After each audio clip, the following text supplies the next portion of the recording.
Welcome back to Sevens by the Sea. Jack Clifton taking over here, proceedings the first quarterfinal between Arumba and Southern Beaches. And we see the Arumba side rummage their way down the left-hand side. Some quick ball movement here. It's been pretty greasy and wet conditions today. Late shot there.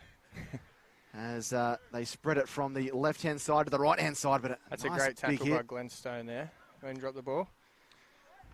Moving it back across the middle, trying to stretch this defensive line of the Southern Beaches. And now it gets itself on the outside there to Boo.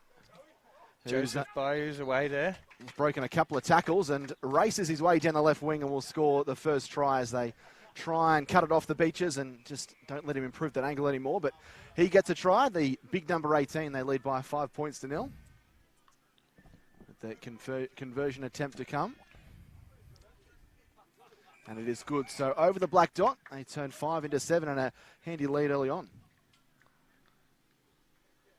Yeah, it's just simple one missed tackle. It's a quick try, especially with a guy his size. He's got a fair bit of a big motor behind him as well. Ambles his way back to the halfway line, having done his work. And it will be Arumba to get us back underway.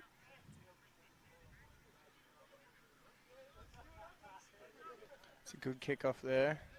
It's taken by Brody Goodchild there. So important for the Southern Beaches side to use their opportunities here, having fallen down early on. And it's rebounded off the foot there. And where's the referee going to call? That's a bit harsh, I reckon, there. I don't think he knocked that on at all. So perhaps dodging a bullet a little bit there. It's the first real time Southern Beaches have had the ball throughout the match. I know we're only pretty early on. But yeah. Probably about 2 minutes in. We don't have the use of a stop clock here at the moment, but the Beaches do win the scrum and hand the ball off into the middle there to Stone, who dumps the ball out the back, but it's been a little bit panicky here from this Southern Beaches outfit. Obviously having conceded that early try, knowing they need to force the issue. Flicked out the back once more, but it's been a turnover, though it's been spilt by Arumba. Yeah, nice little offload by Rob Richardson there. Just didn't find the hands, and then I guess Arumba pounced on it but knocked on the ball. So Beaches get another chance here at the scrum, so see what their set piece can do. Rain has stayed away a little bit. Was a bit of a downpour early on, and then stopped, and then rained a little bit in the last of the women's pools game. And thankfully has stayed away. Field looks in really good condition though, doesn't it, considering there's been a fair bit of rain around? Yeah, well, last week the whole oval was underwater only about 10 days ago, pretty much up until the other tents there. So Nice that's a little good kick there. Yeah, kick through here by Arumba, picked up and very Pike, close to the line. They've got a great opportunity if they can get it from the breakdown. They do just that as they run across for a long cutout pass. Here comes Joey Bayou again, see if he can get some more magic. Bayou puts on a left and right step, flicks the ball out the back, finds some good support. Nice little step in behind. And Arumba will cruise their way in. That is some really fancy footwork. Will run around to improve the angle and make it 12 points to 0. That's a good try there to Rob Peden. Really good footwork there, so converts that as well. So puts it out to 14-0 with about 2 minutes left to go in the half. I think we're 7-minute halves, or are we back to 5? Your guess is as good as mine. Yes. I've only just walked in here, so. So we are on, I think we're on 7 minutes. I'll have to confirm that. Yeah, well, the next quarterfinal's at 1:35, and this one started at 1:20. So if they're coming on immediately after the end of this quarterfinal, you would assume that it would be 7-minute halves. I know all the pool games were 5, and then they went to 7 either in the quarters or the final, but we'll soon find out when the hooter goes. A few quick subs there to Arumba. It's a joy about rolling subs. Once the boys are buggered, you go from there. Good hands there by Stone. Mark comfortably as all of a sudden Southern Beaches find themselves down 14-0. They haven't really had any possession as they spilled the ball again. Unfortunately, that's been their undoing. Probably 3 or 4 errors as Arumba march their way forward. And, well, try here might almost put the game to bed as they spread the ball to the left-hand side. Long cutter pass to Bayou, who beats one, puts the accelerator down. And they won't stop him. He's going to go down into the corner. Yeah, he scores another one there. 19 points to 0. Good strength again and really good speed right on the siren. Yeah, you backing him in for the kick from the sideline or what? Yeah, I don't know. He looked good in the first conversion, didn't he? Yeah, so even though it's half-time, they are 5-minute halves, he'll still get his kick here. See how he goes. I'm backing him in.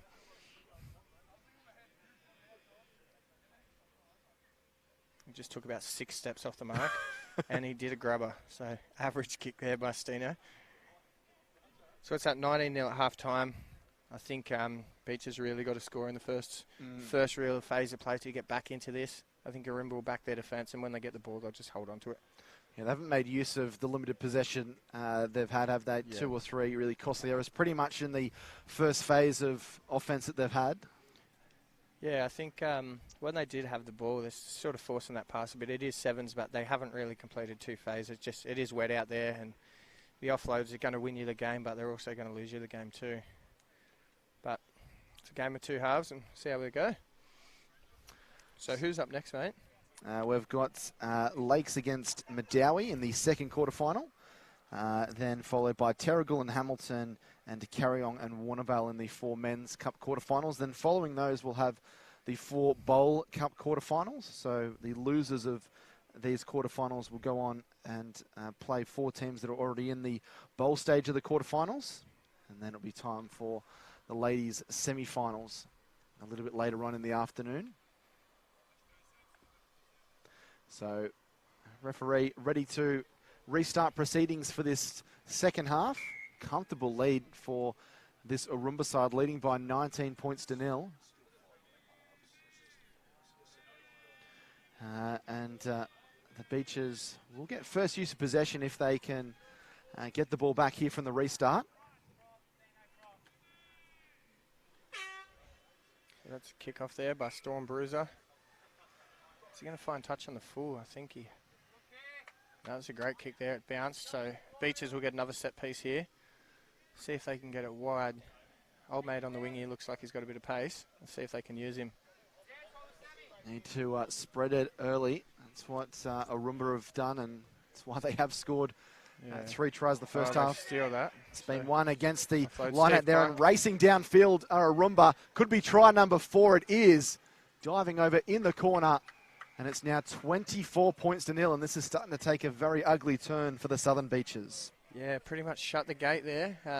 Little error in that line out there, and Steve Pike made him pay for that. So another good try to the Arumba boys, 24-0. I think that's all she wrote. The boys will get about an hour rest, and they'll play the winner of Lakes and Madawi. I think that's how it'll work. Yeah, so the winner of this will versus Lakes. The winner of Lakes versus Madawi at about 3:50 p.m. there. So no conversion successful. So stays 24 points to 0. This must be a huge confidence boost for Arumba to come to the quarterfinals and put together such a dominant performance. Yeah, I think they've had 1 try scored against them all day, so that's really good defence.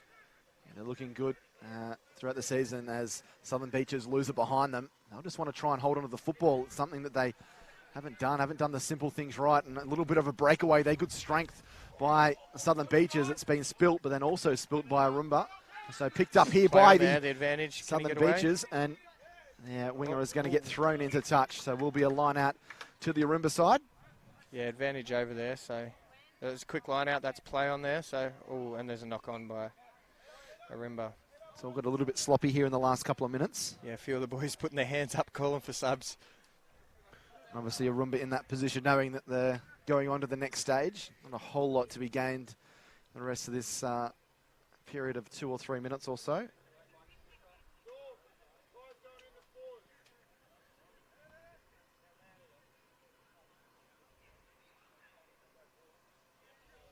So the scrum packs down about 30 metres or so out from the Arumba try line, and great pressure on the halfback there. Yeah, really good work. Great defence continued here by Arumba, and the ball's being knocked around on the ground, eventually picked up smoothly by the Southern Beaches. I think there's about 4 knock-ons there.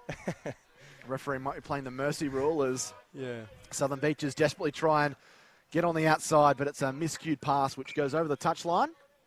Line out going back to the Arumba side.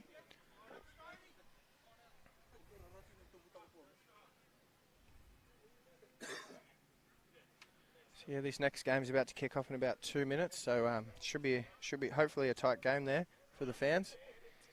Lakes against Madawi, the second of the men's cup quarterfinals. Just had a message to give Javan Paya a shout out. So why are you out here playing, mate? Quick spread here by Arumba. They look to get on the outside once more, breaking tackles at will as they march their way downfield. It's a good run by Sam Richardson there.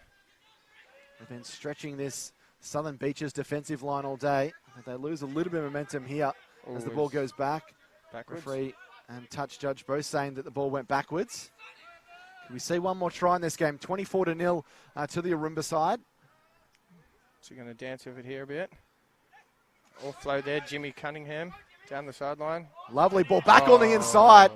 Well, And you the could say the try line was open, but he still had about 45 metres to go, but it was a great opportunity. He looked like a bit of an athlete. I reckon he was away if he could catch it. I think the Beaches boys are buggered. They got no subs. Come down, I think, late entry to the tournament as well. Don't know what's going on the other side of the field. Someone's screaming. There's a whole mixture of things that go on in sevens tournaments, and this is no different, but fantastic competition so far, and lots of tries and lots of points being scored, so we hope that continues. Kick through. As the early kick is driven down towards the Arumba goal line. Arumba are going to win the chase there through their number 7, who puts on... Jaden Pearson there, he's away.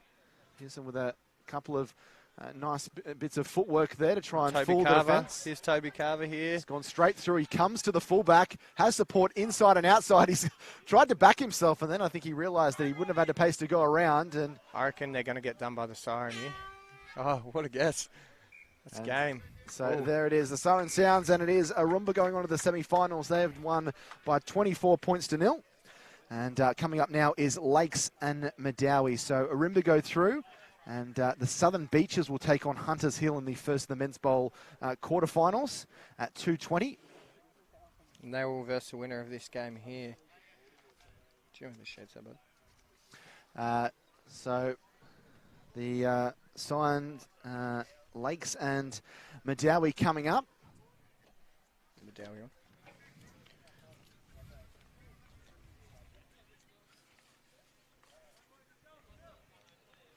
Okay, so Madawi win the toss and they choose to kick off. So the Lakes boys went in the Hamilton Sevens last weekend. Just fell short of the semi-finals there, but had a good day. Only lost one game. Another game got abandoned due to a severe leg break. So boys are a little bit unlucky not to progress through, but I guess that's rugby at the end of the day.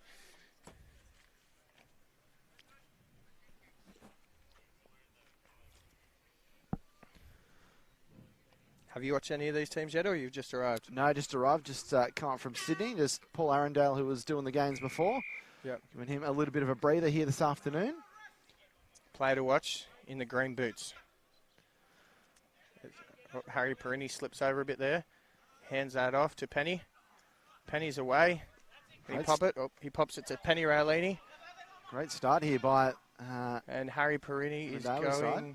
Oh, there goes Penny there. So that's a good try. Pretty much off the kickoff there. Yeah, that's a great try. Really good ball movement, wasn't it? Yeah, really quickly done. 5 or 6 offloads there.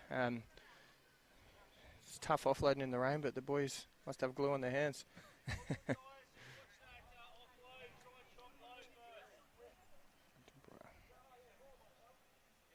So the Lakes have opened up proceedings here.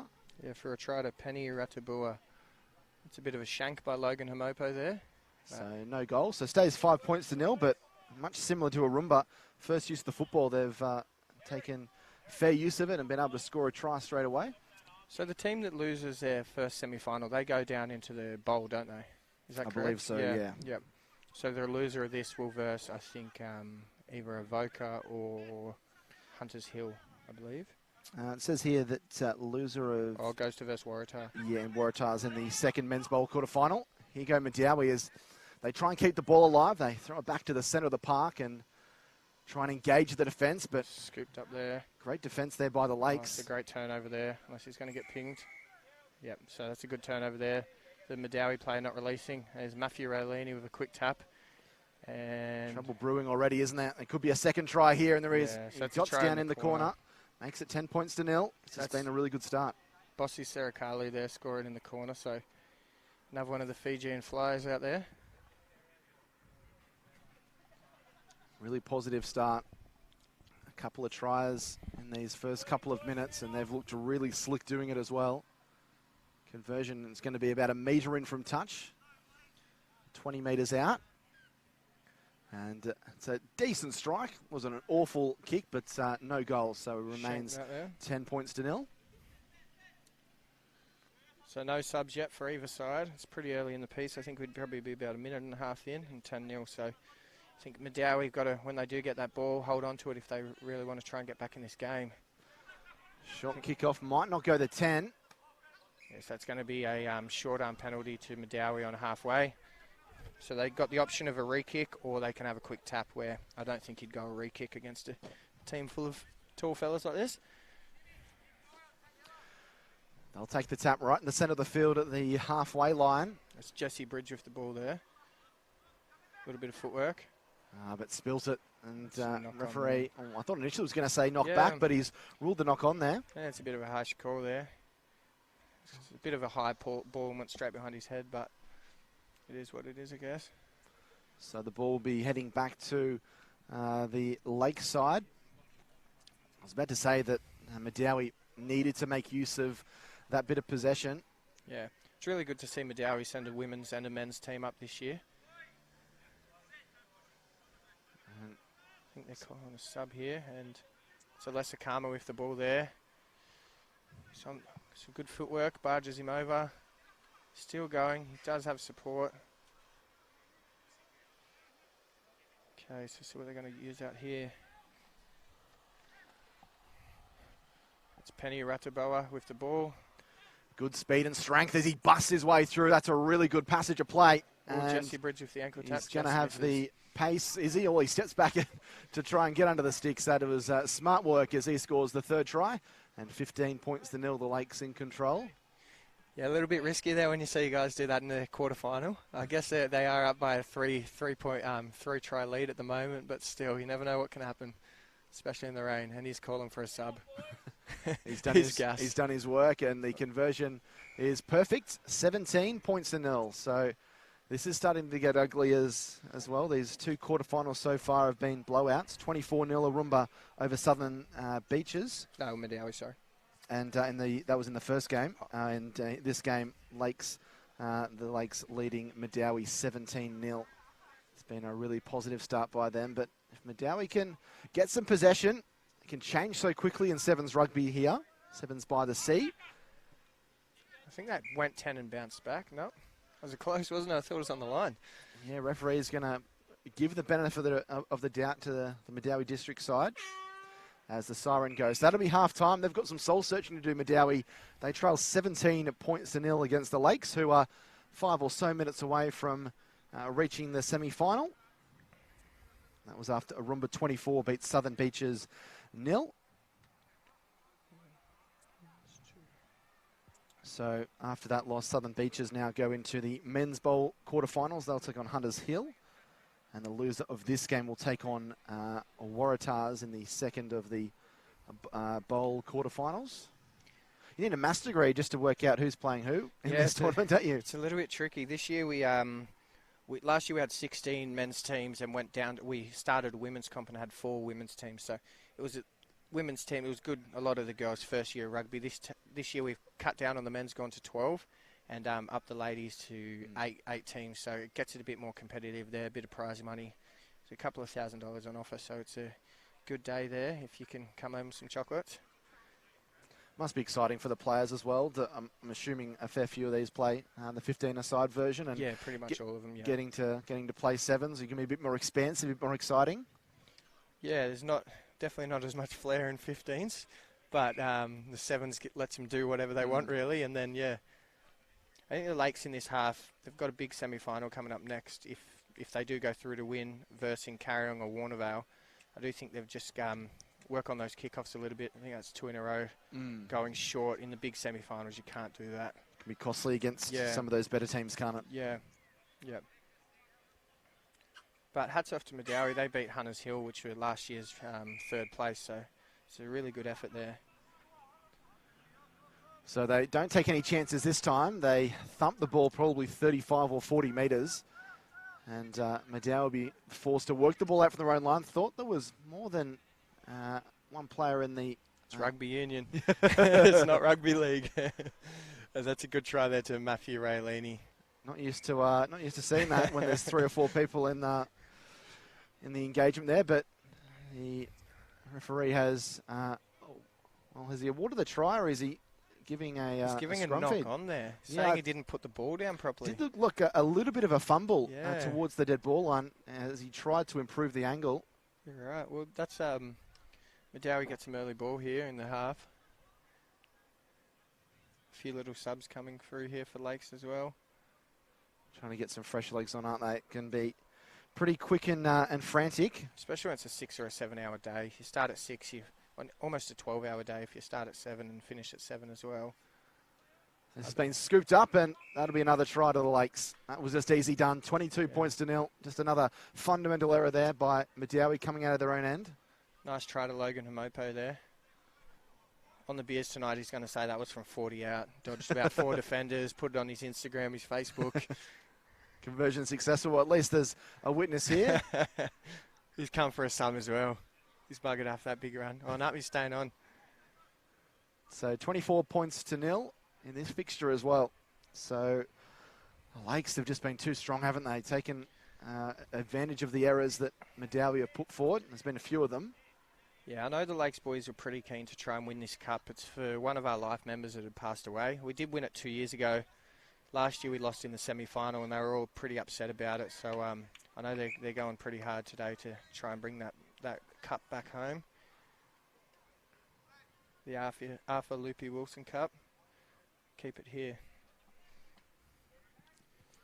So coming up in our next quarterfinal is Terle against Hamilton, and then the 4th and final quarterfinal at 2:05 Carong against Warneral. So the winner of the Terle and Hamilton game will verse Arumba, is that correct? Yes, I believe so, yeah. And the winner of this will verse the winner of Carong and Warneral. So a quick scrum feed win, a long, extravagant cut-out pass, which probably would have hit the touch judge on the far side. He wound up, didn't he? It's the first time this fella's had the ball. Nice little offload there. So good ball movement here, and as soon as I say that, they spill the beans, and it is picked up once more here by the Lakes, who break some tackles with the big number 20. He offloads the ball. They keep the ball alive. They've done a really good job of that. Oh, I thought that was a knock on there. Yeah, too. I thought it might have bounced up off the hands. The referee didn't agree, and the quick shift to the right-hand side, we'll see. Junior Kaka go under the post. Hopefully, they dropped it last time. Plays a little bit tricky, but has playing it down under the sticks. 29 points to 0. Great try. Got the Terle boys just warming up here to our right. They look pretty pumped.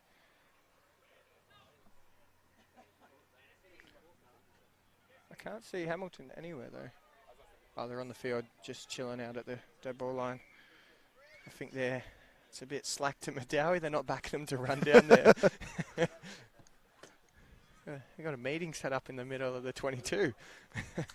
Yeah, they have a fair bit of faith in the Lakes defensive line that they're not going to be busted up through the middle.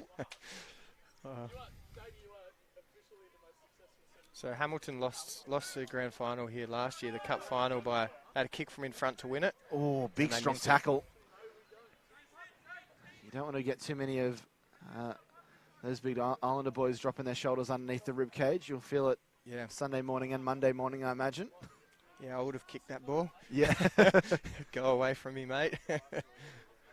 And he's held him up here for a maul, but the ball's gone out. So. It's been really good defence. Obviously, the Lakes have scored 31 points.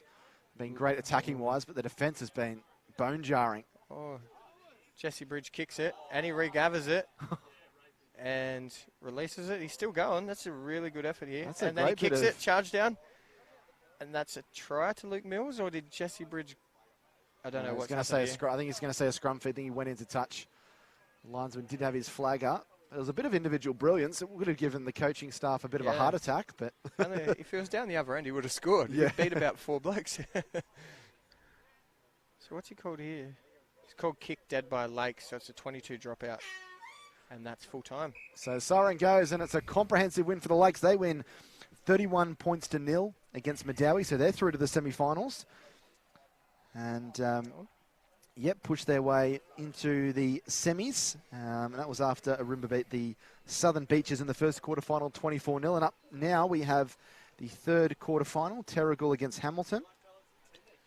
I think this will be a really good game here. Both Terle, the Central Coast Rugby Union Premiers, and Hamilton, the Newcastle Hunter Rugby Union Premiers in 15. So should be a really, really even match. Hamilton did win their own tournament last week over Bungadore 14-7 in a really tight game there. But who knows who's going to win this one. What's the registration been like for rugby in season 2020? The media loves to have a bit of a go at 15 aside, particularly down in Sydney. What's your take on it? So far, we train one night a week, so we've got a lot of guys that play league and union. Yep. So to cater for that, we're not going to make them have to pick. There's some guys that'll play they play Saturday and Sunday respectively. So we find we train on a Wednesday night and on a Saturday morning before the season starts. But we've had about 5 or 6 sessions, over 50 players so far, so that's really good.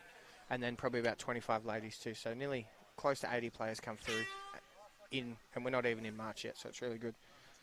So Terle taking on Hamilton. Good catch there, but I think that's Gerard. Really good clean there as well. He goes himself and he puts that kick down the sideline and it's gone out there. So that'll be a Terle line out there. Probably about 35 out. Not sure if Terle are going to go quick or they're going to back their set piece here. So,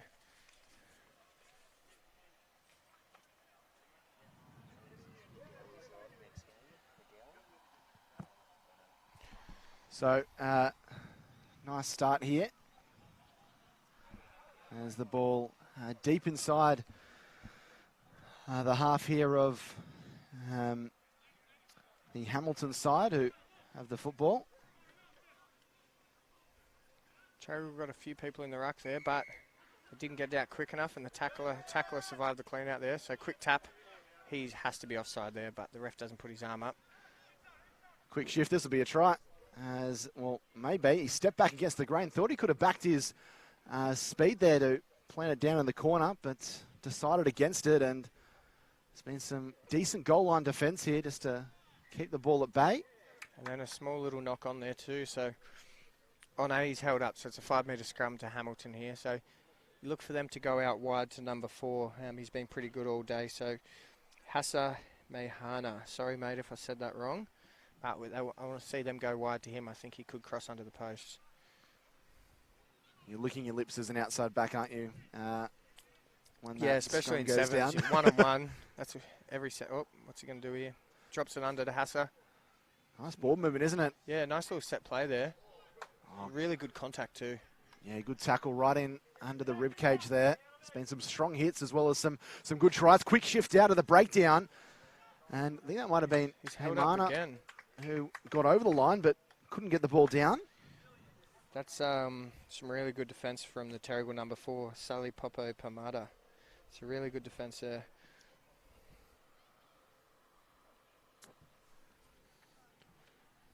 So we have another scrum. This is in the longest we've gone without a try, having I think if observed those 2 first quarterfinals. Hamilton don't come away with points here, that's really good for Terle. That'll give them a lot of confidence here. Yeah, they're pushing up, playing a high defensive line as it's fed out quickly there to Bryce Madden. And Madden throws away a couple of defenders, but again, good cover defence there by the Terle Trojans outfit. Turnover too. Good work, that's Terle. really They should good be really defence. happy with that. Yeah, it's going to be a huge confidence boost for them. They've defended for the whole game so far, and now some really good ball movement. Oh, a big fella down the sideline. Are they going to give it to him? Oh, it's a great clear out there. Yeah, would have liked to see the big number 4 charging down the wing. Yeah. Jonah Lomu style. And now he picks up the ball and tries to... Gets a penalty too for his efforts. High shot. I think he got him from coming in from the side there. So I think they'll slow it down. Aaron Tate might kick it to touch here. Back their set piece. You don't really see too many kick for touch in sevens. And that's pretty good. That gets him about 35 metres out there. It's funny how it's turned away. Hamilton were on the attack, had 2 or 3 bites of the cherry, but held up twice and then a turnover. Yeah. See how this set piece here goes.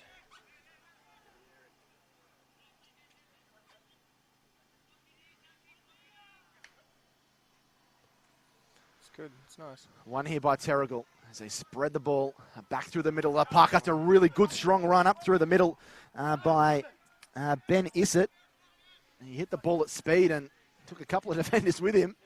And after that, a quick shift to the left-hand side, some fancy footwork as Terle go close to opening proceedings. Still no score, 0-0, picked up by the Trojans. They dive over out wide. They get the first try of the game and lead by 5 points to 0. Yeah, Nick Armstrong's scoring there off a nice little pop pass there too. So just shows that defence there they had on their line for almost the whole first half. It's paid off for him.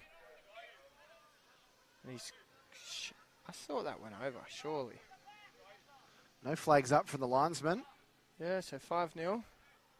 And we'd be pushing half-time here, I'd say. I don't think they'll get the kick-off done. Hamilton are in no rush. I think in the second half they'll receive the ball anyway, so they're not rushing into it. Yes, that's half-time there. So siren goes, and at half-time it is the Terle Trojans leading by 5 points to 0 over Hamilton. So what have you thought about the skill level so far today? Brilliant. Yeah. It's been really good. So lots of offloads as well, so it's pretty Certainly good. wouldn't be putting my name down to be having a run out there. Some really good young quality players that have put their name forward and really good tries and really good defence as well, which I think is just as exciting for a lot of fans to watch. Yeah, you can get found out a lot in sevens too because it's always that one-on-one contact. There's no in tight around the ruck, so you miss out and you're on TV. You're going to get stitched up for weeks. That's why I don't play sevens. Yeah. Hamilton dominated the first little period of the game. Yeah. It was really with Terle's first touch, albeit a penalty was given off that, and then they found themselves down the other end of the park. But so their coach there, Scott Coleman, just a few quiet words to the boys. I think he's coached them to the last 5 first-grade premierships in Newcastle in a row. So they are a dominant team, and they don't like to lose. So he'll have a good word to them there. Terle were really dominant as well. I don't think they lost a game this season in Premier 1. They won the grand final 74-10. yeah, So wow. two really dominant teams from the north and the south. How much is fatigue going to play a factor with these players that have played pool games and then you go on through the quarters, semis, potentially into the final? I don't think too much, just because you have 8 replacements. You're allowed 5 in any game, 5 fresh players in any game, but it's just about doing your subs right there. So Hamilton have got... So turnover there, lost ball, and Hamilton charged their way inside the 22. That was good vision, and it's almost like they've taken some... penalty here. They have to get this wide quickly. They've got numbers out here. This winger out here standing by himself. Centre Caleb Gerard here, he's got a lot of pace too, so look for him to get the ball. That's a yellow card there for back chat, or holding the ball. I didn't see what it was. Okay. So 7-on-6. This is a great opportunity here for Hamilton. Look for Gerard, this centre, to get the ball here.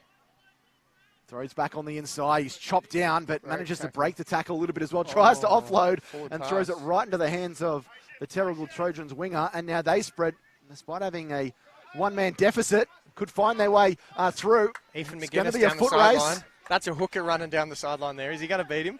Surely not. It's a nice break, though. Made about 40, 45 metres. Yeah, And especially that man down. Although going into touch has put them in good field position. In there. So Hamilton with the ball. Gerard's got it here. Is he going to back himself, or is he going to just feed it along? Next guy's job. So still 5-0. A very low scoring game. It's been full of defence and big hits. And now Warneral. Big Seba here down the sideline. What Hamilton. can he do? Oh, that's a nice kick. Can he burn him? Oh, that is a great That piece is a of great individual try. work. He's going to get that under the post and put them in the front if he can kick. Yeah, So no one chasing, no one within QE of him. So Yeah. great piece of individual skill. And we'll lock it up at 5-all. I think that'll bring Terle's extra man on. In sevens, you only have a 2-minute sin bin. It is 7 minutes. But we will see. So that puts Hamilton in front there. So how costly was that yellow card? Yeah, I know. 7-5 now to Hamilton. And probably about halfway through the 5 minutes, 5-minute half. So how many do they have? They've got 3, 6, and the extra man's coming back on now. So back to 7-all. Yellow card puts Hamilton in front, so we'll find out. Oh, it's a shank of a kick. It's going to go backwards. Yeah, Well, it's gone backwards, and he's killed the ball. So that's a short arm to Terle on the halfway. Yeah. Really good attacking spot here. They've got to take advantage of it. They trail by 7-5. Back to 7-on-7 as well. He's not passing it. Yeah, he's winding up to run. Big fella. He charges forward and he makes about 8 or 9 metres They've from got that. numbers here on the right. They've got 5-on-4. It's just one-up stuff at the moment from Terle. Popped on the inside Intercept. and intercepted here by Hamilton. And it could be a foot race down the right-hand Bryce side. Madden. Can Bryce Madden make it? I'm backing him here. Yeah, he goes in and away Oh. and is going to have too much pace. And he'll run around to improve the angle. And some shoddy defence means that he'll be able to run underneath the sticks and put it down, make it 12-5. And if they nail the conversion here, that should be the ball game. I think Oh, it's at the crossbar. gone under. Madden, what are you doing, mate? Stays 12-5. I think Terle may get the ball 1 or 2 phases. They're going to have to be quick because I can't see the time, but I think there might be 30, 40 seconds left, if that. So they've got to be quick here. Maybe a chip and chase over the back. Hamilton aren't playing a sweeper there. Wonder what Hamilton will do, try and get the ball back, or do you thump it deep? You don't want to play in the bowl.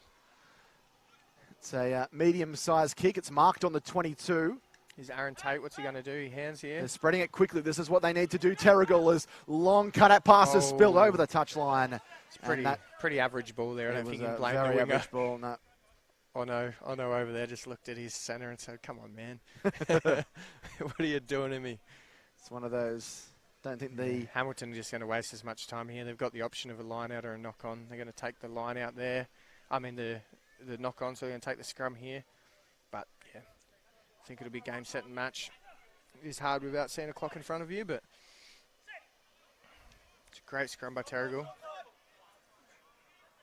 Well, it's a pass. It goes back about 15 metres, but thankfully is picked up by Hamilton, who run hard and straight back through the middle of the park. They lead by 12 points to 5 on the verge of a semi-final appearance. They will... they do manage to hold on. We'll be taking on Arumba in the first of the That'd be Men's a really Cup good semi-finals. It would be, wouldn't it? Yeah, that'd be a good game. As they channel or go down this right-hand channel. Pass fails to stick. Soaking up time by keeping the ball alive. Flicked out the back, and that will be That's all the she ball wrote. game. So a 12 points to 5 win for Hamilton over Terle. Yeah, so Warneral coming up here to sign some new players on. I don't think we should let him sign on. I think Taylor has it, Cracker. Oh, look, if you can't find her, if you can't find her, I know you're on. Treno. Yeah, cool.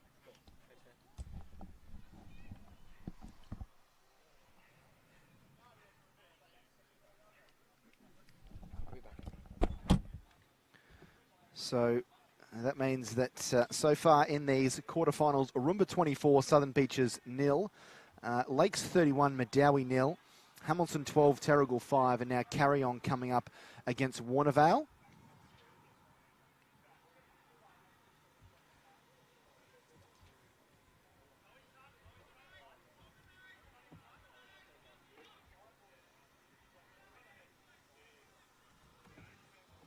And so the fourth and final quarterfinal coming up here between Warneral and Carong.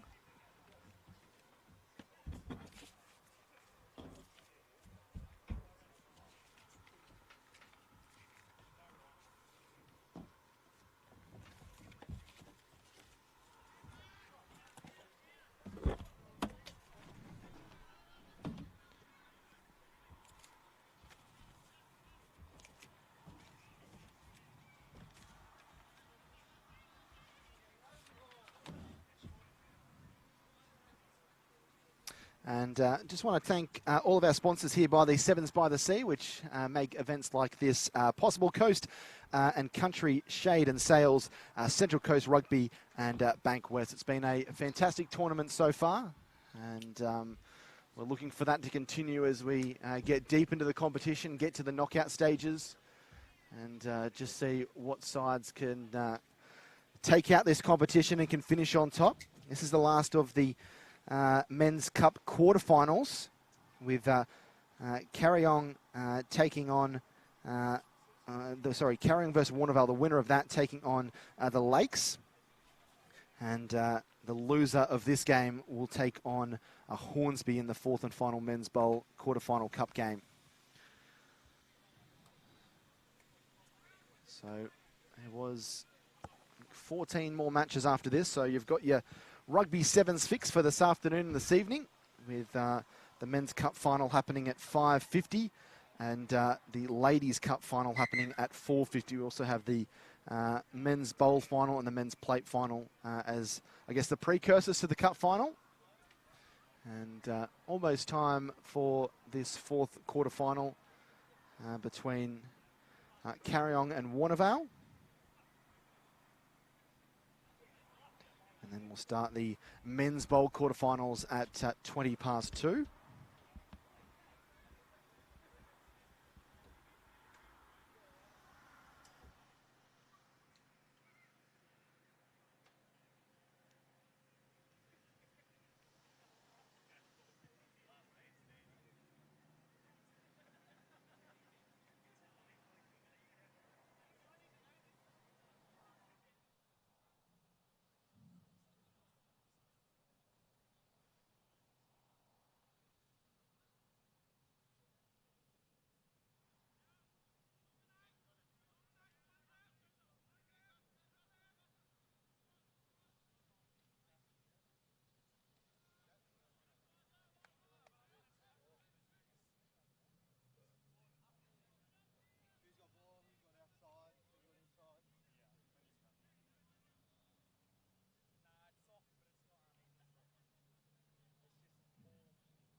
Thanks, mate.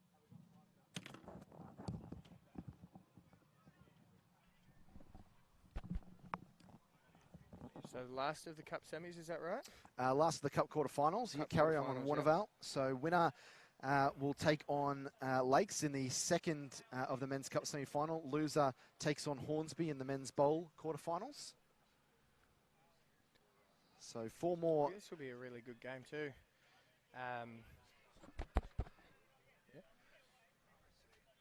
Carong haven't lost a game today, and Warneral have only dropped a 1 to the Lakes in a 12-10 or something like that, so very, very close.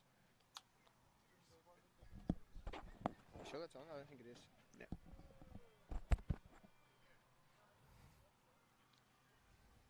So some strike players for Warneral. The captain there in the middle, Ben Butler, pretty experienced player, played some Sydney Shoot Shield as well. Mitch Clay for Carong, former Central Coast Player of the Year, I think last year as well. So both teams have some talent, but we'll see how they go.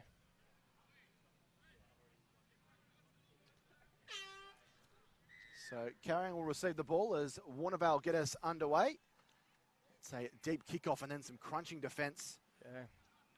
Interesting to see if he's going to go to ground here. He does, which is good.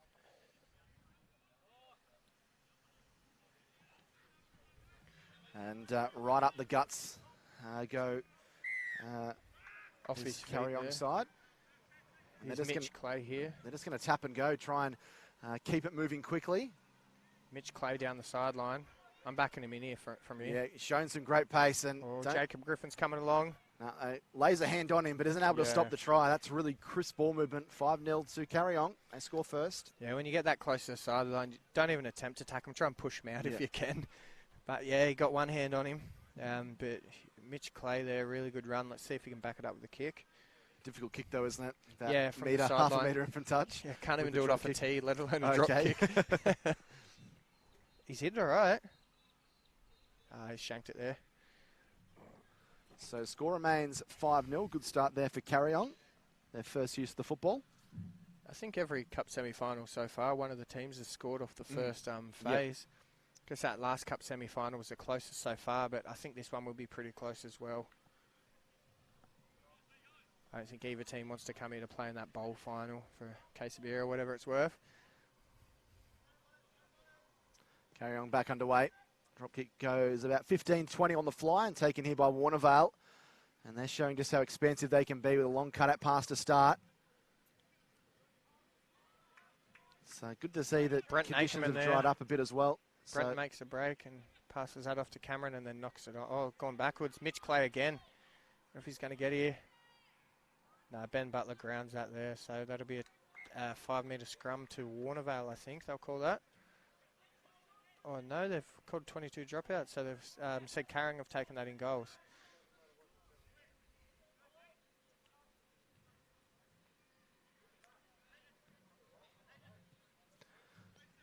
Solid dropout, goes about 40 metres, marked by Carong inside their own half, and now they work their way into Warnerville's deep inside their territory, and lovely step and move right through the middle, just fooled the defensive line and runs underneath the sticks to plan it down. So 10-0 and a handsome lead early on. Yeah, so that was a great try there by Jai Clack. Just got one of the Warnerville boys on the wrong foot and a bit slippery, just couldn't catch him.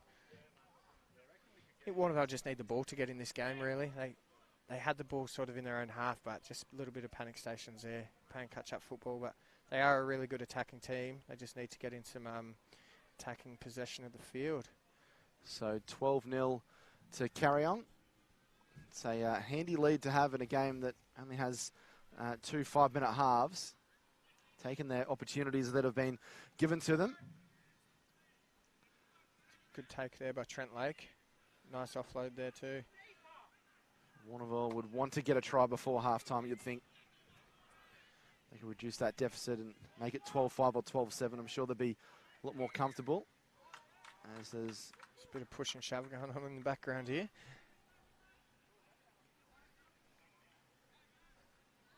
Carong go pretty quick with the tap there. The big fella's dancing around. Goes for a bit of contact, barges him off there. So great field position. That's again. A really good hand over there to Mitchell Riley.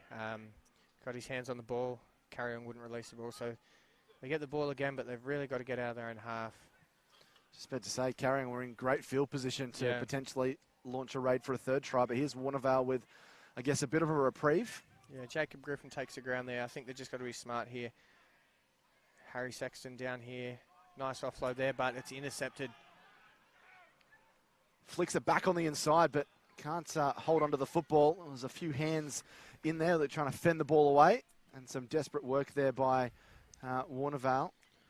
Yeah, I think this is sort of what Warneral needed now, a scrum in their own half. Even though it is down there, they'll get 3-on-3 out wide. So if they've got a few guys with pace, they might be able to burn them on the outside and get back in this game.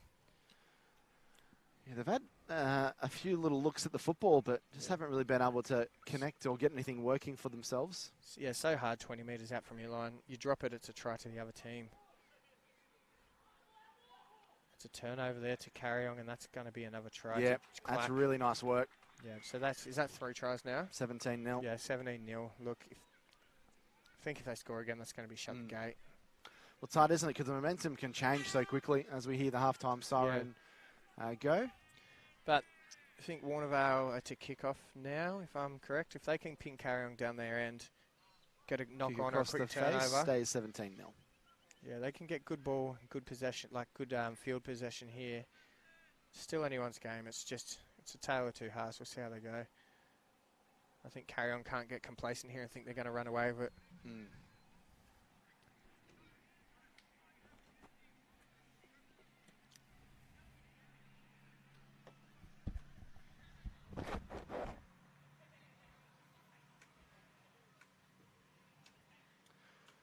So both coaches having their words to say, earning their money at half-time. I'm sure Carong will be very, very pleased with their first half performance. 3 tries and 1 goal to lead 17-0. Warneral just haven't been able to get a foothold in the game, unfortunately. Yeah, sometimes the harder you throw that push to work, like that pass, and you push the pass, the harder it is to get right in the game. And often we've seen the side that has scored the first try has gone on to win the game, apart from the last quarterfinal where Terle scored the first try and Hamilton were able to score a couple of tries to overturn that deficit. But in the other two quarterfinals. So the loser of this will go on to play Hornsby in the bowl quarterfinal, and the winner of this will go on to play Lakes for a shot in the cup. So we've got some good games coming up here. So we've got Southern Beaches coming up against Hamilton, Medowie versus Waratahs, both two Newcastle Hunter teams, Terle and Aoka, that's the local beachside derby on the Central Coast, and then the loser of this versus Hornsby. So we've still got plenty of good games of rugby. What have you made of the Hornsby side so far today? Well, look, they do have a few players out injured. I think they've been pretty good today. They literally only come into the comp on Wednesday. Gosford, last year's champions, they sent an email saying the field was too wet, pretty much, and pulled out. Hornsby jumped in. So really thankful for Hornsby for coming in. That's a great take there and a great pop. Yeah, that's a really good play. They really need to catch that ball Warneral, but weren't able to. And It was a long ball. It's a risky proposition, but Carong pick it up, and Carong could dive over in the corner here. Yeah, it's a great try by Kyle Sabori there. That's brilliant. Him and Jai Clack, those two centre wing out there, they've been Carring's best all day. And they're going to reward their team with one more game away from the cup final. They've never made a final here. That's try number 4, and that's out to 22-0. And I think all 4 tries have been scored by those two boys. So the conversion's going to be a difficult one, about 1.5 metres in from touch. Never looked like going, but with the result at the moment, they're outside a 3 converted try lead.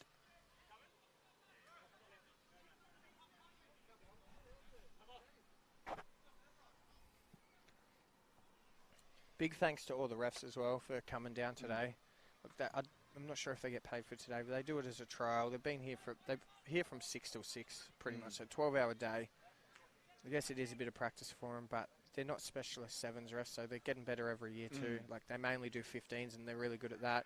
But yeah, hats off to the Central Coast Referees Association and their president Tony Rudd. We do appreciate your work. It's been a fantastic initiative to see so many people out here today, and car park is packed. I know the canteen's been worked over, and it'll probably continue to get worked over as we head out into afternoon tea time and dinner and that kind of stuff. It's great to see so many people supporting rugby in the Central Coast Newcastle region. Yeah, it's really good to have a good... I think there's about 7 Central Coast teams here, which is really good. A few Newcastle teams, a few Sydney teams as well, but just a good initiative. The rain hasn't scared anyone off. And that's Mitch Riley out to Ben Butler. I think that's gone backwards. I think that's a bit of feeling sorry for him there. Ben Butler, he won't get caught from here. He'll score from here. Well, that's great. Steps back against the grain, breaks the tackle, and will try and run around a little bit to improve the angle. So they get on the board there, Warneral. Nice bit of skill, 22 points to 5. I think it could be a little bit too late, though. Look, Ben Butler's a quality player. Central Coast Player of the Year last year in a team that didn't even make the final. So it's a big achievement for his first year back in the Central Coast in the seniors, coming back from Gordon Shoot Shield first grade. So coming back to his home club and one of the senior boys there, one of the leaders, and he's playing some good footy. So conversion from about 5 or so metres in from the touchline. Oh, I thought that went over. No good. I think it was the illusion that it kind of looked like it just snuck behind the left upright. So stays 22 to 5, but at least one of them have something to cheer about with that passage of play. That was a good try there. Look, they will drop into the bowl final, but out of the bowl teams, I think they'll go close to winning it. They're a good team. They just this game's not their day, I guess. Just haven't had much ball.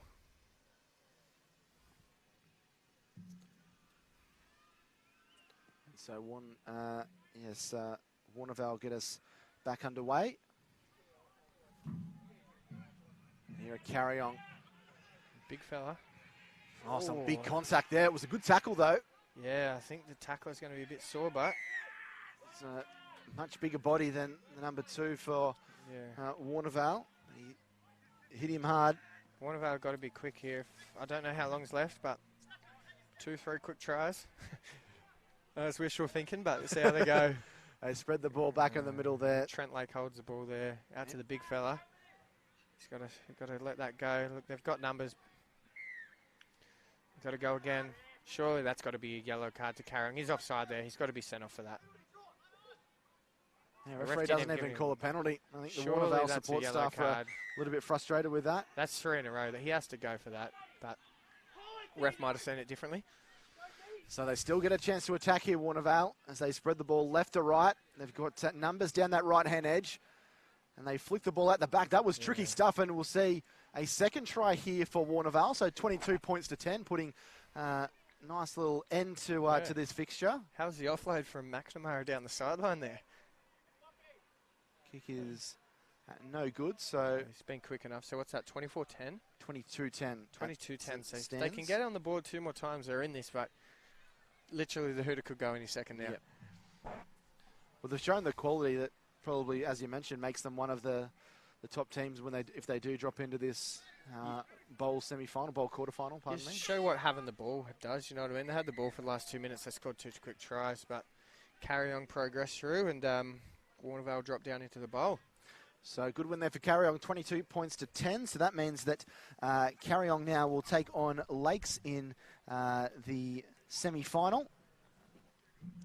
And it does mean that Warneral will take on Hornsby in the men's bowl quarterfinal as well. So we'll just take a short break, give our voices a little bit of rest, and then come back with the first of the bowl quarterfinals, which is Southern Beaches against Hunters Hill.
So welcome back to the first of the bowl quarterfinals. We have Hunters Hill up against Southern Beaches.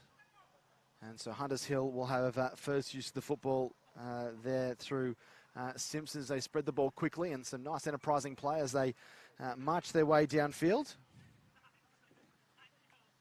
So the winner of this will go through to the bowl semi-final, which will be played at 4:20, but an error here by Hunters Hill sees the ball handed over to the Southern Beaches side, the Lake Macquarie region. So we've seen in 3 of the 4 previous quarterfinals, the side that does score the first try has gone on to win the game.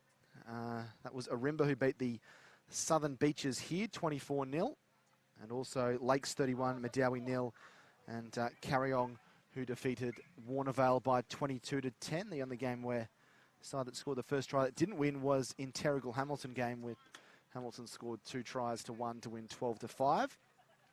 So Southern Beaches against Hunters Hill here, no score.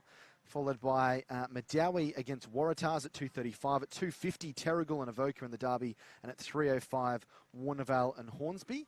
And then at 3:20 and 3:35 respectively, we have the ladies semi-finals, Aoka against Hamilton and Terrigal against Lakes. So the Lakers Club doing very well. Their women and men's sides into the semi-final as we see a lovely breakdown field here by Hunters Hill. They try and keep the offload alive. In the end, it falls into the hands of the Southern Beaches side.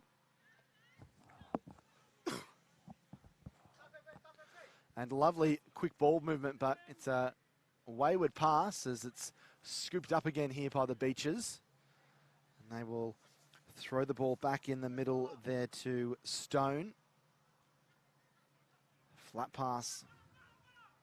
They continue to keep the ball alive. Good ball movement. I think it might have been knocked down by a Hunters Hill player. And it will be a penalty here to the Southern Beaches. So about halfway through this first half, still no score between Hunters Hill and Southern Beaches.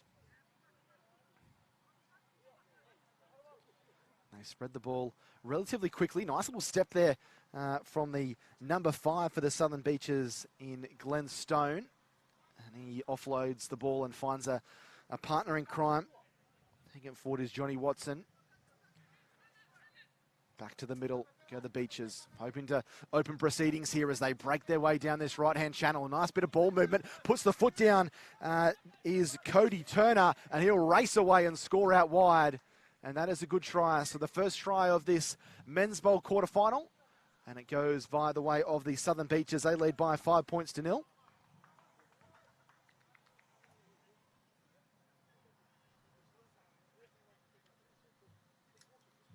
So it was a good bit of ball movement down the right-hand side.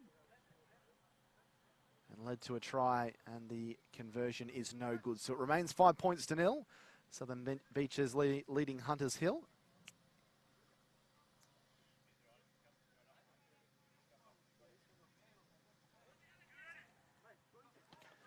And it will be Southern Beaches to get us back underway. It's been dreary conditions for most of the day.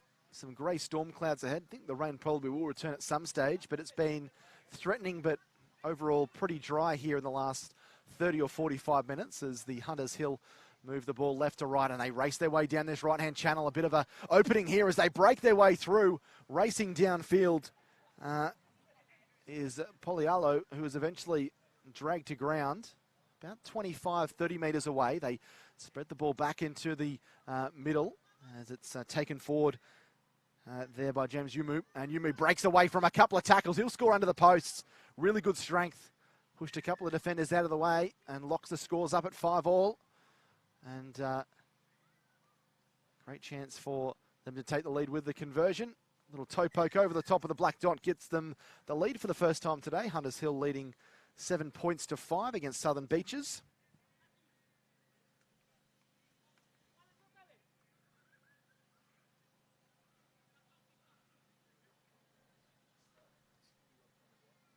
It will be Hunters Hill to get proceedings back underway. Can't be too long left in this first half. Leading by 2.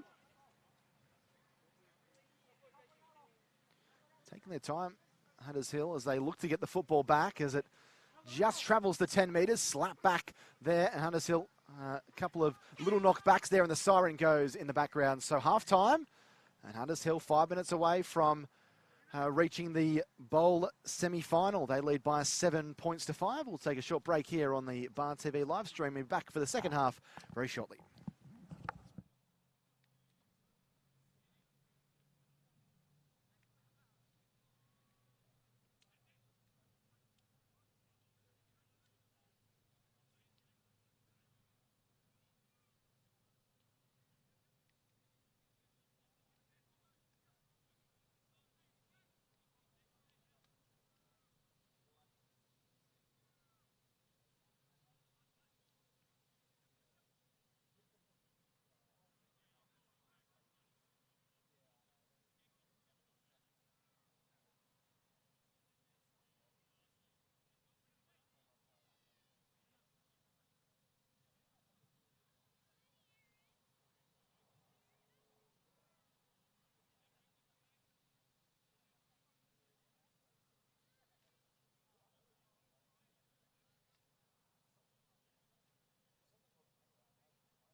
Almost time for the second half to begin. Hunters Hill clinging on to a 7-5 lead. You'd think if they could get a converted try to start this game and get out by 9, it might be enough to beat this Southern Beaches side. But on the flip side, they'll know the Beaches, if they can get a try early, could go a long way to them advancing in this competition. One of these sides will be going home after this. And it's the Beaches who have first use of the football there through Glenn Stone, who bounces away from a couple of defenders. And this is really strong work there at the breakdown. And then there was no one from Southern Beaches to pick the ball up. So Hunters Hill have scooped it up. They work their way through the defensive line. This is a great opportunity for them. And they'll race away and score under the posts.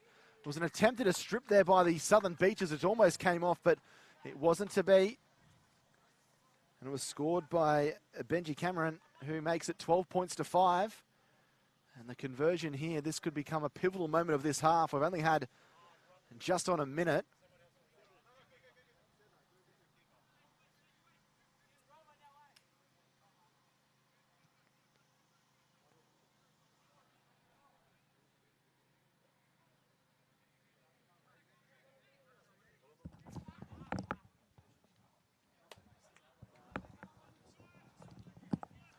So kick no good, so stays 12-5. So still just one converted try separating these two teams.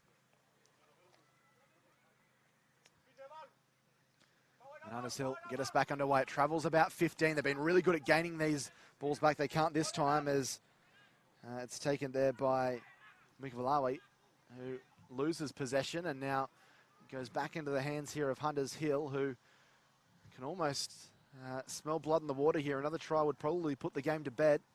They're 35 metres away from the Beaches try line, but it is going to be a penalty. It's going to go against the team in possession, Hunters Hill. And a great opportunity now for the Southern Beaches to not only just get possession, but move the football downfield. There you go. Back to the centre of the park. They've had a fair bit of success kind of going through the middle. They bounce away from a couple of would-be defenders there. And it's a long, dangerous-looking pass which goes over the touchline. And the offensive setup falls in a heap, unfortunately, there for Southern Beaches. Will be a line-out here for Hunters Hill. 35, 32 metres away from the try line. There's a bit of a delay as they try and get the line-up sorted. And then easy does it. The Hunters Hill side are able to pick the ball up and move their way downfield. They lead by 12 points to 5. Break taken through there by Hesi Polialo. He gets back to about 30 or so metres out from the line. So a close ball game here. Southern Beaches haven't been great, but they know that they're just a try away from locking things up, or a converted try away.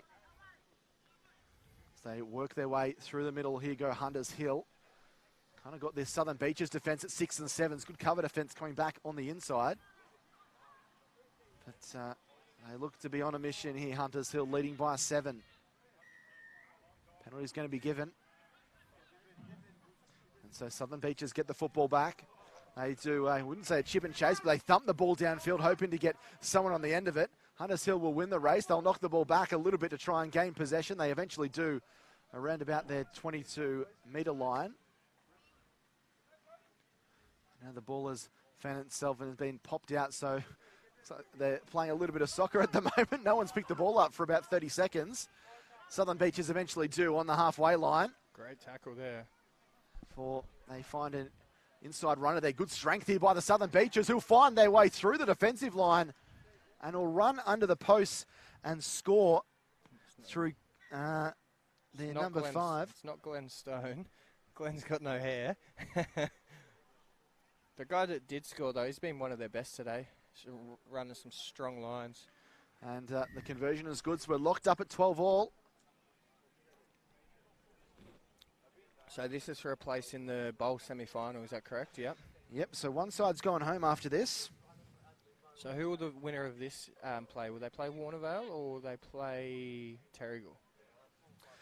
So we don't know who Oh, it hasn't been decided yet. Fair enough.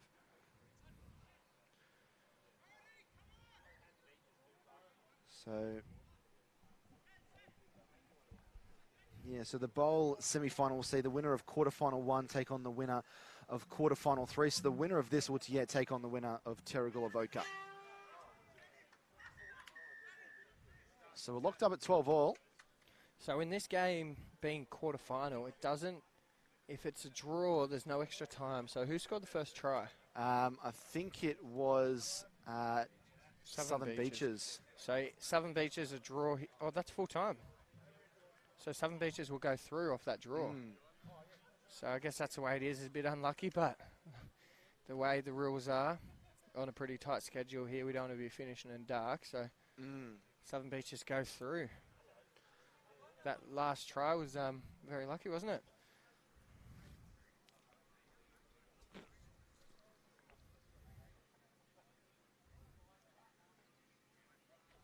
So now it is the second of the men's bowl quarterfinals. Madawi against Waratahs. I did what I had to do, and I got in. So once again, a special thank you to our sponsors for the day. So Central Coast Rugby Union, Coast and Country Shade Sales, and major sponsor of the day, Bank West. So without sponsors like that, the day can't run. So we do appreciate all their hard efforts in supporting grassroots rugby. So second quarterfinal coming up now. It's Madawi against the Waratahs. It's a good kick there, but it's been touched. So Waratah go for the quick line out option there. I'm going to play some eyes up footy, see what's in front of him. Madawi would have been stinging from that disappointing defeat against Lakes, where they never really got a foothold in the match. And now the Waratahs moving the ball quickly. A bit high there. Yeah, it did look a touch high, didn't it? He's going to be set. Oh, no, so quick tap. I thought he might have sent him off. So there's a knock on there to Waratah. So Madawi playing that advantage there. They don't want to waste any time. So up on the halfway line, they've got decent field position. Yeah, so the Madawi there, they got Maul got held up there. So the first infringement of the Waratah knock on, that's what they'll play.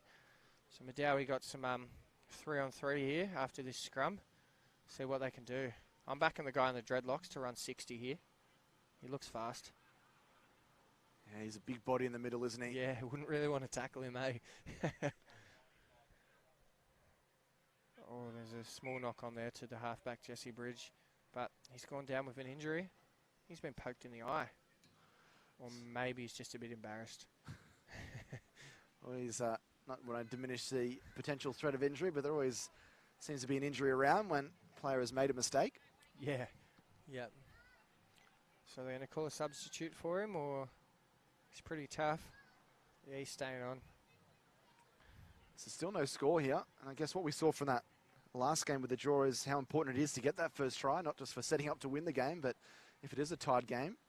Another funny rule, if it is a draw in a quarterfinal, the team who got the first penalty goes through.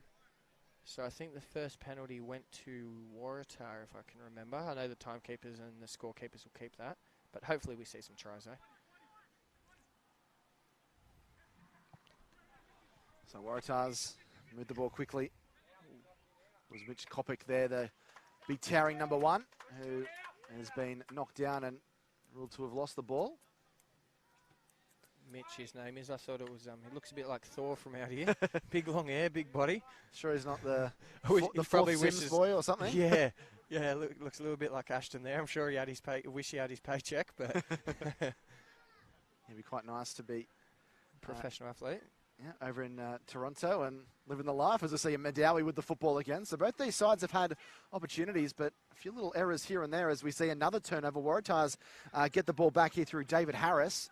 He offloads and finds some support. The ball has not left that 50-metre. That was a forward pass, but running away downfield is Kitoni Seniaku, who I thought was going to go all the way, but was seen to be trapped by some on-rushing Madawi defence about 10 or so metres away. We've got away from that middle portion of the halfway line, though, which is good for us as commentators. It was there for a fair few minutes, and a strong carry forward there. Broderick Dawson. Oh, Sims, the fourth Sims brother's over. He's going to love that. Mitch Kopic, I think going one's over. Waratahs get the first try. They lead by 5 points to 0.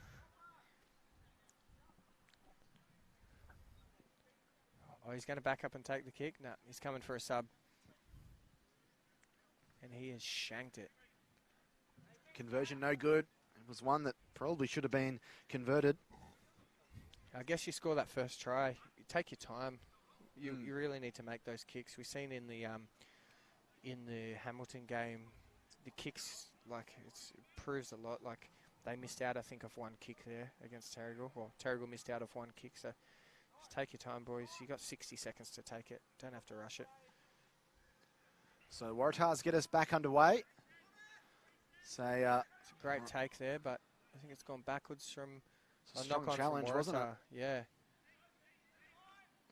So Madawi now with the ball. Oh, when they go down the blind side, smart work. It's going to be a foot race, and I don't think anyone's going to get within cooey of him. Nah, Jesse Bridge there, away for a nice try. And he could score right under the post, which is a hammer blow there to the Waratahs. He's got to get it down before the hooter goes, otherwise it's no try. I hope they blow the hooter, that'll be funny.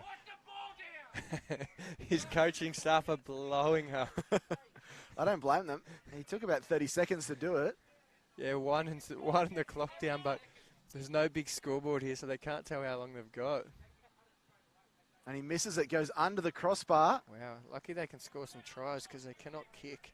I have to say, you wouldn't want to soak up 20 seconds as the halftime siren goes, and it's 5-5 at the half. You wouldn't want to soak up 20 seconds putting the ball down and then have to be chasing the game in the final minutes. So at halftime here it is Madawi and the Waratahs 5-5. So all those rules change when it does come to semi-final. So 7 minutes. When the hooter goes, it's not finished. So they play into a dead ball. So a dead ball is either a knock-on, forward pass, over the sideline. So hooter goes, you've got the ball. You can hold it for as long as you want and score. So it's just that'll come into the semi-finals. You will see that a little bit there. So the winner of this game will take on the winner of Warneral and Hornsby. And so far, Southern Beaches have made their way into the Men's Bowl semi-finals, and they will take on the winner of Terle and Aoka, which is coming up next at 2:50. Southern Beaches fella standing in the Waratah huddle here. I think he wants to play for that case of beer in the bowl. Yeah, well, it looks like he has a Waratahs jersey in his left hand. So there is a rule: if your team is knocked out, right, and if your team's knocked out and a team asks you to come and play for them, if you can join that team if they only have 10 players. Your team's knocked out, you can join another team if they don't have a full bench. So maybe that's what he's trying to do. So it's 5-5, is that correct? All to play for in this second half.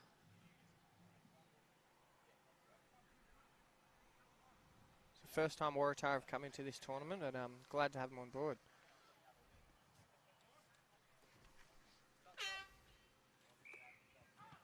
So Waratahs get us back underway. Deepish kickoff. And Madawi looking to throw the football around. So Jesse Bridge again. Yeah, he steps away and he might go all the way through again. Now he can waste the time. He can waste a minute if he wants, but number 2's on his tail. Nah, he's long gone. That's a 70, 80 metre try. Fantastic stuff. Plants it under the sticks and makes it 10 points to 5 and put Madawi in control of this game. Need to take their time with the kick because the first kick was a bit of a you really dog's want that breakfast. Yeah, you really want that 7-point lead. You don't want to put it in 5 and let them score. Now he's taking his time, which is good. Catch your breath and give your side a bit of a chance to catch their breath as well as soak up some of that clock. He strikes that right over the black dot. So 12 points to 5 and Madawi in the lead here against the Waratahs. 2 tries and he's off for a sub. Walked off the back there. I think he's well deserved. He's probably been the standout player for Madawi today. Yeah, there was nothing going on there in the middle of the park. No. He just summed it up and broke away from a couple of tired tacklers and then had too much pace for everyone as Madawi get us back underway. I think it just went 10 there, but it looks like it's been spilt by Madawi. Knock on from Madawi. Well, the referee said play on, and Madawi going to have possession about 30 metres away. So this... He put his hand out for a knock on and has changed his mind, the big fella. Towed ahead by the Waratahs. Madawi picked the ball up, but strong defence and some Waratahs reinforcements come, but they slip the ball out the back. Go the big fella. What's he going to do here? Dancing around. Tanielo Robialele. Pretty sure I didn't say that right, but give it my best shot as he supports players. They get up to the halfway line.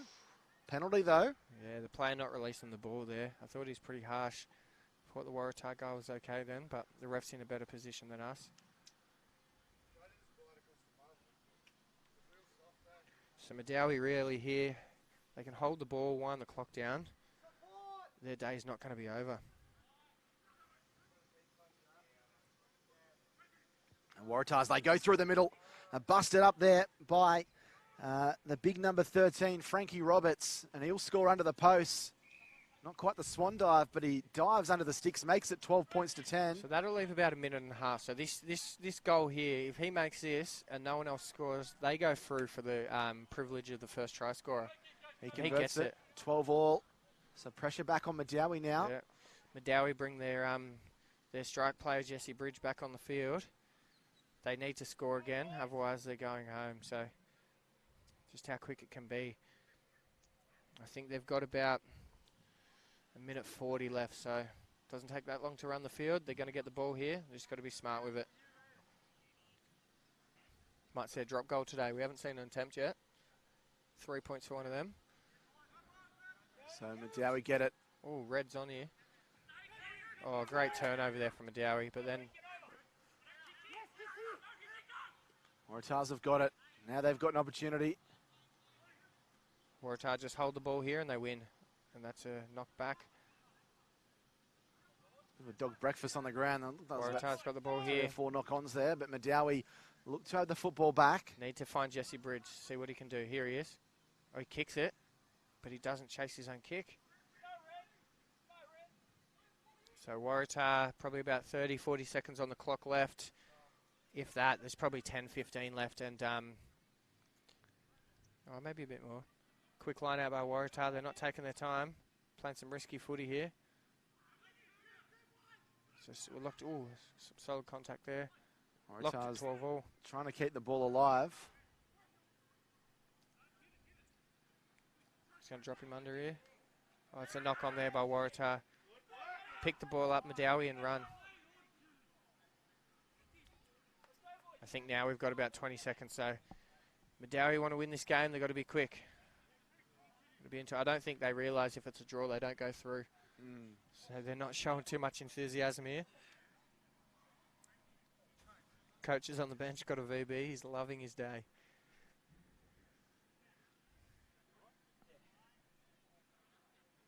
Madawi got to show some more.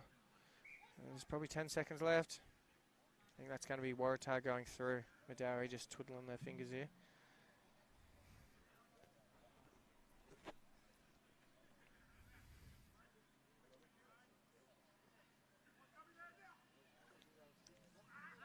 Oh, it's a great scrum there from Waratah. They've called a knock on, so Madawi got another scrum, but they're not. Yep, that's the game. Waratah go through. Yeah, finishes 12 all. Funny to have 2 draws in a row. I hadn't had 1 draw all day, and I've had 2 games with the exact same scoreline back to back. Yeah, I think that's the good thing of having a bowl final as well. Some of those teams that they come up against some of the Premier Newcastle and Central Coast teams where they're not having too much fun losing by 30, but the games when they're versing teams ranked the same, they're here for a good day. They get their 3 games in, and they can go support the bar and have a few ice-cold beers. So Terle up against Aoka now in the 3rd of the men's bowl quarterfinals. So it's a local derby on the southern end of the Central Coast. Terle been getting the wood on them the last few years in 15s in Premier 1, but this is 7s. We'll see how they go.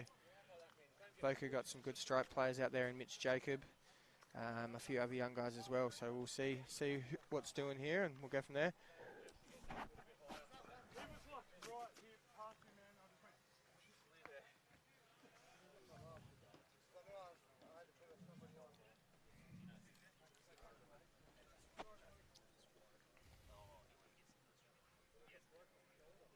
Yeah, first try goes through. So Aoka and Terle in the 3rd of the bowl quarterfinals. The winner of this game takes on Southern Beaches in the semi-final. So one of the Premier 1 referees from the Central Coast, Dave Hall out there. I'm sure he'd like to impress his referees coach over there, try and get the final today if he can. A few good refs out here, so they all want that top job.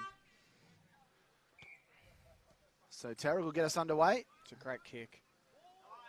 Good hands too from Popo.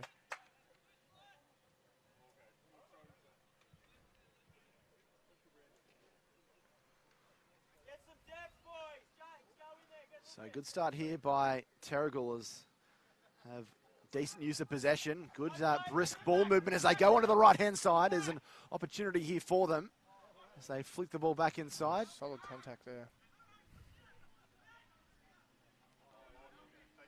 Scooped upon by Terle. Ball thrown back, keeping it in play. Stretching the defensive line of their neighbours. Ball's been lost back. They lose about 7 or 8 metres. And fall into a bit of that mud heap down there, which is about 30 metres away from the try line. It's Aaron Tate with the ball here. Nice little short ball, puts his man in the hole, and he is going to score under the post, the big fella. Not going to stop him. That was a very powerful run. Scores the first try. So Luke Horrigan there. Terle leading by 5 points to 0. Kicks it too. 7-0. So then they get that privilege again, so finishes in a draw. Terle will go through. It is a harsh way to lose a quarter-final on a draw and not go through.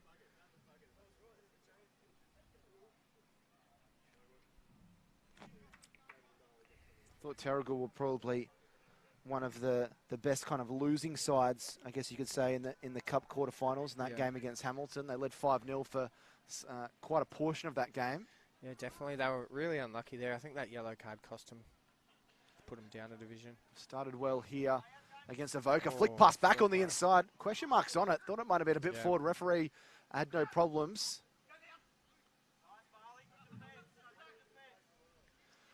And they continue to hold possession of Aoka, which we haven't seen too much in these bowl quarterfinals so far. We've got numbers out here on the right if they can spread it. And again, some ugly passing, but it's worked. And that's Mitch Jacob. He's going to score, I think. Or he's trying to take it under the post. And yeah, well, he's going to do just that. Turned the fullback inside out, plants it under the sticks, and with their first use of the football, Aoka have got a try, trailing 7-5. Crowd go wild. So he kicks this, 7-all. Some good phases of rugby. I think Aoka scored off their first dealings with the ball, and so did Terle. So really even game here. 7-all. Probably about 2 minutes left in this half as well. So Terle will get the ball off this kickoff, or they should get the ball off this kickoff, and we'll see what they can do with it.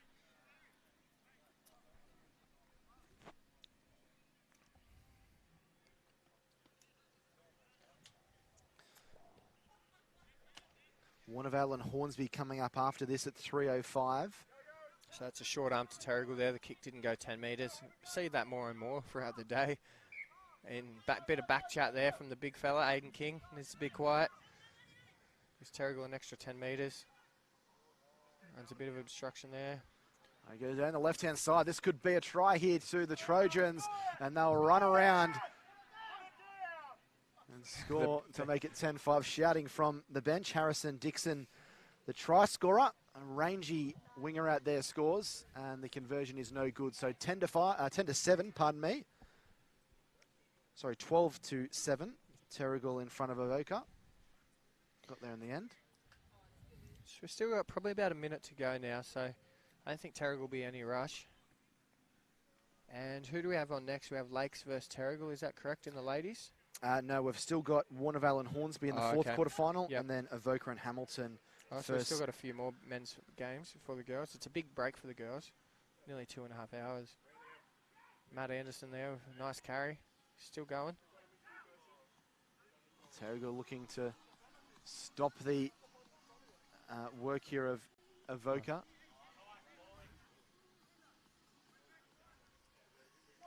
Ball's out there, so Ellie Kana, nice turnover there. Yeah, it's an important turnover here for Terle.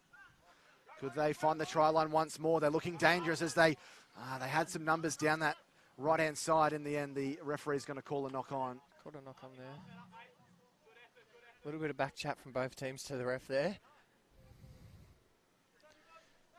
So we're looking here, it's probably about 10 seconds after this scrum. No matter what happens, I think it'll go to halftime without a score here. Unless he's Usain Bolt. think we're going to go to half-time, 12-7. There goes the siren. Half-time, Terrigal leading Aoka by 12-7 in this third bowl quarterfinal in the men's side of the draw. Winner of this game will go on and take on Southern Beaches in the semi-final, while the Waratahs will take on the winner of Warneral and Hornsby, which is the next game we're doing, followed by the two Ladies' Cup semi-finals, Aoka vs Hamilton at 3:20 and Terrigal and Lakes at 3:35. So out of those semi-finals you saw, who out of the winners, who impressed you the most? Arumba, Hamilton, Lakes, Carong, who do you think is going to be there at the end of the day? I think Lakes. I think they were very impressive against Madawi, who we saw didn't play. I didn't think they played too badly in that game, but they just kind of started the ball. Yeah, swept off the park. It was a really impressive performance, really good quickness. But I thought Arumba were probably on a similar level to them as well. Yeah. My tips is Arumba Lakes final. And anyone could win that. There's a bit of Fijian flair in both teams there. So exactly, yeah. That's probably the most exciting path to go down, isn't it? A lot of those Fijian boys grow up playing sevens with a water bottle or whatnot back home. And, yeah, so they're just used to those offloads and stuff. So it's either rocks or diamonds footy. But let's hope we see some really good matches. So the ladies' final is at 4:50 today.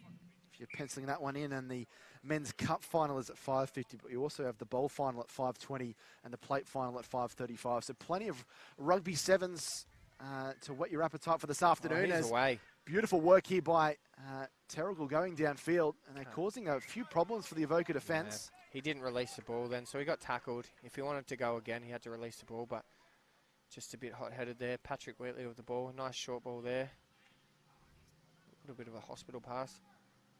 Great opportunity here for Aoka. They could potentially take the lead with a converted try. Look at the big fella go. Bouncing away from would-be defenders and doing it pretty easily. So he's trapped down about 15 away from the Terrigal goal line. That one's off the knees. Matt Anderson with the ball here. Really strong runner. See what he can do. Free says play on, and he makes about another 5 or 6 metres. Knock on to Aoka. So Terrigal ball. About 4 minutes left to go in this game. Terrigal tried to quick tap, but he didn't realise it was a scrum.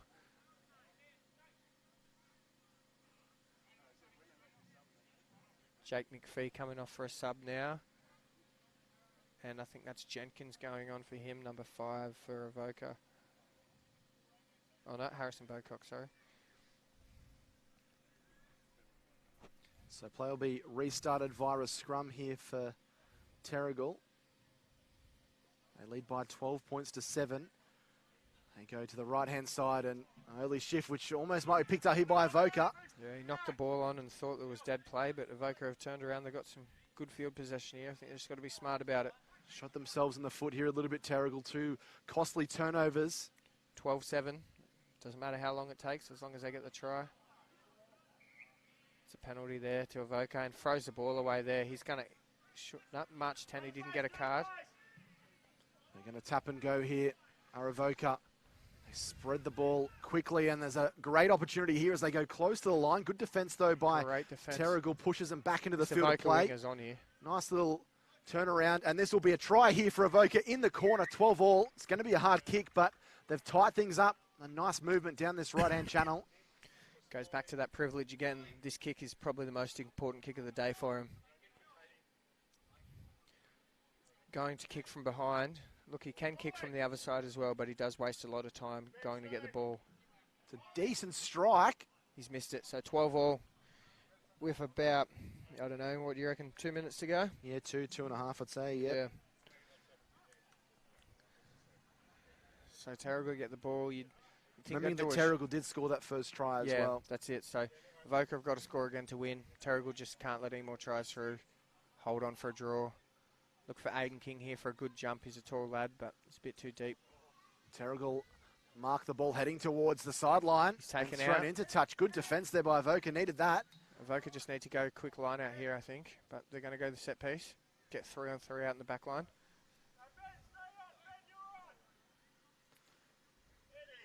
Terrigal throw a couple of subs on. Bring some fresher legs on for this final portion of the game. And here you go, Aoka 12 all between these two teams looking to make it to the good ball. semi-finals. He's got to let go of that. Here's Mitch Jacob. Got numbers. Can he sort something here? Harrison Bocock down the sideline. A little bit of a goosey there.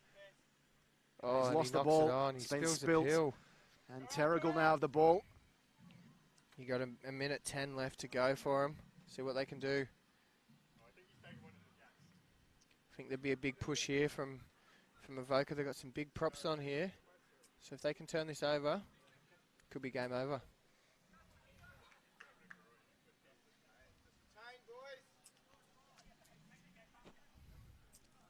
Just starting to sprinkle a little bit here in Bajoy. Yeah, the field's held up pretty well for the amount of water they had. Oh, he puts a kick through, so he's given Aoka the ball, I think. Yeah, well, Aoka have got the ball. Thought there might have been a little knock on there. Referee has no problems. Yeah, so Terle will go the quick tap. They want to win. They don't want to draw, even though they'll get through. Big fella again down the side, I reckon. Great offload there. Yeah. Terle charging forward deep inside of Aoka territory now. About 10 seconds left to go. This is Terle's ball game. Oh, They've lost the ball. if Aoka can score off this play, this is the last one. He's got to get the ball down. There's probably 5 or 6 seconds left. And Terle will get numbers there defensively. And Siren goes. Finishes Is that the third 12 draw in a row? all. And third consecutive score of 12 all. Wow. I think the directors have got to do something. So that means that Terle goes through because they scored the first try, and they will take on Southern Beaches in the first of the men's bowl semi-finals. Aoka, unfortunately, their run comes to an end. Not the first side that's drawn in this quarterfinal stage. Should have a and find playoff themselves for all the going home. drawn teams. Yeah, I know. They're stacking up, aren't they? Yeah, they surely are. Let's hope we don't have another one here, eh? So is this a semi-final? So we're in the last of the bowl quarterfinals now with Warneral against Hornsby, and then the two ladies semi-finals after that. So that same rule applies there.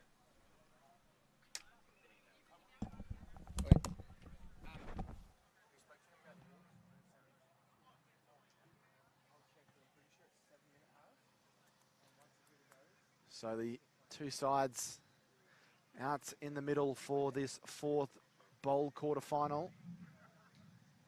It's taking place between Warneral and Hornsby. The Warneral side making their way out. Hornsby had a fair bit of a break.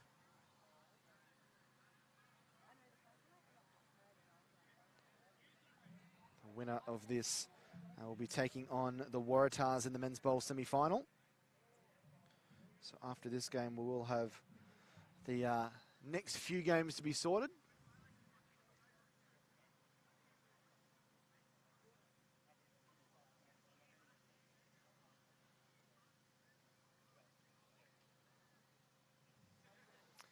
As the two captains meet out in the middle.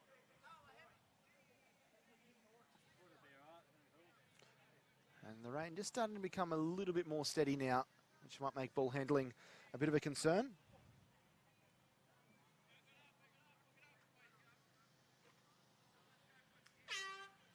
And there goes the siren for the start of the game. So Hornsby are going to start things off. And Warneral getting first use of the football.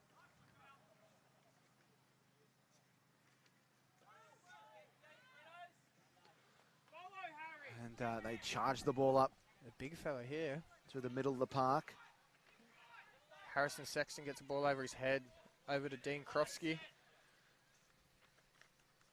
Takes a tackle there. It's a good clear out by Harrison Sexton. Cameron McNamara over to Brent Nakerman here. Long ball to the big prop. He's going to take it up the guts here. I think if they can get it right to Ben Butler, there's going to be some points. Here we go. Let's see what he can do. Terrible ball. Into touch it goes. Yeah. Quick line out by Hornsby, so they're not wasting any time. They want to get that first try, I think. Quick movement down the right-hand edge. Some footwork here. Oh, short ball. Oh, little in and away through the dummy. Not even the dummy, just kind of showed the ball. Yeah. And runs around to score underneath the post for Hornsby. And they draw first blood. So, they go through it to the draw. Harry Fox, the try scorer. Surely it's paying $1.10 for another draw. Well, they say lightning doesn't strike the same place twice. It struck the going- same place 3 times. It might strike it We're the going 4th for time. 4. Good How start can they there. just bring 6 subs on? That doesn't work. I'll be back.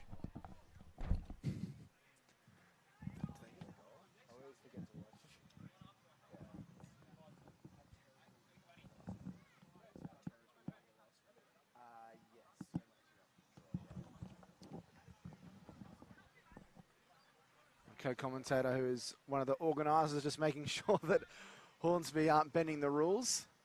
Raced out of the commentary position, but here's Warneral trailing by 5 points. No, we didn't get to see the conversions. Didn't hear a whistle, so I'm assuming that it wasn't converted. And Hornsby with another great opportunity. It's an awful pass. It was juggled well by the winger out there. Steps off the right, off the left, plants it down to make it 10-0. That's really good work.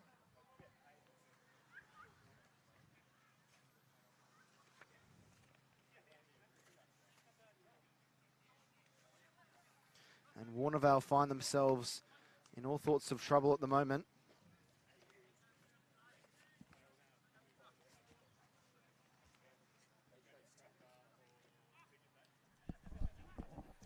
So 2 quick tries to Hornsby. The kick is going to be waved away. So remains 10-0, but a handy little advantage for the Sydney-based club. So a little bit of confusion there. The Hornsby bench had too many players on there, but it's been sorted out now. So we've It's got almost like watching an ice hockey game. They've got the whole other side on the bench. Yeah.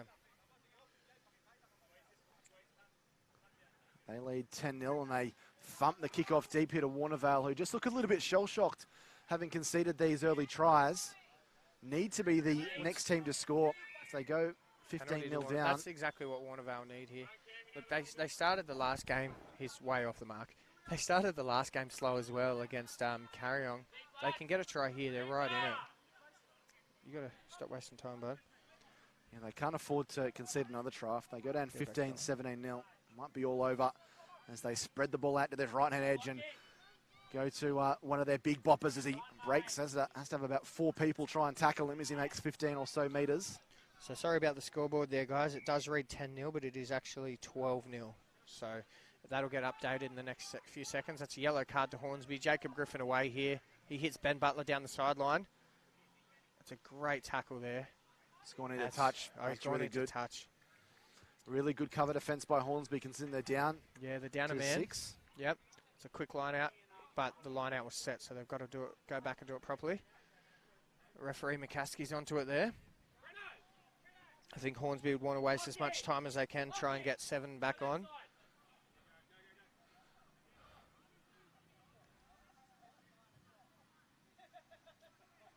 I think Warneral have 8 on the field at the moment, though.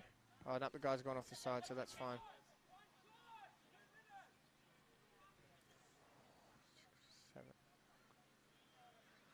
So Hornsby have possession once more, leading by 12 points to 0.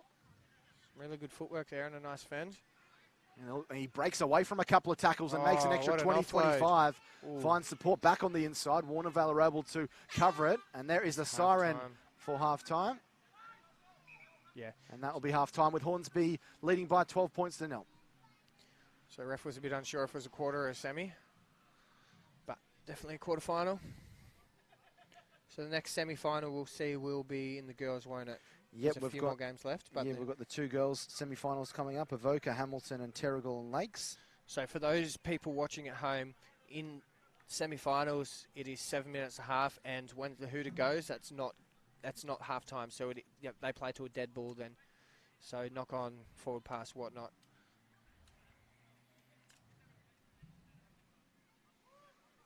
So we've got Hornsby up 12-0 here, and they've got the scorer's privilege. So Warneral really need to score 2 converted tries, and they need to do it quick. Probably got about 30 seconds while Hornsby have 6 on the field. I think they have to get 1 in that stage to be not going home.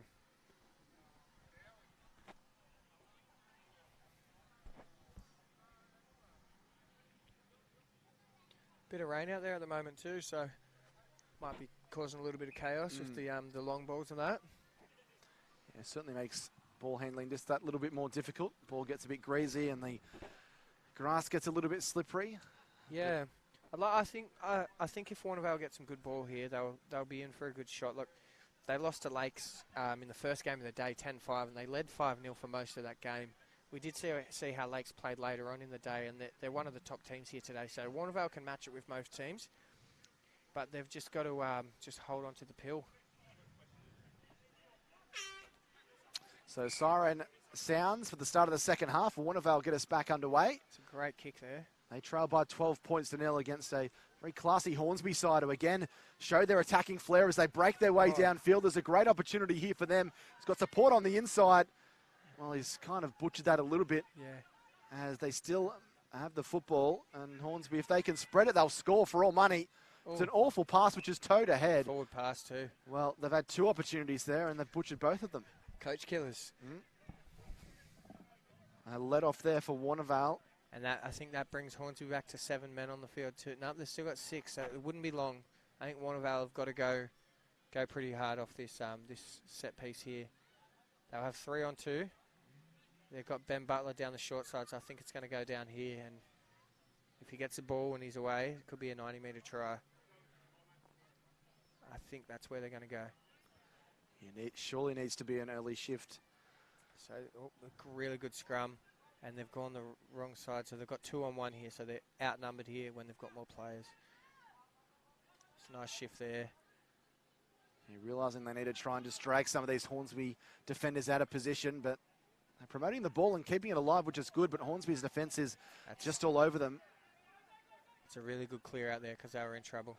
Oh, this almost could be picked up by Hornsby, knocked back by the Warneral side as they break a couple of tackles and desperately try and find some room deep inside their own quarter. Hornsby are back to 7 men as well, so that little opportunity's gone, but Jacob Griffin's away here. He breaks away downfield. It's a foot race, but he's been caught here. Yeah, good cover defence there by Hornsby coming across. Second and knee, so that's a penalty to Warneral there, not releasing the ball. The ref's going to take charge here, so Warneral, they haven't gone back 10. They've spread anyway, so Warneral here with some attacking raids. And they dance away across the halfway line as they try. About 3 minutes left as well. That ball's gone behind. Warneral are walking. I think they're a bit gassed at the moment. Nice long ball there. But he finds a deck.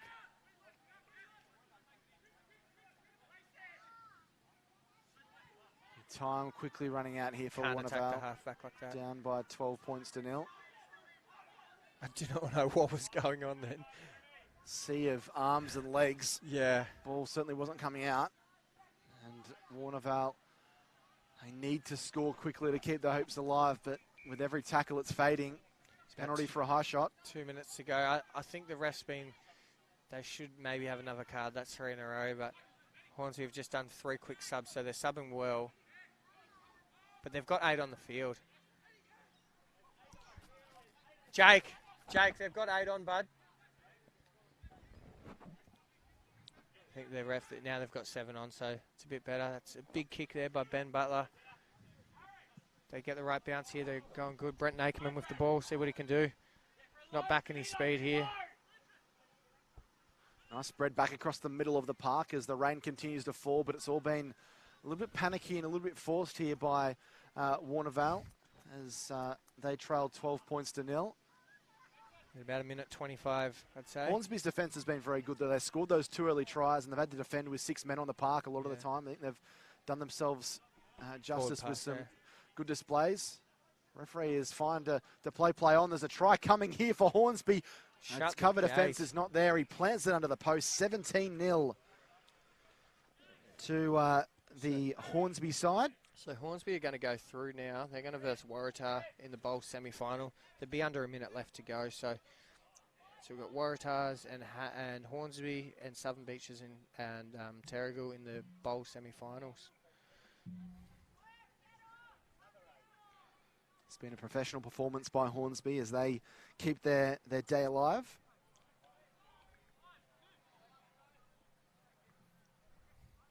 So it means that the 4 men's games that are going on. The men's cup semi-final, Arumba versus Hamilton, Lakes versus Carong, and then the men's bowl semi-finals, Southern Beaches against Terle and Waratahs against Hornsby. Some cracking games coming up. I think that Lakes Carong game is going to be really good. Carong had that really good left edge with Mitch Clay and a few of those other boys there, so see how that one goes. So Hornsby to get us back underway. Firmly in control of this fixture. And it's a penalty to Warneral, but I think it's going to be too little too late. Ben Butler's here. And there goes the siren. So that'll be all she wrote, and Hornsby advance to the men's bowl semi-final. And unfortunately, it is the end of the road for Warneral, as they have lost this fourth men's bowl quarterfinal. We've got the women's draw coming up now. We've got Aoka against Hamilton, which should be starting pretty much now, followed by the other semi-final between Terle and Lakes. We might just take a short break until those sides come on. We've got about 10 or so minutes until that game starts, and we'll rejoin the action at 3:20.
Test.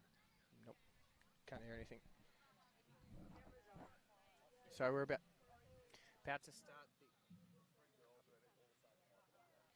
to start the women's first semi-final there, between Hamilton Hawks and Aoka Beach Sharks there. So it should be a great match. Aoka lost one game today. Hamilton have lost one game to Terle. So got top of Pool A and second in Pool B.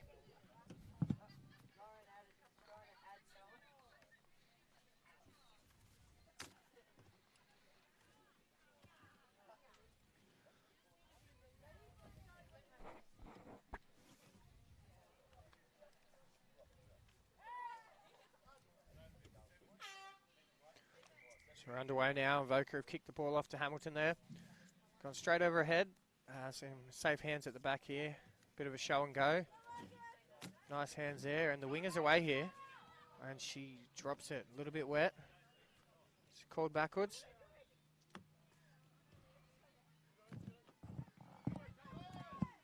Some nice strong running through the middle there.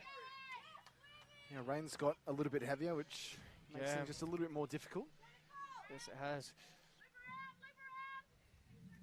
Nice early spread here as they work their way down this right-hand side. Might be a foot race. Good cover defence coming back from behind there by the Aoka girls. But its ball is still alive. Good attacking opportunity for this Hamilton side as they spread the ball back into the centre of the park and breaking tackles at will. It's a big, strong carry. He's racing away downfield. So Caitlin and Leaney, she's going to start the try off there. So unlike the last few games, it's a draw. I'm pretty sure they'll go to extra time of 5 minutes each half. So she scores under the sticks, makes it 5-0. Yeah, that's a really good fend there. Bit slippery on the feet and doesn't take much. So this is the first of the Ladies' Cup semi-finals. Terle and Lakes coming up after this.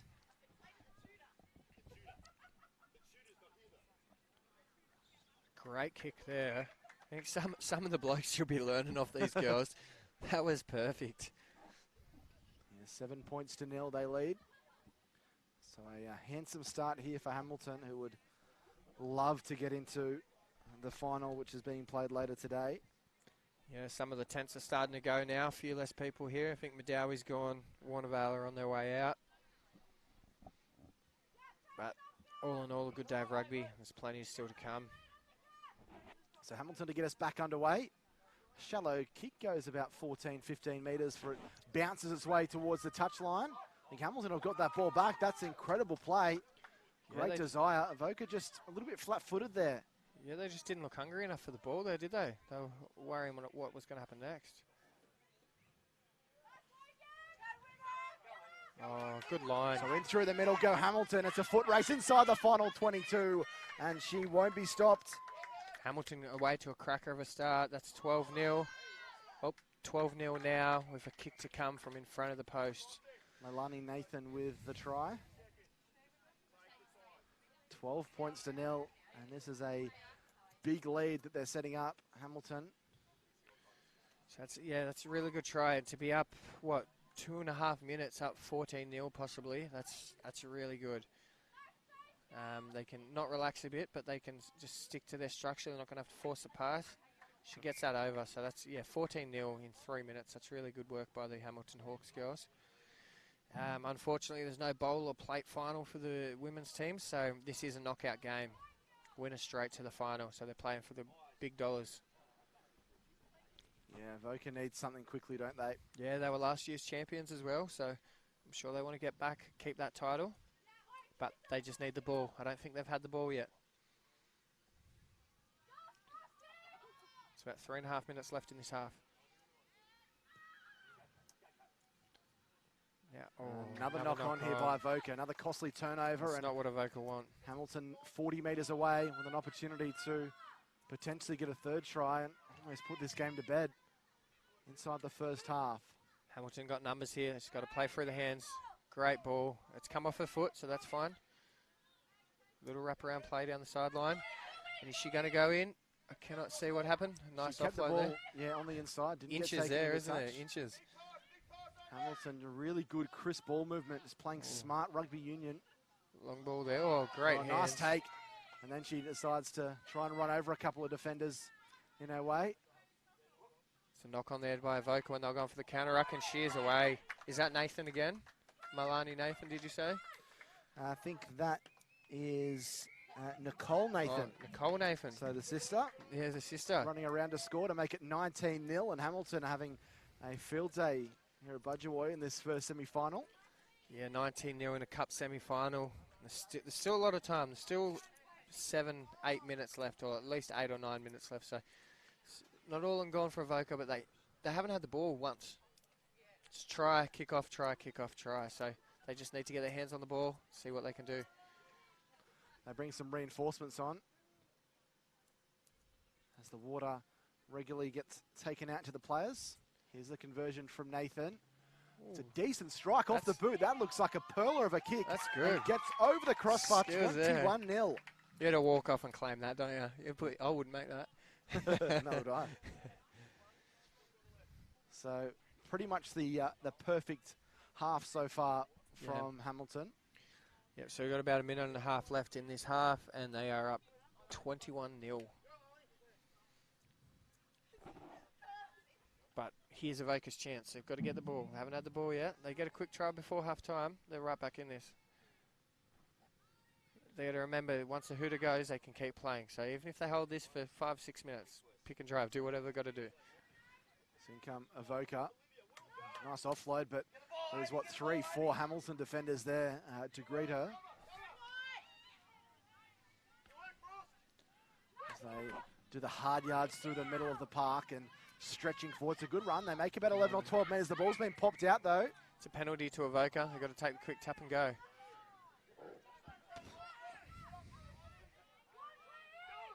$21-0. Hamilton leading Aoka. It's a good solid tackle there. And a turnover. Oh, another penalty. She didn't release the tackler.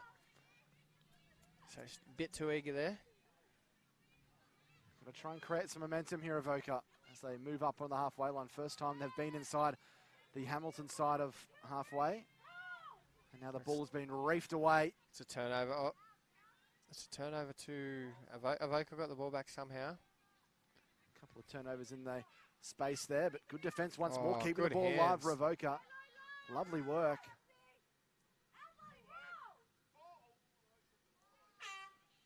Siren Keep goes. playing. You can keep playing. I don't think they realise, but it's play on. Now they realise. So Aoka here, they don't have to do anything too special. Just got to make meters and try and score that try. Can't be too panicky either, can they? They've got the penalty advantage. I think she should have left play on there, but that's fine. So if they look for a set piece here, anything just to get across that line, stay in the game at halftime. Oh, good Lovely run. ball, good hole run as well. Perfect. And she'll run away and plant it down close to the posts. Yeah, 21-5 now, so they're back in the game Shiny at halftime. Waters with the try, 21-5. They're on the board of Aoka. Bet you some of them quarterfinal teams wish they had that rule. Yeah, definitely. We'll see the conversion here from the Aoka side. It's not a great kick. So at halftime, Hamilton 21 leading Aoka 5, but Aoka on the board and keep the hopes alive. Yeah, 16-point ball game there. So look, Aoka have got to score at least 3 times now, but it's still not out of it. Hamilton did it, so that I'm sure they can come back with it. Just that's their first real phase with the ball, and they scored off it. I know they got a few penalties, but they're definitely still in this ball game. We'll take a short break here on the live stream and rejoin you with the start of the second half.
It's almost go time for the second half here in this first women's semi-final. Hamilton 21 leading Aoka 5. Following up this game is Terle against Lakes in the second semi-final.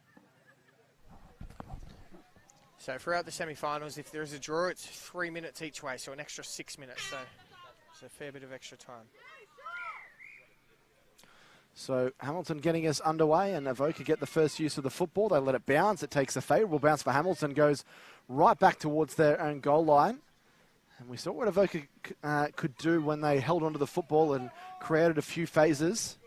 They got to try right on or after the siren to get on the board. They've started with the ball here. Is exactly what they need. Strong defence from Hamilton, but breaking the way downfield are the Aoka side through Taylor Welsh, who makes about 15 metres, but it's a good turnover there by Hamilton. Straight onto the ball, experience. They keep the ball alive. This is good ball movement here by the Hamilton side. They've got some numbers here. Throws a dummy, goes all the way through, and will gain her second try of the game underneath the post, 26-5. Really nice try there by the Hamilton side.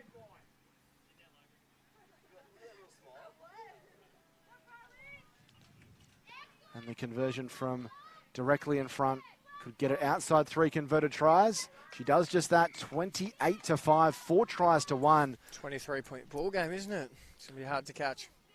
Dominant performance here from Hamilton, who have looked just a class above.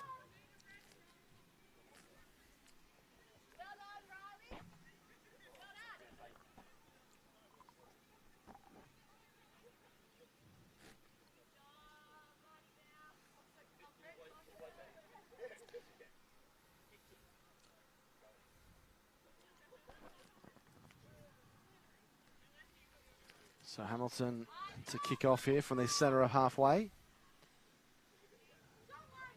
Aoka trailing by 28 points to 5. It's hasn't been a good day at the office for them in this semi-final.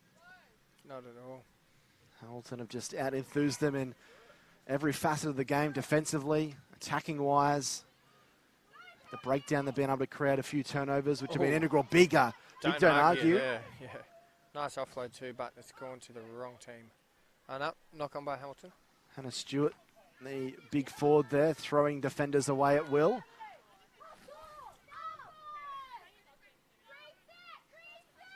There's about 5 minutes left in this half, probably 4.5 minutes. So they want to do something, they've got to do it soon. They've got to get a flurry of points. It's looking less and less likely as Hamilton I don't think it's going to happen. Have been brutal in defence. Oh, gridiron pass there, a bit Tom Brady-esque. So Aoka have done well to hold on to possession, but they really haven't made any inroads. No. Still deep inside their own half. Ball thrown back, Hamilton all over them. Yeah, I think you can just tell with the Hamilton structure, they throw long balls and a few more plays where Aoka have got a few girls out today, so they're just not at their 100%, but still quality rugby. A dummy thrown, slicing away through the defensive line.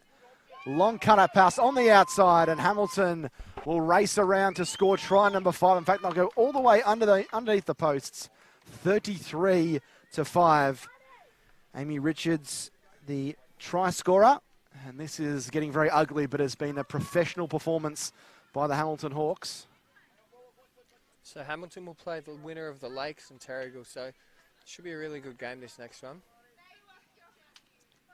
Bit of a blowout now, it's a 28-point lead. No goal, as moves away to the right, but 33-5 is a dominant lead and a performance for Hamilton as they...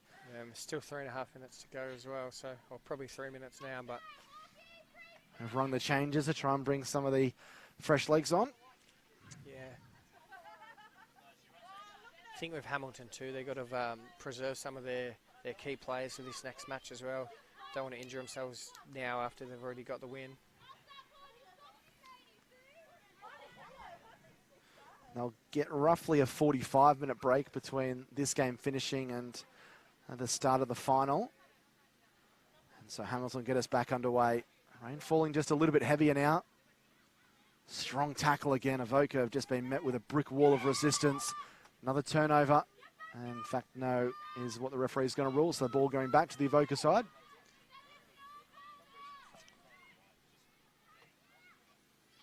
And can Aoka show a little bit of fight? I was going to say, that they get the ball back, Hamilton, and nice little end around there as they make 5 or 6 metres off their first phase with the football. Solid contact here. They've got good numbers out to the left. Oh, now to the right. It's Ange Jones with the ball. Nice hands there. Great hands again. I think the winger could be in here. Amy Richards racing away down the right flank. Too much speed for her Aoka counterparts. Runs around. She won't get under the post, but she'll score out wide and make it 38 points to 5 to Hamilton. I think that's a hat-trick for her as well, so that's a good achievement in a game of sevens. It doesn't happen too often.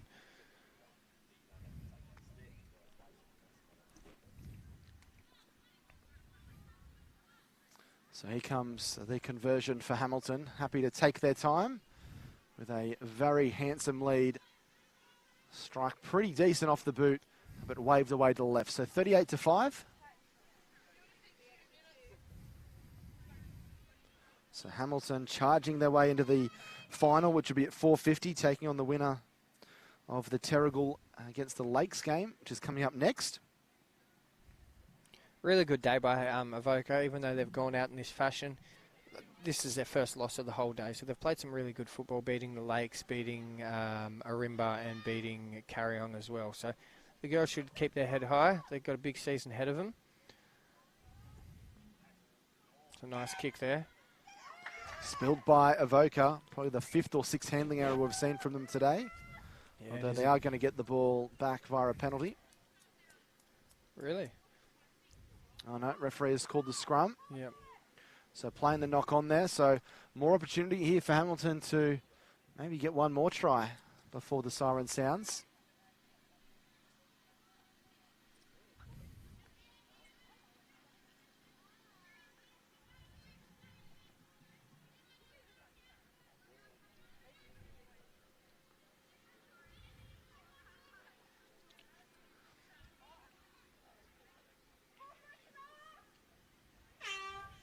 So there is the siren, but of course we'll keep playing until the ball is dead. Yeah, Hamilton will probably just kick it over the sideline here, I'd say, unless they want to keep going.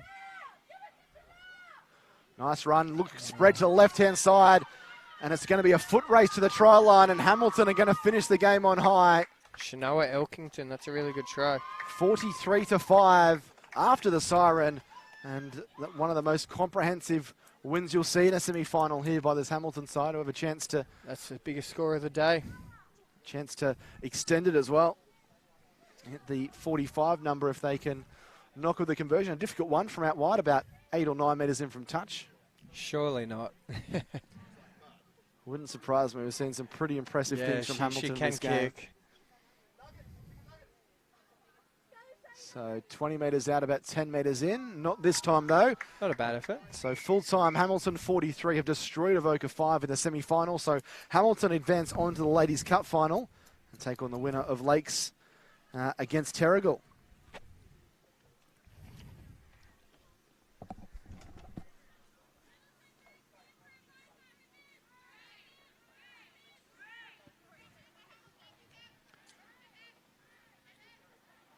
So almost go time in this second women's semi-final. Terle against Lakes, 3:35. And then after that, we'll have the Men's Cup semi-finals.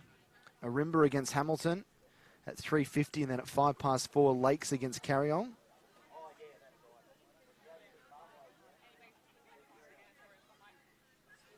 So after these women's semi-finals are done, we'll have 4 men's games, the 2 men's cup semi-finals and the 2 men's bowl semi-finals. Ladies' Cup final, then men's bowl final, men's plate final, and men's cup final to finish off the afternoon. So Terle just in front of our broadcast position. So Terle, the Central Coast Rugby Union Sevens premiers last year as well. Didn't drop a game all year, so that's really good. They're playing 2 games a day, didn't lose 1 game throughout the year. Lakes girls just missed out on the semis last year, but I think they'll be in this match. I think it'll be a really decent game. The player to look out for is the captain there, Kate Skelton. So you watch her; she's one of the more experienced girls out there.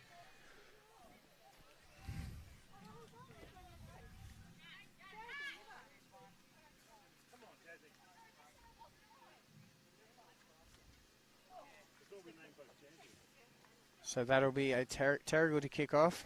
Coach Julian Campbell, he seems confident.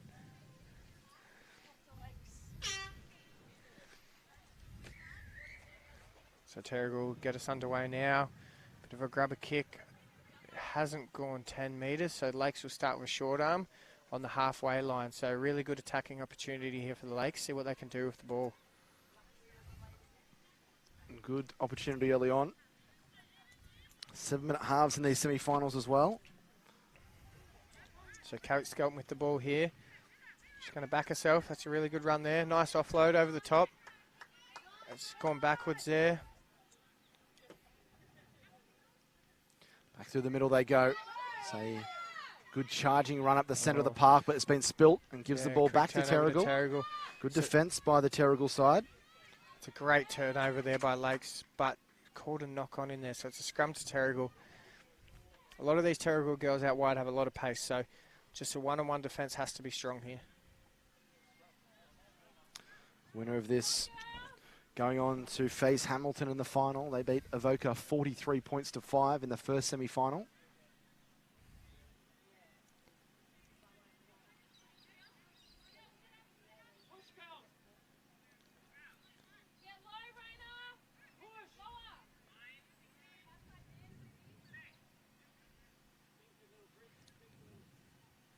It's a good scrum there by Terle. They come under to the short side.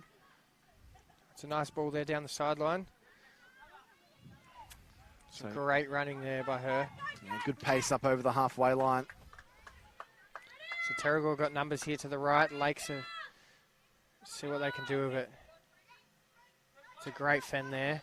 Yeah, lovely work through. Away. Pushes away the defence. And going over the line there is Elise Connolly, who will race around and score pretty much under the posts and make it 5 points to nil. Terle drawing first blood in this second semi-final. Yeah, Lakes girls just got a bit caught out there. They had people on the short side not marking anyone, and Terle just took advantage of that, the numbers game. Conversion, no problems. Over the black dot, 7-0. Terle playing from in front. Some of the men's teams warming up next too. So who's the next male team? Is it Arumba and Hamilton, or is it Lakes and Carong? So Arumba Hamilton, followed by Lakes Carong in the two men's cup semi-finals. Some really good games there. We've got 3 Central Coast teams, so the boys should be pretty proud of that effort, especially all the Central Coast coaches there. There's been some tough competition today. Goes 10, but knocked on there by the Lakes and picked up by Terle. So another opportunity, although that ball probably didn't need to be passed. Referee it's going to be advantage over to Terle, so... Through the middle as the sun starts to shine on us here at Budgetway. Lovely ball on the outside. Great pace here by Terle. They race around. They score their second try. So Brittany Craft there. So that's a great try by her. They just let the ball do the work. So long balls, and then they just get the speed on the edges. She scores and makes it 12 points to nil. Conversion can make it 14-0. And the conversion is good, so 14-0. Terle in control. So was that conversion successful, sorry? So 14-0, that's a quick bit of rugby there by Terle. But definitely not out of it now. It's not over. There's still a long time to go, 8 or 9 minutes.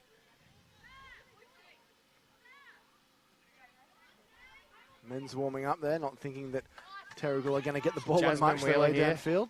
It's a good carry by Jasmine Wheeler, good place back as well. So Kate Skelton there with the offload. So Bridget down the sideline. It's held over there. So Jasmine Wheeler here. Lakes are just running it like some big forwards straight up the middle, but they unfortunately knock it on. So Terle will get some quick subs there while there's a scrum. Terle 14, the Lakes nil. Scrum packing down almost on halfway.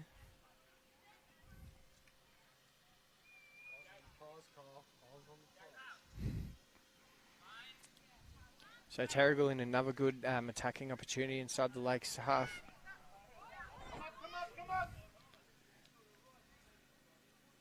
It's a nice wraparound play there. Just slips off the tackle.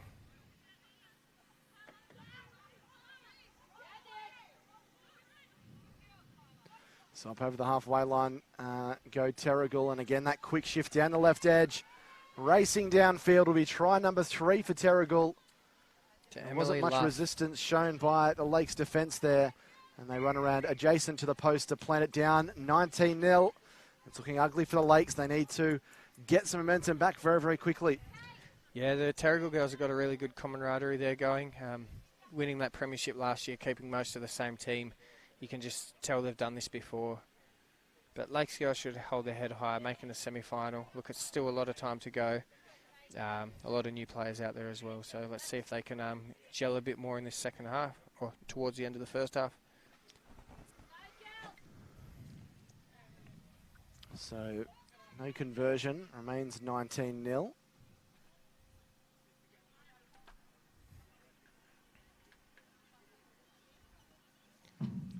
Kick won't go Short 10, there, only so goes about 5 or 6 metres, so we'll be... It's gone out there. It's going to take a short arm on halfway.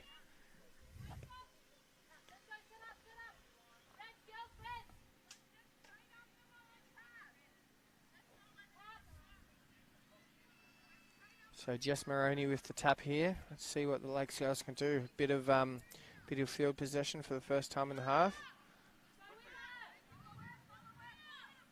Good run there by Jess.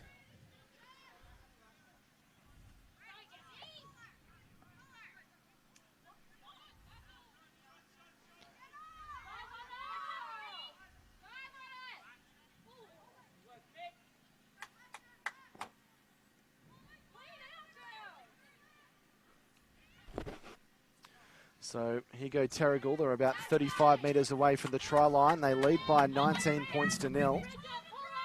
One more try here they'd love before the break as the siren sounds, and they've still got some numbers down this right-hand side, but good cover defence there by the Lakes. It's thrown back. I think that was a knock-on. Yeah, the referee will call it, and at half-time, it is Terrigal firmly in control of this second semi-final, leading the Lakes by 19 points to 0. 7 minutes left in this one. That second half, the Lakes need to be the first team to score. Feel that if they don't, then it could be Terrigal that will be joining Hamilton in the final to be played later this evening. So do we have a break between this game, or is it straight into it? Straight into it. So 3 tries and 2 goals in this first half. Dominant performance by Terrigal, and that was after Hamilton beat Aoka 43-5 in the first women's semi-final.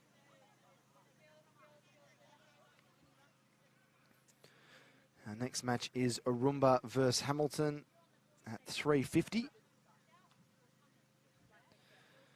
And then Lakes against Carong at 4:05.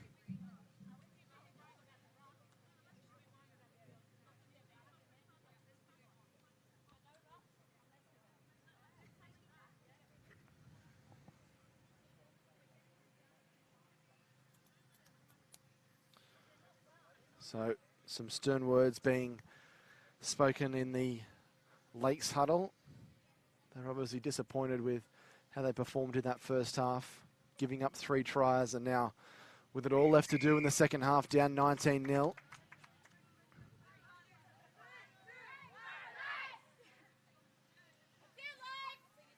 But if they can be first to score and get it back to 19-5 or 19-7, they'll, particularly in these first couple of minutes, they'll feel a lot more comfortable about their situation.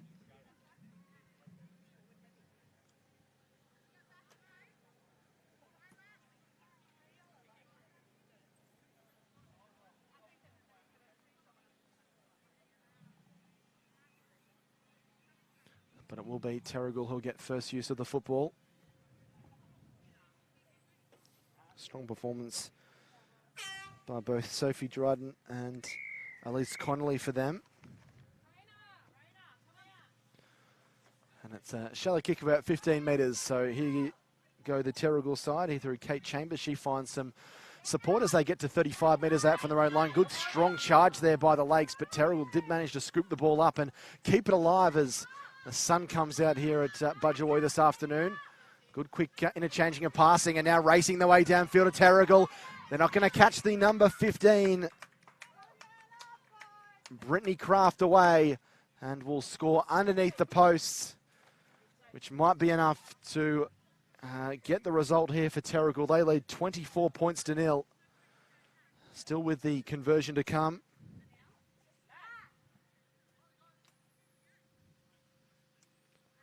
And the conversion to be taken here by Elise Connolly. It is wide, so no good. So the score remains 24-0 to Terrigal.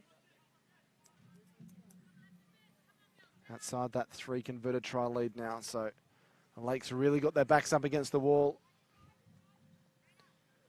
With really the first bit of possession in the second half, the Terrigal side, after a couple of phases, able to spread that ball quickly and put it into the hands of Craft, who, I wouldn't say ran the length of the field, but went close to it, a 40 or 50 metre dash to score. And here go the Lakes as they get their first use of the football in this second half. Need to make use of possession as Terrigal march themselves up and try and put some heavy hitting defence on. And it is going to be an error against the Lakeside, and scrum is going to pack down. With the feed going to Terrigal.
working, ledge arm? I'm having it. It's not working. Can you just say I feel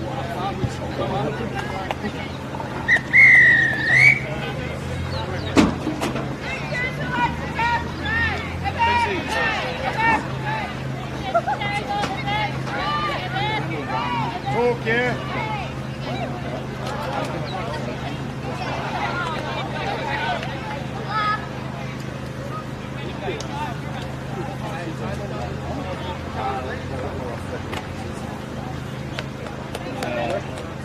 That's working.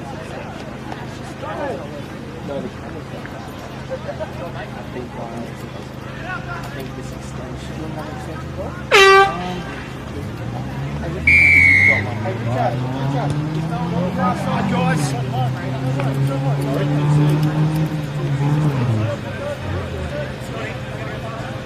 Go, Jaden! Go, Jaden!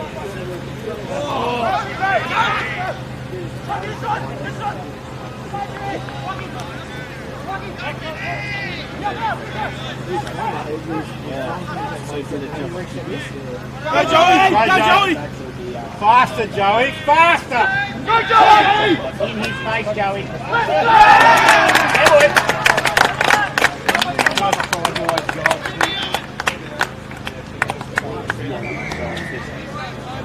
Reset, yeah, reset.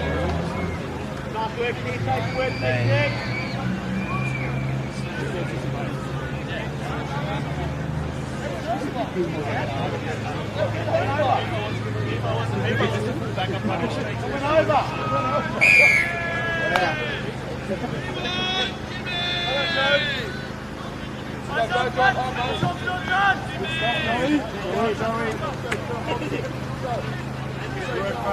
Great start, boys.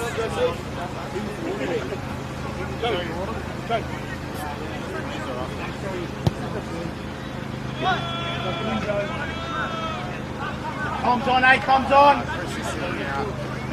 Working up, eh? Working up, quite too. Lisa, Yep. does that the camera have power? Like, is it's charging everything? And No, I can't see. like, it doesn't have the battery side. No. Okay, so that's Dad! Work. Dad! Stop!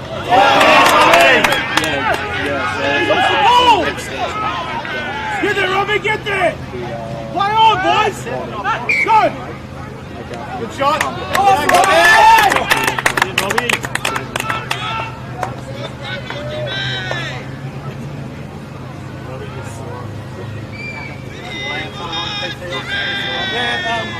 Oh no, let's go.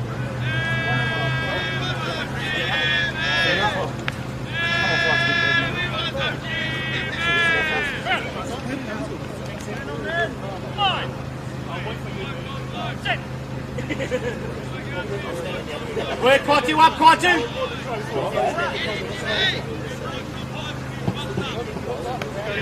Jam on, Quatu, jam in. Legs, Piso! Work!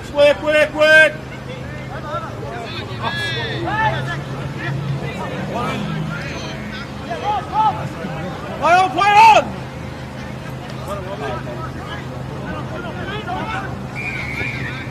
Go! Settle it. Slow down. Must go forward, but now. Forward. Go, Quatu. What? That's it. You call it! Jamie, drop it! Your player was offside. Ball, boys. David, just run the line.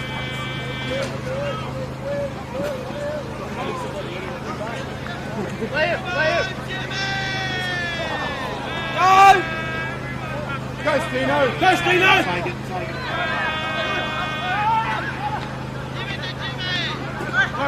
Go, Robbie!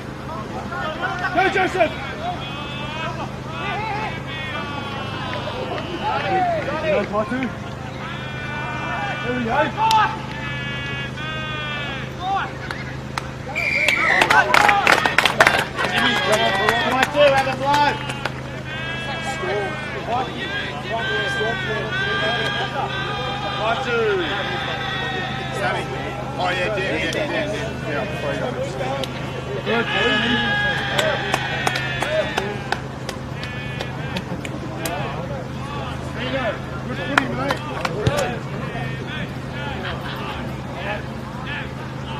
Who's our push, Braz?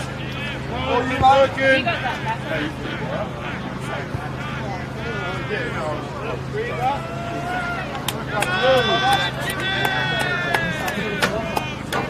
got that. Check down, man.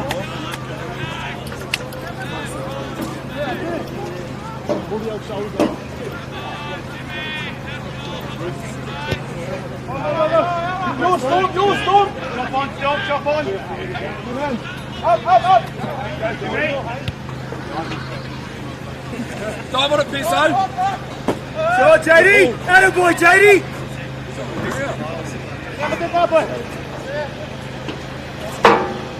Go Storm! Go Storm! Go storm! Go storm! He's on!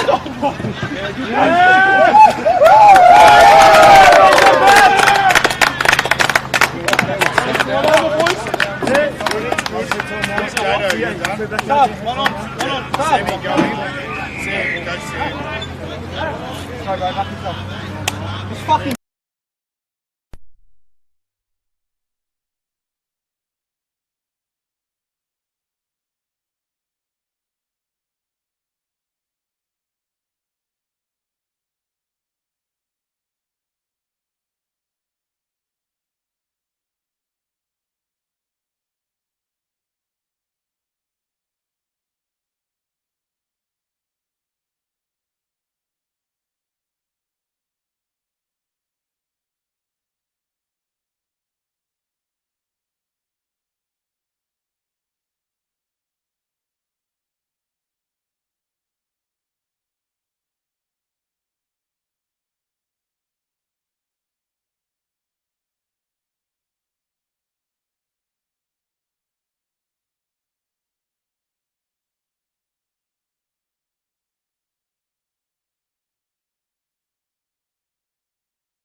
always something that's screwing. Someone's bumped it when they've been warming up. Lucky we picked Or it up. having a smoke. Because you've got like half an hour of battery charge on that, don't you? Oh, it's got a little bit more than that, but it's just... I reckon we just wait to the next game because I have no idea what the score is. You've got the score, don't you? No, because I was just up there. This game just started. I'll find out the score so you can put it online. For it. Oh, did this one just start? No, this is nearly over. Oh, this is nearly over. Okay, never mind then.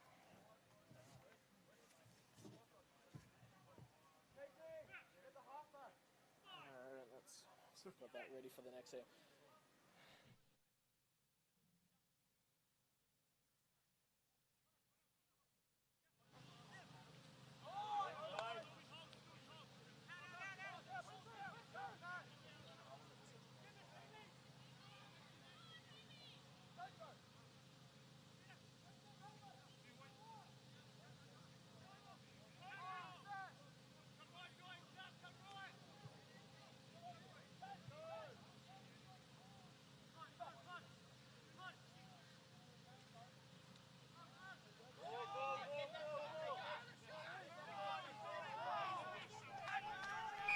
Test. So we've had a few technical difficulties here. So it's 31-19 Arumba's way. I think there's about 2 or 3 minutes left. So we'll have that back fixed up any minute now. So disregard any score that may be on the scoreboard if it's wrong. But it is 31-19 to Arumba. We've got Steve Pike running down the sideline here. He's being tackled. A little bit of an offload there. 31-19. 31-19.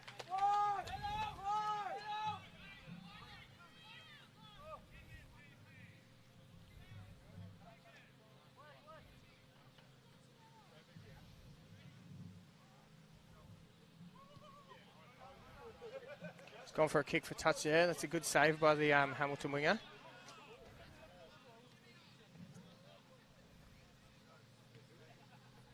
So once again, I do apologise for the scoreboard. We've had some technical difficulties here.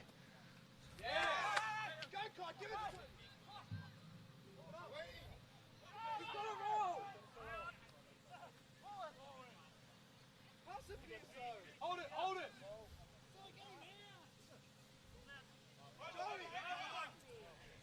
Struggle for the ball here. There's a knock on by Arumba, I think. He's given a penalty to Arumba here. So once again, the score is 31-19. There's not long to go. Lakes versus Carong next. We should have the scoreboard fixed up by then.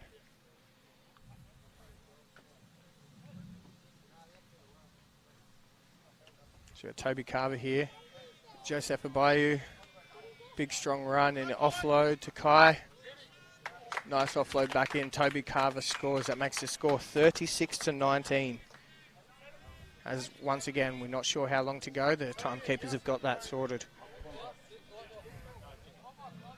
So 36-19 with a kick to come from the side.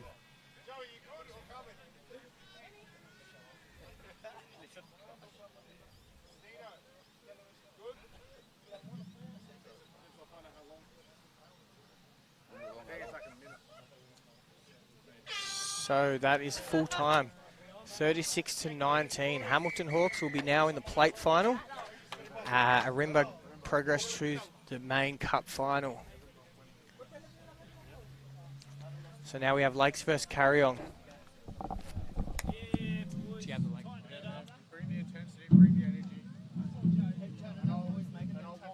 Discipline, we want to get those errors out of our game. We're not contesting in the 40. Push them over to the edge and have a rip at it there. So Carong here, haven't dropped a game today. Lakes Rugby have not dropped a game either. Good deal.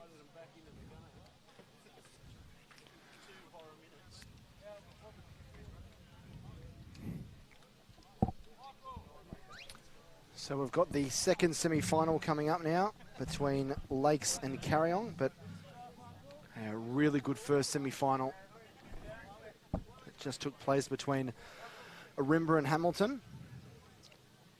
So that's all the Newcastle and Sydney teams knocked out. So the 3 Central Coast teams, so title is going to be staying local, which is good. So we've got Arumba into the final. They got a bit of a break until the final, scheduled to play at 10-6. So what's the time now? just after 4 o'clock, 10 past 4. So they've got about an hour and a half to cool their heels a little bit before the final. Oh, yeah, there's 3 more. Yep. So Lakes to kick off here. Matthew Raylini's with the kickoff. Unfortunately, it hasn't gone 10 metres, so that's a short arm to Carong on the halfway line. Mitchell Clay will start the proceeds there. So Mitchell Clay with the ball here. He hands it wide.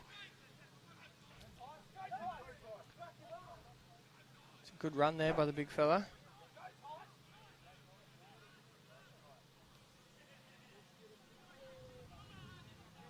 Carong with their first attacking raid on the Lakes line. It's a good turnover to the Lakes via Penny Raylini. A nice offload to Jerry Tikalampi. Alessa Kama here going out the middle.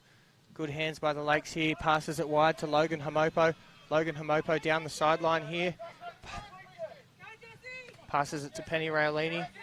Penny Raylini dancing around, palming them off. Palming them off. It's a good ruck there. Jerry Tico passes the ball wide to Matthew Raylini.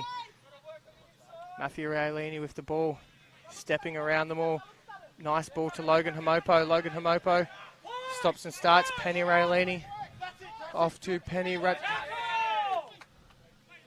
Back to Jerry Tikalampi here. Back to Matthew Raylini, and Matthew Raylini is going to score the opening try for the Lakes. So the score is 5-0 to the Lakes Rugby Club in the semi-final. So because of that loss for Hamilton, they will go through to the men's plate final. That's correct. So they still have a second bite at the cherry. That'll be at 5:35, and so they will play the loser of this game between Lakes and Carong. But a good start by Lakes. Yeah, very good start to the Lakes there. A lot of offloads, a lot of good ball skills there. Pretty much really a 70 to 80 metre effort from the Lakes. Carong boys should keep their heads high. They're still in this game. There's a long time to go. There's still 7 minutes left, 4 minutes left in this half at least, 4 or 5 minutes left. So a long way to go for both sides. Let's see if he can get the kick off a little bit better this time. They've got some flair there, don't they?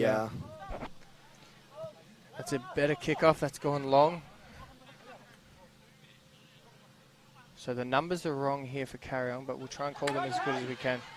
So nice line break there, and a nice offload there. So the ball comes to Carong on the wing. He's jammed hard by Penny Raylini and Penny Ratu. So he's been crunched there.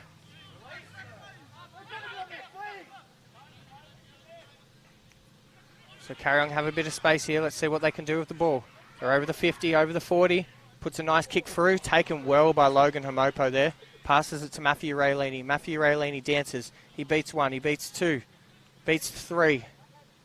Nice offload there. He hits Junior Kaka. Alessa Kama comes out wide to Penny. Over to the other Penny here. Over to Jerry Tico down the sideline. Jerry Tico running down the sideline. He steps back. He pops the ball to Penny Raylini. Penny Raylini beats 1. Passes the ball, and there we go. That's another try to the Lakes there. They're going to score this one under the post. The score will now be 10-0. Did he miss that first kick, or he got it? Okay. Sorry about that. The score will be 12-0 with a kick to come from under the post. Lakes guys are bringing some subs in. Still very early in the game. We're still only about 4 minutes in, so got at least 10 minutes of running rugby here, at least.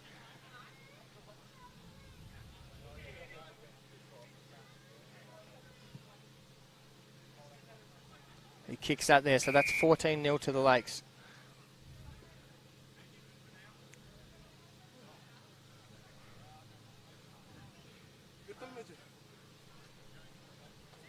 So Lakes are running some substitutions here. That's another average kick by the Lakes. That's two out of 3 kicks that haven't made the 10-metre line. Carong will start with a short arm on the 50-metre line here. They did this in the quarterfinal as well, didn't they? And Yeah. it didn't really hurt them too much, but I guess they're back in their defence here. Mitchell Clay with the ball. He hits out wide. Carong have got space here. They're over the 40. Nice offload there. They're about at the 35-metre line here. Carong recycled the ball well. Ball's coming out wide again. It's at the link. Now it's at the link again. Now it's out on the wing to the big fella. The big fella barges one off. He barges two off. Now the halfback picks the ball up.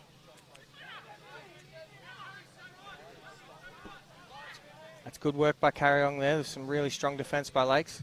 Carong have got the numbers here. See what they can do with it. He beats one. It's a great tackle there by the Lakes. Carong are doing well to stay in this at the moment. There's been some really solid counter-rucking attempts. So the Lakes there. Lesser Karma, he's away. He's over the 40. He's over the 50. He's getting ran down. He's over the 40 again. He's over the 30. He passes the ball to Bossi Serakalu, and Bossi Serakalu will score a try. That takes the score to 19-0 to the Lakes. Just very flamboyant, aren't they? Early shift, being able to create some room down the left-hand side, and really good interchanging of passing there by the Lakes. They are certainly the side to beat, and they've played some really good rugby in this first half. Yeah, Lesser Karma after a 60-metre break there. One of the captains is calling for a spell. So that takes the score to 19-0 with about 30 seconds left in the half. So got about 7.5 minutes left. Carong need to get on the board if they want to play in this cup final. He has slotted that from the sideline, so that is 21 points to 0. A great kick by Logan Hamopo there. Carong, really good attack. Lakes turning defence into attack there. Some very vocal crowd members on the other side there from the Carong boys. So about 15 seconds left until half time, but the game doesn't stop on the hooter, it stops on the dead ball. The referee says that's enough. We'll call half time. Lakes 21, Carong 0. What do you think of that half, mate? Really good stuff by the Lakes. They've just been so dominant and just been able to throw the ball around and stretch the defensive line of Carong, and they just haven't really had a look at it in this first half, and I'd be very surprised if they were able to get their noses back in this game, because the Lakes defensively, I think, have been really strong even when Carong have had some possession. So the first couple of minutes are going to be really integral to how this game plays out, but yeah, the Lakes firmly in control. Well, what I think the Lakes are doing is they're giving away that short kickoff. Look, if it's 10 metres, they've got some big, tall guys that are almost 6 foot, so they're going to try and grab that. If it doesn't go 10 metres, they're backing their defence to hold out Carong's attack. So they're sort of going all or nothing, and it's paying off dividends for them at the moment. 21-0 at half-time. This is a really, really good score for the Lakes Rugby Club. So coming up after this semi-final, we have the first in the men's bowl semi-finals.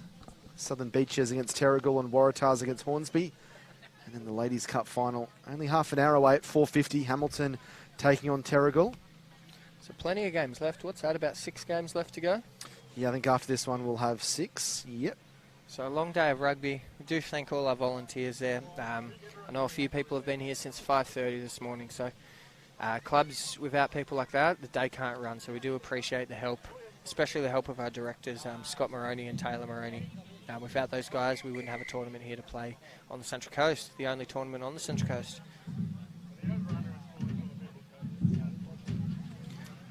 Okay, so Carong will start with the ball here. So Lakes are set to receive the ball. They've made a few substitutions here. Let's see how that pans out for them.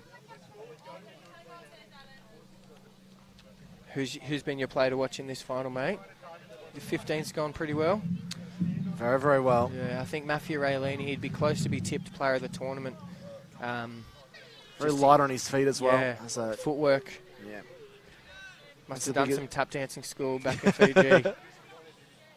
Carry on with the kickoff. They go long, and they send it to that man, Matthew Raylini. Let's see what he can do. I think he knocks the ball on there. So carry on. Really early in the second half, they get a shot to come on the Lakes line here. So let's see what they can do.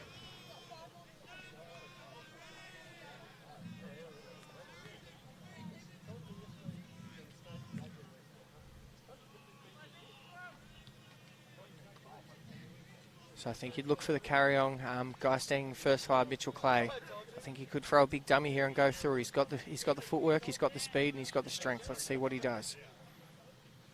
So ball's with Mitchell Clay now. Let's see what he's going to do here. He passes it for a block play out the back. That's a great tackle there. Or he misses him here. He comes down the sideline. Kyle's down the sideline. He puts a grubber through. Taken beautifully by Logan Hamopo there. Carrying and trying to counter-ruck as best they can. Matthew Raylini down the sideline. Flick past to Blake Dinham, but he coughs it up. Game's still live. All right, they've got a scrum there. So Lake's throwing the ball around in their own half there. It could be pretty dangerous here. Carrying attack the Lakes line here. About 6 minutes to go in this half.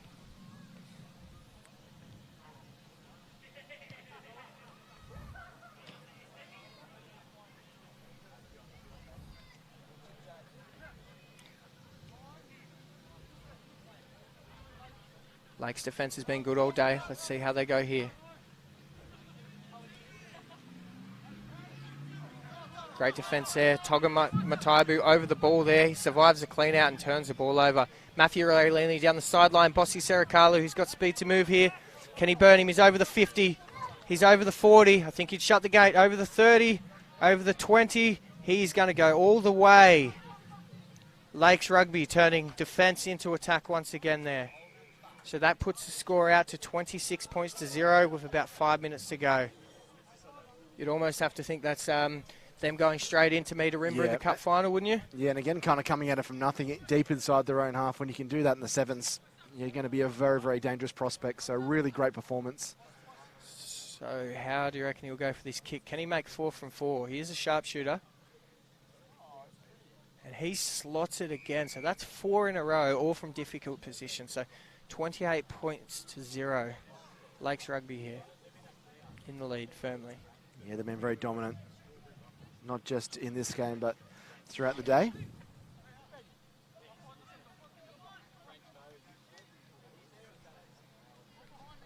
Four tries, 4 conversions. Yeah. Oh, okay. A little bit of delay, isn't it? Yeah. Yeah. So carry on, get the ball back off the kickoff here. Lakes send it deep this time. A little bit of a knock on there by Carry On, but what's the ref going to call here? He's going to call hands in the ruck. So Carry On need to go fast if they want to get back in this cup semi-final. Mitchell Clay here. He goes out to Kyle. Kyle dances around. He takes on the line. He's through the line.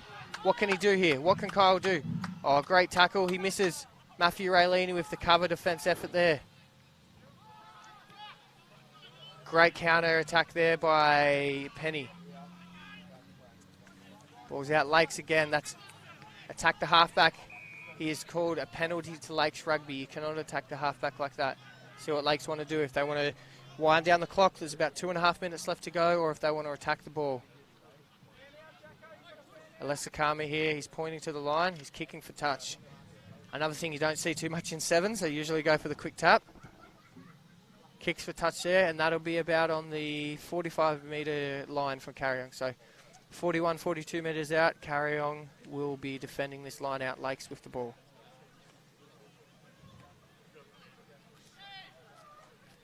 See what the Lakes can do here. Lakes have 2 men in the line out, Carong have 3. I think they're going to get pinned for numbers here. Now they've pulled back now. It's a fair game. That's not straight there. It's an average throw by Ace out there.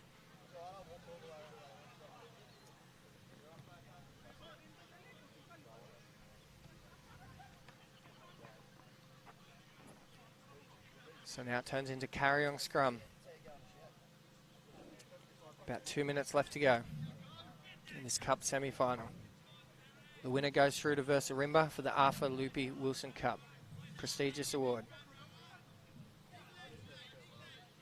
It's a bit of an early push there by the Lakes. Carong receive the ball. It comes out wide. Bit of a bobble there. Mitchell Clay with the ball here. Let's see what he can do. He burns wide. He goes wide. He puts his winger down the sideline there. He steps out.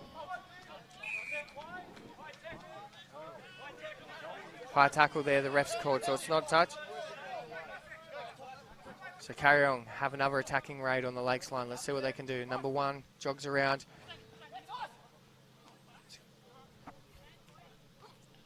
Some solid contact there.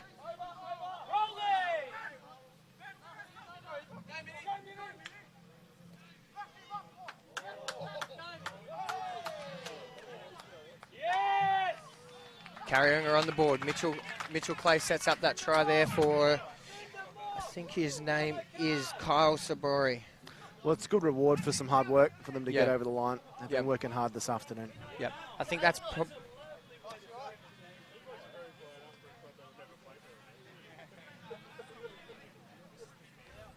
so 28-5. Lakes lead. 40 seconds left on the clock. It's all done. Carong will play in the plate final against Hamilton Hawks.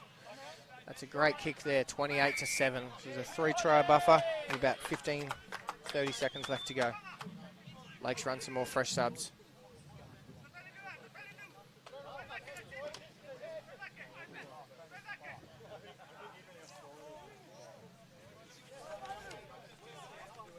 Lakes haven't dropped a game all day. Only conceded 2 tries the whole tournament in defence, so the defence is what's winning them games. That's full time there. The Lakes proceed to the final, the main final today. They will verse Arumba. Carong go into the plate final against Hamilton. And we have a cup semi-final, a bowl semi-final. Is that correct at the moment between Terle? Yep, and Southern Beaches. So that's coming up first. That'll be the first semi-final that we have. And then the second semi-final is the Waratahs against Hornsby. So 2 interesting games coming up. So Terrigal have been probably one of the better sides in terms of losing in the first round of the quarterfinals. Since then, they've been brilliant, and they'll be hoping to make it to the bowl final. The loser of this goes out. They don't have anything to play for after this, so it is sudden death.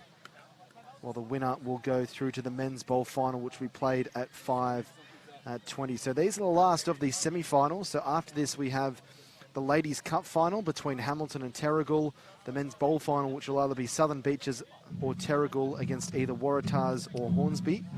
The men's plate final is Hamilton against Carong, and the men's cup final is Arumba against the Lakes. So it will be Terrigal to get us underway. As the dark storm clouds come back, it didn't go to 10. It's been taken by Southern Beaches, who charged their way downfield, and they're going to score off the opening kick of the game as they race down the other end of the park to plant down, and not even 20 seconds gone, and they open the scoring. Southern Beaches to lead by 5-0. The conversion is a good strike off the boot. No, the touch judge's flag has stayed down, so it does remain that 5-0 scoreline. Perfect start here for the Southern Beaches.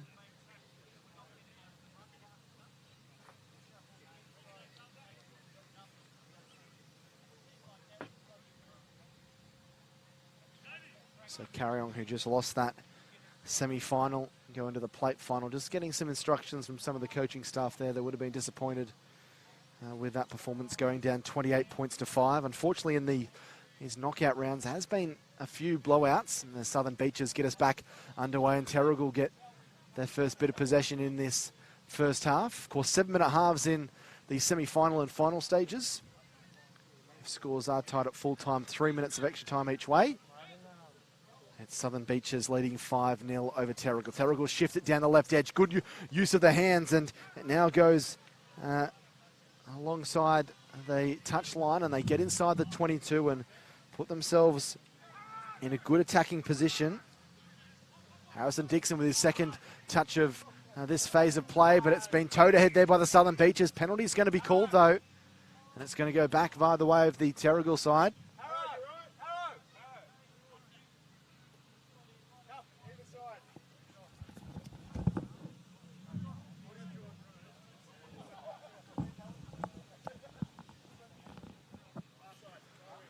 5-0 to Terle.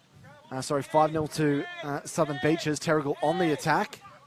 Shocking looking pass from first receiver. A dummy thrown, flicks the ball out the back, and Terle are going to find themselves a try in the corner, courtesy of Marley Beavis. He crosses over, makes it 5-all. And Terle tie proceedings up. The conversion is only going to be about a metre or two in from touch.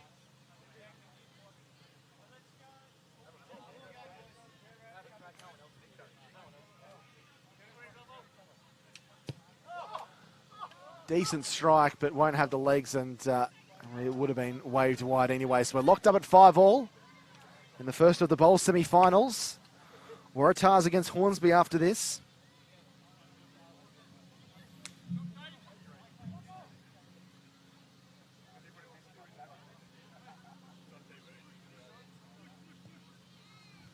So Terle will get us back underway, and Southern Beaches collect the football through their free-running style of rugby, and they charge through there.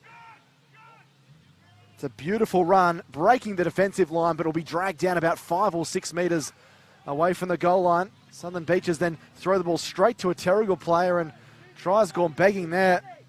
They look to have the numbers and score for all money, and now Terle march their way downfield. Keeping the ball alive, spreading the butter, so to speak, right to left, back through the middle of the park. Strong running there from this Terle Trojans outfit. 5-all in the first half.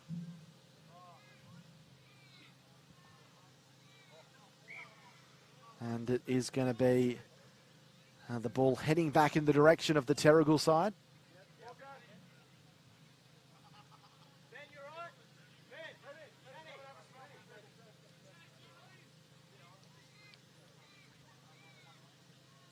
So a couple of substitutions being made by the Terle side.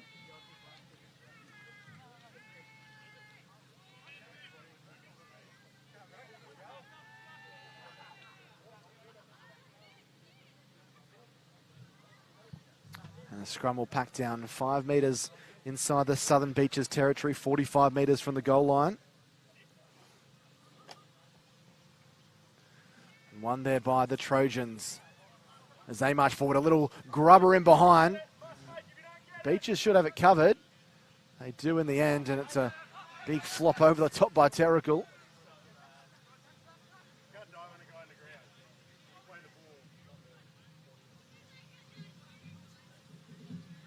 So Southern Beaches now trying to launch a bit of an attacking raid. And there goes the siren, but we'll keep playing until the ball is dead. And the referee is going to rule that as such. So at halftime here, nothing separating the two sides between Terle and Southern Beaches. It is 5-all at the half. We'll take a short break and bring you the second half very, very shortly.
Almost ready for the second half to begin.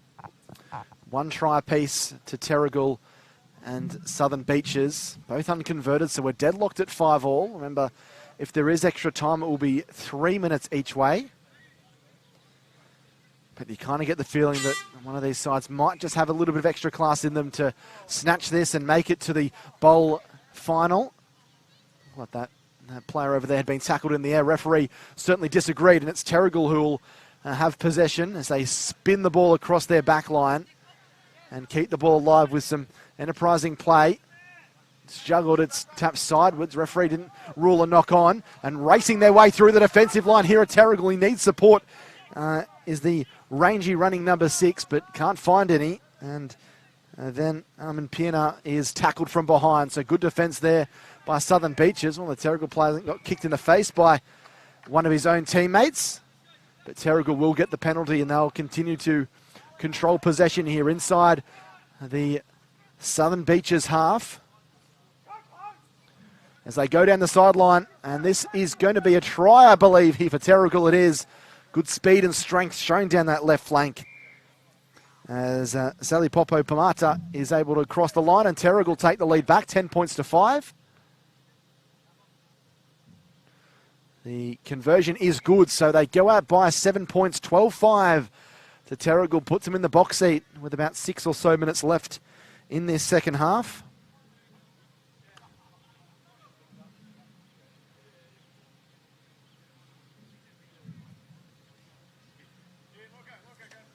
So Terrigal obviously taking their time to get the ball and get things underway. They're firmly in control of this fixture.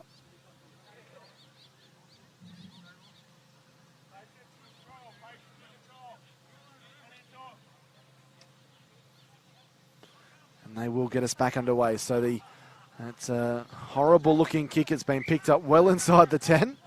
And it will be a penalty from the halfway. So a tap and go here from the Southern Beaches outfit.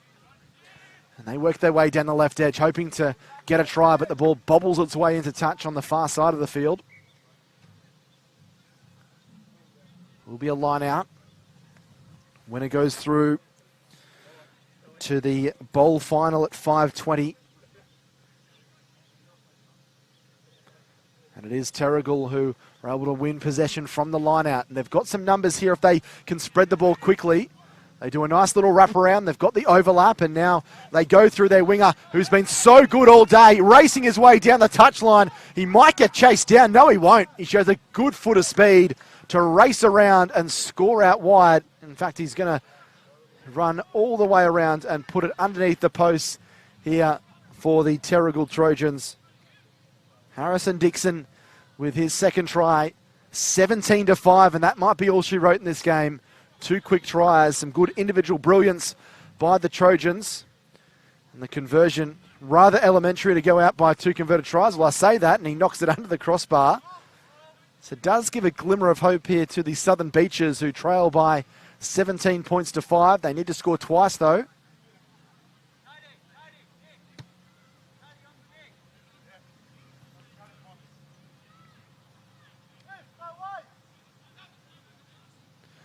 Terrigal bringing a few changes, looking like they've almost wrapped up their spot for the bowl final later this evening.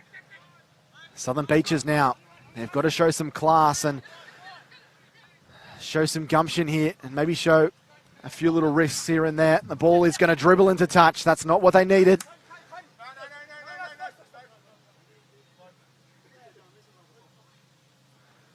They resist the urge to go for the quick line out.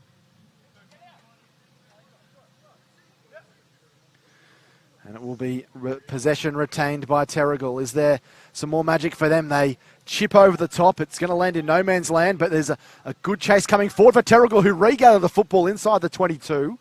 But some strong defence there by Southern Beaches do enough to stop them in their tracks. They go open side to Horrigan. Horrigan finds the support. It's 2-on-1. And he runs into 2 players, then stumbles over with the line almost open. But they do manage to retain possession. And then we're going to see a chip to the corner. It is marked by Terrigal, who'll run around, score the try, which will get them into the bowl final. 22 points to 5. Great work. He had no one within cooey of him. It was a really accurate crossfield kick, something you're probably more used to seeing in rugby league than rugby union, but it's benefited the Terrigal side for their 4th try of the day. And the kick is well wide, so no goal. Terrigal 22 have won handsomely over the Southern Beaches 5 to advance to the men's bowl final, which is happening later today. So a really good performance by Terrigal. A dominant 4 tries to 1 display. And they'll take on the winner of Waratahs against Hornsby, which is coming up just as we speak.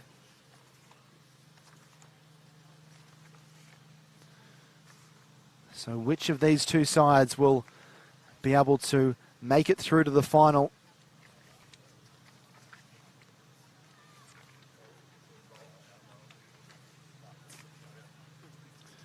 Dominant performance there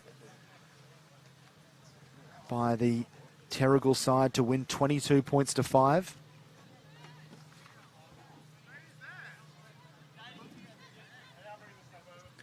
So Waratahs against Hornsby. And then at 4:50 we have the Ladies Cup final, Hamilton against Terle. So that's when we get into the business end of the afternoon or of the evening. As we see both sides make their way at the middle. Was really impressed with Hornsby's performance against Warneral in the quarterfinals. Let's not forget that 3 of those 4 bold quarterfinal games were draws, which meant that it went to the side that scored the try first. So both these sides into this semi-final matchup on the virtue of being the first try, scoring the first try in their quarterfinal knockout games. And both those games finished 12-all. It was really a remarkable little passage of play which saw 3 drawn games all finished with a scoreline of 12-all. Here's the Waratahs with first use of the football, and they spread the ball very, very quickly, trying to catch Hornsby off guard there through Broderick Dawson. Back through the middle they go.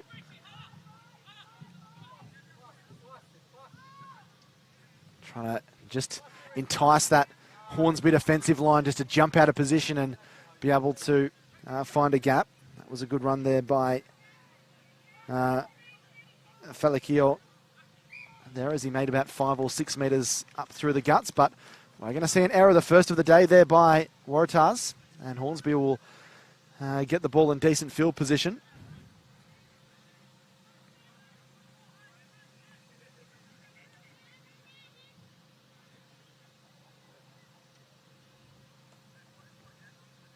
Scrum going to pack down about 30 or so metres out. Dry conditions now for these semi-finals and finals. We had a little bit of rain probably about 15 or 20 minutes ago, which just softened the turf and made it a little bit greasy underfoot.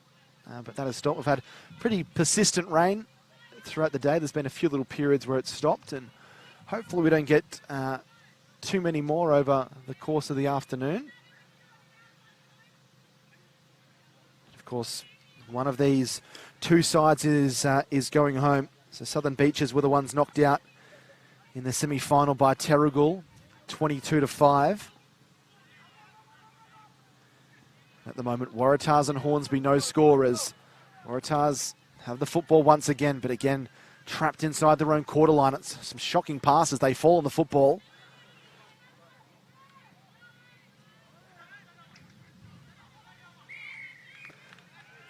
And so a penalty called against the Waratahs, not releasing. Hornsby just tap and go. They might score a try here. In fact, Hornsby going down the right-hand channel, they will.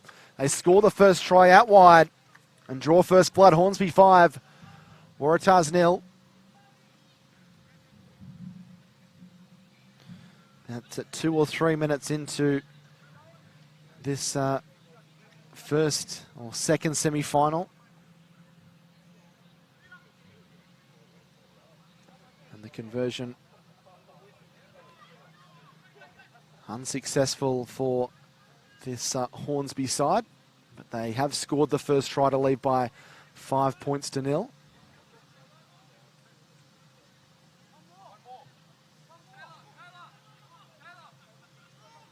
So Hornsby just having a little bit of trouble counting there, and they had the 6 players on instead of the 7. Didn't want to hamstring themselves. Oh, and a strong hit. Good defence there by the Hornsby side. They got some really big, strong, powerful players in their squad and have a lot of reserves as well. So they are generally pretty fresh most of the time. But here go the Waratahs up towards the halfway line on their first phase of play. They trail 5 points to 0.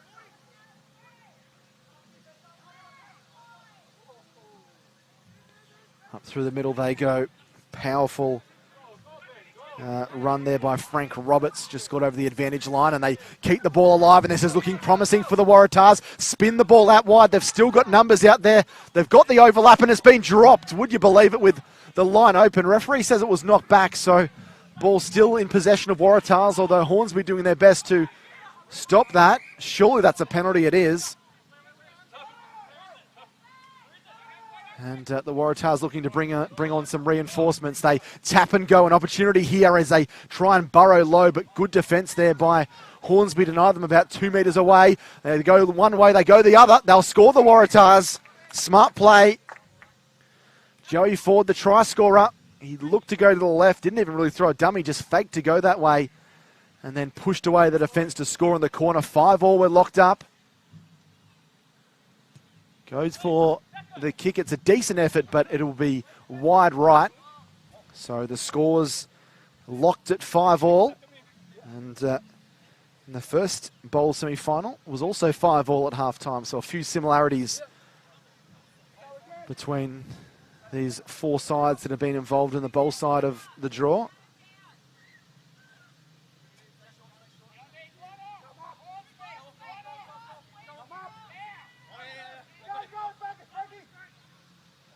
So Hornsby have the ball. No, they're going to say it's going to be a penalty here to the Waratahs. So a bit of a momentum shift in terms of the game. The siren sounds in the background. Half-time. 5-all here between the Waratahs and Hornsby in the second bowl semi-final, with the second half coming up in a couple of minutes.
So back underway for this second half, and it is Hornsby who first used the football, and Hornsby racing their way downfield, puts the afterburners on. Don't know if they're going to catch him. Really fantastic work by the Hornsby number 10, Tavita Alapate, who dives over out wide, and Hornsby straight away take the lead back, 10 points to 5. Just busted through some pretty weak defence and outrun the on-rushing defence. He strikes the conversion, hits the upright, and bounces away, no good. 10 points to 5.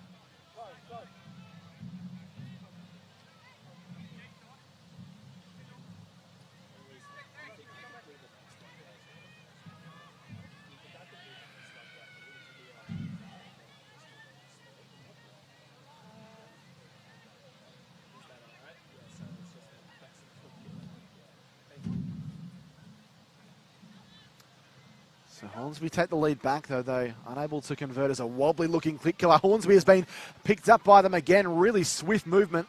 Waratahs have to get some numbers in defence there. They eventually do, but they're only 30 metres away, and Hornsby just scoop the ball up, go down the blind side, and score out wide. So 15 to 5, and all of a sudden, in the space of about 90 seconds, Hornsby have scored 2 tries to take control of this second bowl semi-final, but try again goes unconverted. Score remains 15 to 5, but regardless, Waratahs now know they need to score twice just to get level.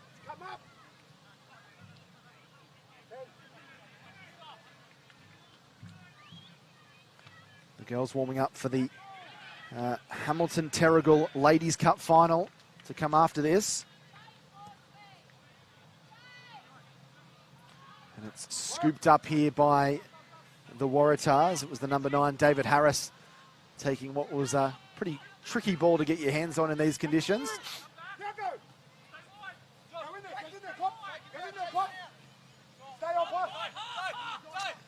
Waratahs trying to find a way to bend this defensive line of Hornsby, which has been solid so far. They look to get on the outside here and break their way downfield through Alex Robson. But it is going to be a penalty here to Hornsby. They'll get the football back, I think.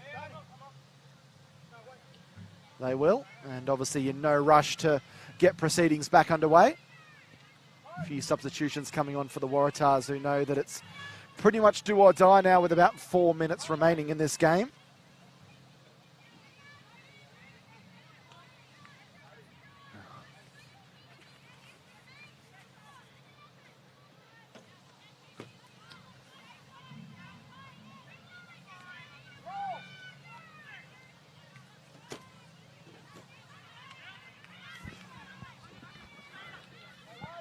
So Hornsby up over the halfway line, get all that 40 metres out, spin and work their way out of tackles.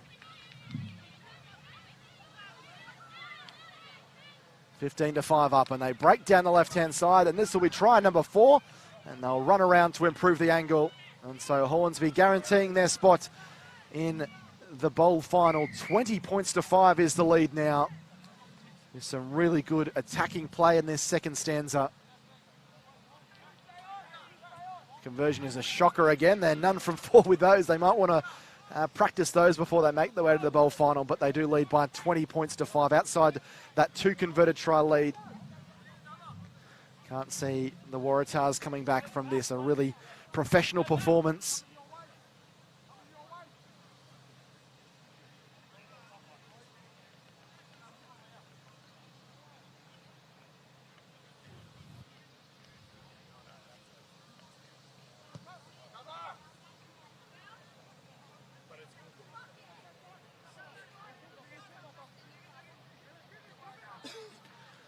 The Waratahs looking to maybe just add a bit of polish to this, add some respectability to the scoreline. Down 20 points to 5 with 2 or 3 minutes remaining.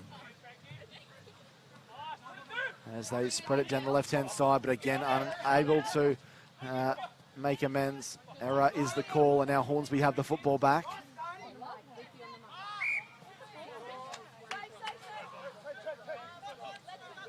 Penalty is the call. In fact, it's going to be a scrum feed.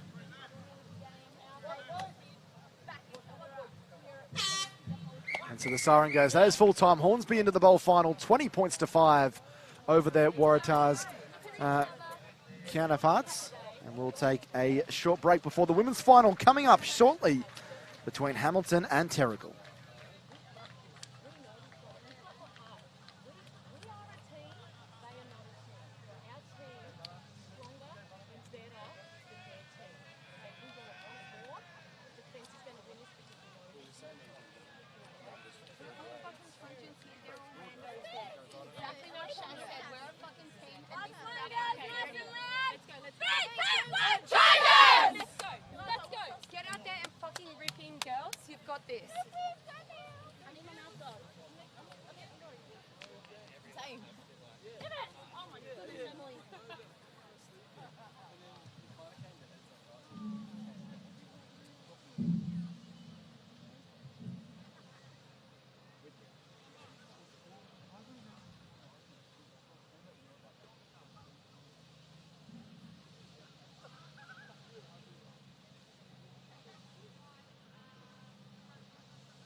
So here comes the women's final. Terrigal up against Hamilton.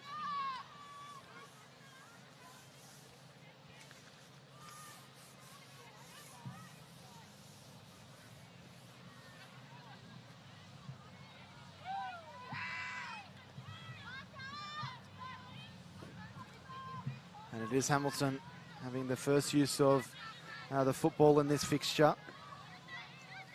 Both sides very, very dominant in the semi-final stage. Hamilton winning 43-5 against Aoka. And Terle was certainly no slouches either. Showed some really good speed and skill to score some classy tries in their semi-final victory. But it is Hamilton that are making the most of their opportunities early on in this first half as they break down the blind side and race their way through. Logan Flanagan is pulled from behind. And it's going to be more Hamilton possession. They'll tap and go once more. Hamilton charging their way through the talented Amy Richards. Well, she's pulled down. Good strong defence there by Terle. Again, good defence by Terle. They lose about 15 metres. Running across, but they were Hamilton, who might get into the backfield. They do just that. Steps off the right, still going. Hamilton going towards the line and score the first try through Olivia Creswick. She plants it down the corner, 5-0 to Hamilton. There was some good defence there from Terle, but some crisp ball movement, keeping the ball alive.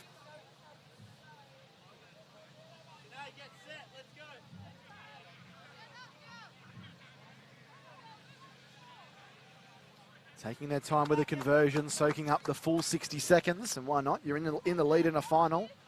Time management can become a very important thing.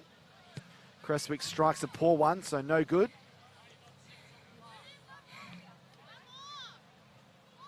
5-0 is the score.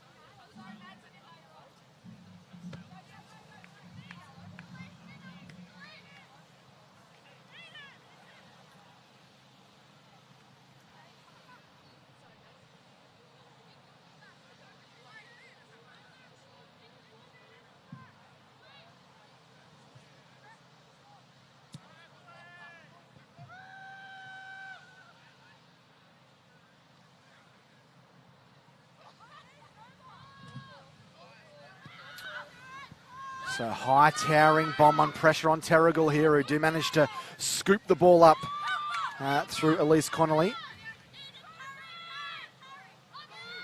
They trail 5-0 Terle, and they're crunched. A big hit there right under the ribcage. They look fired up for this, the Hamilton girls. And they've had all the running in these first 3 or 4 minutes, and then causing Terle to just rush a couple of these passes. Got the ball at the breakdown though, still deep inside their own 22. Steps off the right, does Connolly. She's slung to ground by some good Hamilton defence.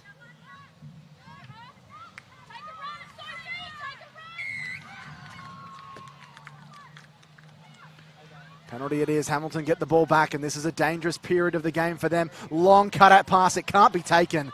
Knock on is the call. Terle collect the ball. Scrum is going to pack down.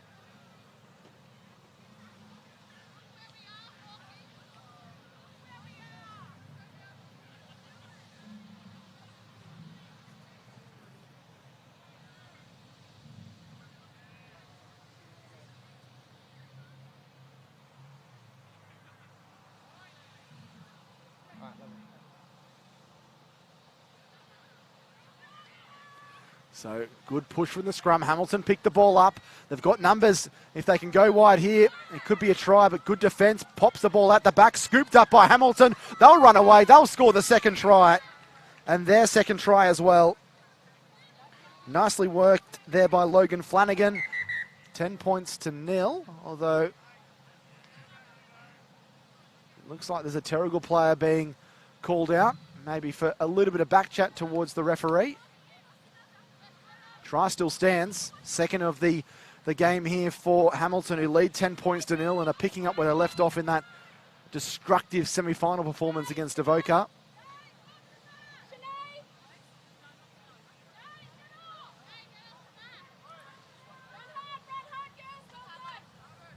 Strike is shanked off the boot and goes wide right, so stays 10 points to 0.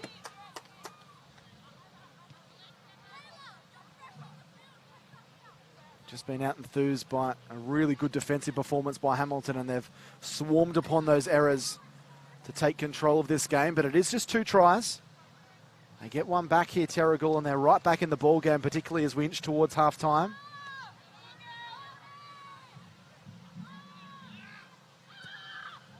Kickoff goes about 17 or 18 metres. There's a mix-up between two of Terrigal players who have knocked the ball on, running into each other. No calling, and it's all going south, unfortunately, for Terrigal. As Hamilton, Newcastle-based rugby club, smell blood in the water, looking to go for the throat here. Try before half-time would make things very, very difficult for Terrigal to get back into this ball game. Scrum packs down about 32 metres out, 12-13 in from touch.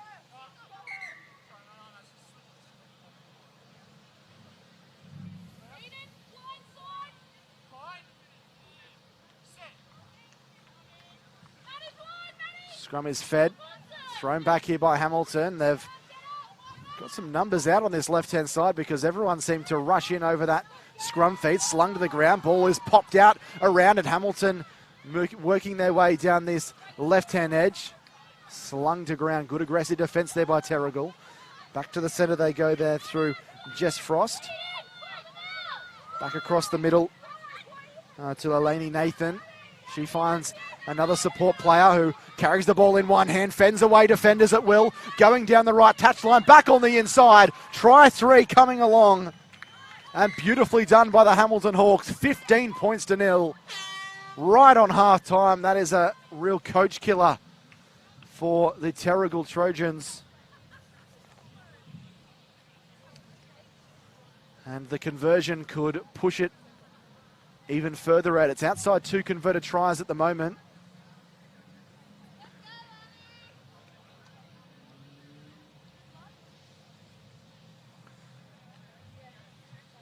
Lonnie Nathan with the conversion. Unfortunately, it is going to be waved away to the right. So 3 tries to nil. And at halftime, it's Hamilton 7 minutes away from Sevens glory here on the Sevens by the Sea tournament, leading Terrigal by 15 points to nil. We'll have all of that second half coming up very shortly.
Welcome back for the second half.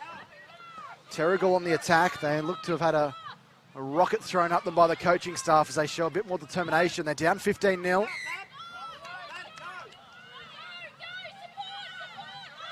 And the Terrigal men's watching on as they try and see what their women's side can do. Busting her way through the middle. This will be a try for Terrigal. They needed this under the posts. Sophie Dryden scoring. Good strength as she powered her way through the middle. And a conversion here could reduce the margin to 8. 15-5. And she slots it through, 15-7. Got a ball game on our hands now. They needed to score first, Terle, and they've done just that.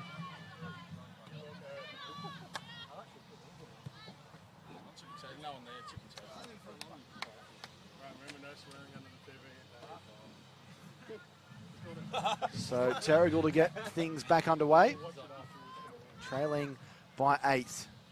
It's just whether they can stop this Hamilton juggernaut, particularly offensively when they have the ball. They are able to score points so easily, and just as I say that, they bust their way through. It's going to be a foot race to the line. Racing away is Hamilton, and they will be pulled back just about 5 or 10 metres in from the touch line and about 10 metres away from the try line, and then able to keep the ball alive and tackled about 10 or so metres out. So Hamilton collect the ball. This is good defence advantage being played.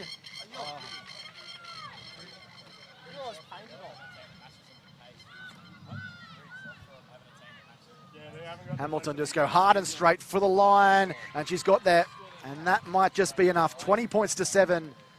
Gets the lead out to 13 points, and if they can get the conversion here, puts it outside 2 converted tries, and that might be all she wrote inside the final 5 minutes of this Women's Cup final. And the Sevens by the Sea, the 2020 edition here in Budgewoi. Here comes the conversion from Hamilton. It's a decent strike off the boot, but it is faded away to the left, so no goal. Leaves the door ajar, 20 points to 7, but firmly in control of Hamilton. That's what Benny meant when he did that.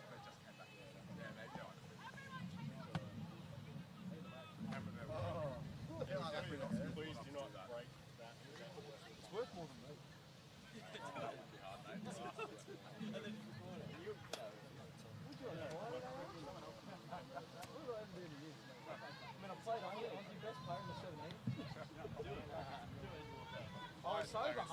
So Hamilton to get us back underway here. They've scored 4 tries to 1, leading by 13 points as the ball's been knocked back there by Terle, but picked up by Hamilton. A pass goes awry, but they still managed to scoot the ball up. Quick hands, and there was an open line, admittedly 30, 35 metres to run for the Hamilton number 10, Chinoa Elkington, but spilt the beans, and it will be a Terle ball via loose head and feed. But they have it all to do, knowing they need to score twice.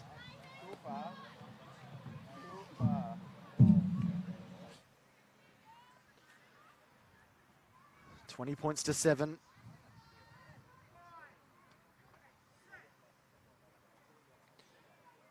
And Terle feed the scrum. Nice push back there by Hamilton. I think Terle have come up with it.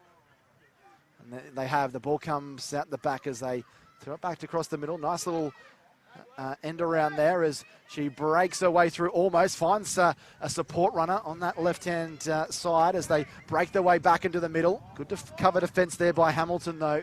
Ensure that it doesn't go any further than the 15 or so metres gained.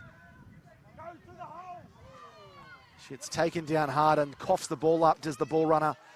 And Hamilton have possession back about 1 or 2 metres inside Terle territory. And they're happy just to ruck it forward at the moment. Ball spilt, looked like it might have been off a Terle player. Referee has been fined to say play on. Good tackle right around the hips. Think she's hurt her knee as well. She's in trouble. So there is concern there for one of the players. The referee might have to stop play here.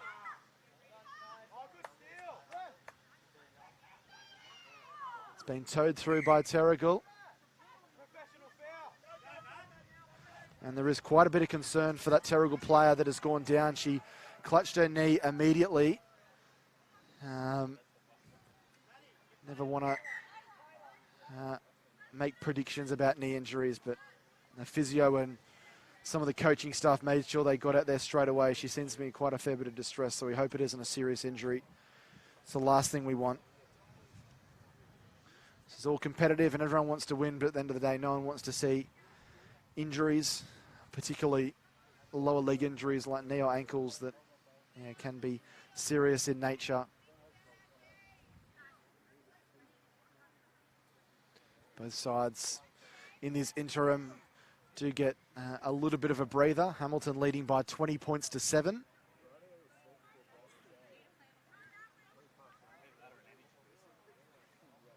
We've just been given word that Hamilton have forfeited in the men's plate final, so that game will not be going ahead. So by virtue of just being the only team left, Carong will take out the men's plate final, as we see. As the player is stretchered from the field, which means that the only 2 games we've got after this are the men's bowl final at 5:20, Terle and Hornsby, and then Arumba against the Lakes in the men's cup final. So you might be able to see just the Hornsby boys warming themselves up at the southern end of the ground. And so Terle have the ball right up on halfway, trying to find some magic, but they can't find it there. And I think we'll see an error has been found in amongst all that against the Terle side.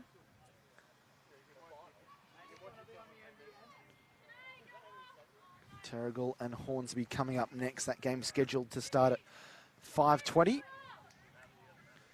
Maybe might get a 2 or 3 minute break before that, but not as big a break as we'll have between the finish of that game and the final. Should be about 15 or so minutes between the end of that Terle Hornsby game and the Arumba Lakes game taking place, but 2 tantalising finals to keep your eyes around and breaking their way through. Really nice passage of running there by Lelani Nathan.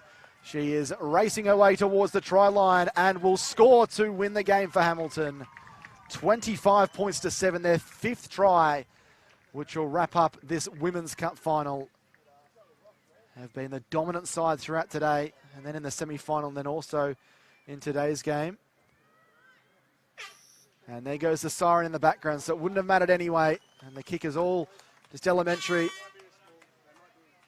As the conversion comes from out wide, it's got some strength on it, but it won't make the distance. 25 points to 7.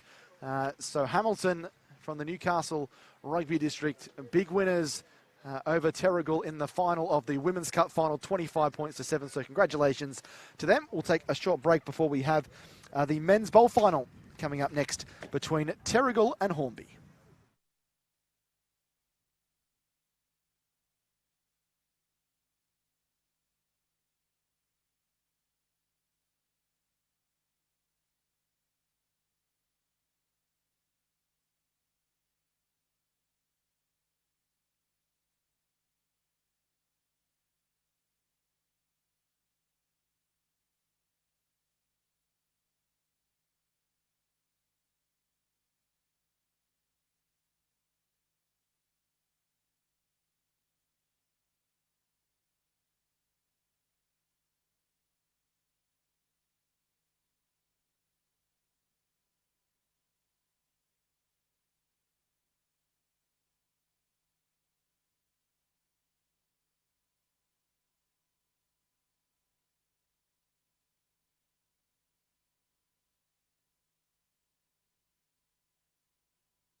So a try straight away for Hornsby.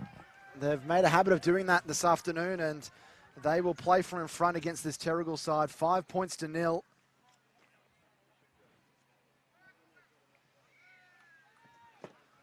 And the conversion is good to make it 7-0. So a perfect start for them.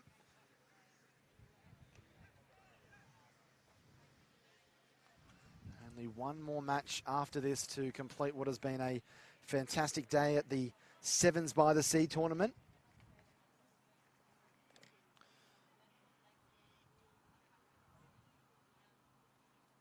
With Hamilton, big winners over Terle, 25 points to 7 in the Women's Cup final. The men's plate final has been cancelled as Hamilton forfeited that game, which means that it does go to Carong as they will lift up the plate cup. And this is the bowl final, and we have the men's cup final, Arumba and Lakes, scheduled to start at 5:50.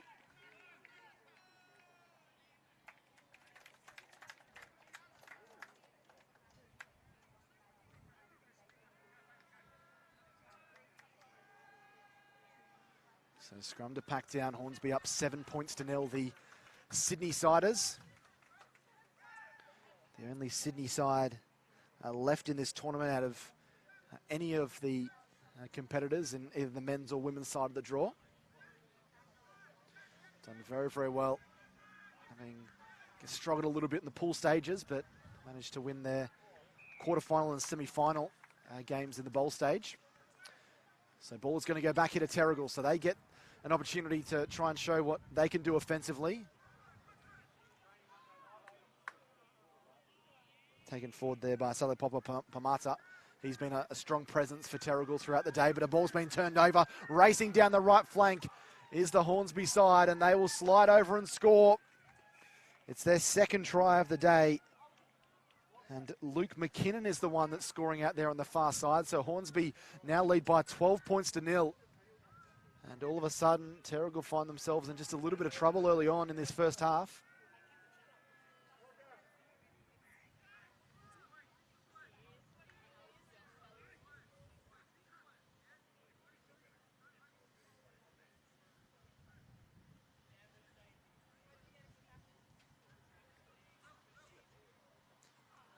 So conversion unsuccessful, so they're 1 of 2 on their conversions on the day, Hornsby, but still have opened up a 12-0 lead. Boy, oh boy, Terle would not want to concede another try before half-time.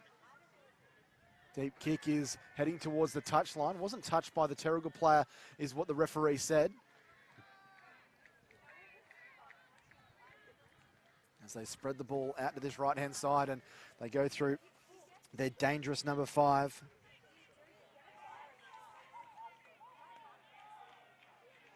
Harrison Dixon's been brilliant all day long, but the turnover sees Hornsby collect the ball, run away and score for try number 3, 17-0. And Terle have just been shell-shocked by a rampaging Hornsby side. The kick again won't be any good. But at 17-0, it looks like a long way back for this Terle Trojans outfit.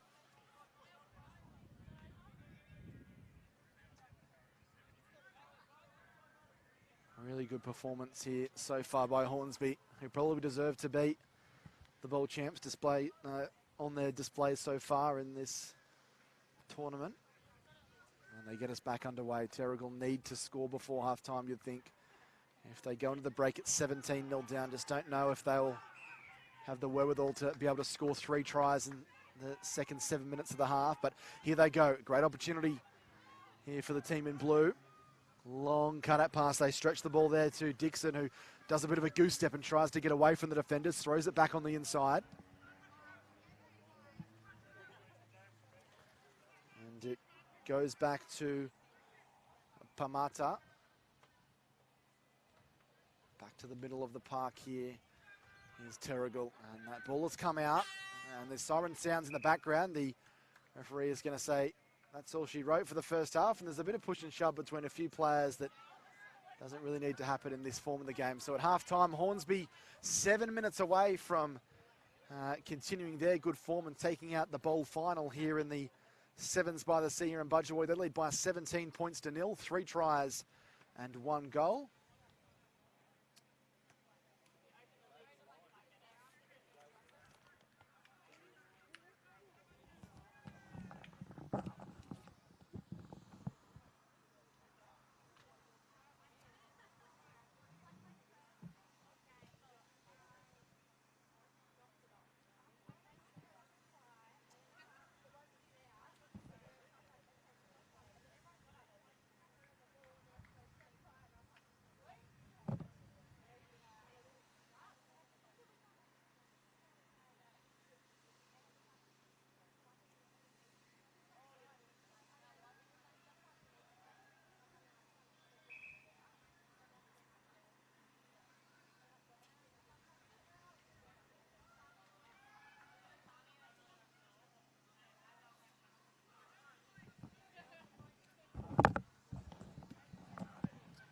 Play about to begin for this second half. It was a quick changeover like it always is in rugby sevens. 17-0 the scoreline. 3 really good tries by Hornsby. 2 really came against the run of play as well.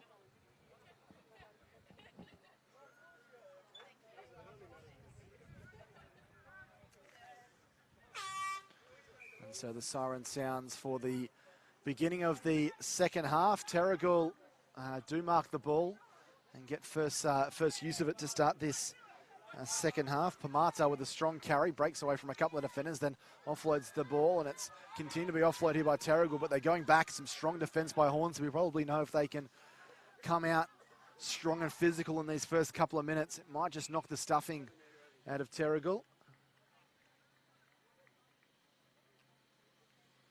And it is going to be a scrum feed to Terle, but this is all soaking up time. Something that Terle don't have a lot of if they want to score 3 tries in this second half. Need to get a move on here. Maybe a quick shift to that right edge. Might be the tonic they need to try and break this Hornsby defensive line. And it's going to be a tap and go. So here go the Terle side. They dart outside, but then go back inside. Strong defence by Hornsby, though. It's going to be a penalty. Was inside the 10. They're going to tap and go once more, Terle. So they've had a couple of bites of the cherry here. They need to come up with a little bit of magic as they run across field. But this defence by Hornsby is very committed and very physical. Thrown back into the middle of the park. Nick Armstrong's going back towards it. He won't get it. And a teammate does pick it up eventually, but only just outside the Terle 22. Slow at the breakdown. Not a whole lot of urgency being shown here by Terle, which is not what they need as they grub her through. There's a big fight for the ball out there on the wing. I think it was a few push and shoves. Hornsby picked up the ball and they'll go again. They'll dart down the blind side. Referee's going to say forward pass, I think. There's still a Terle player down who's collected an injury.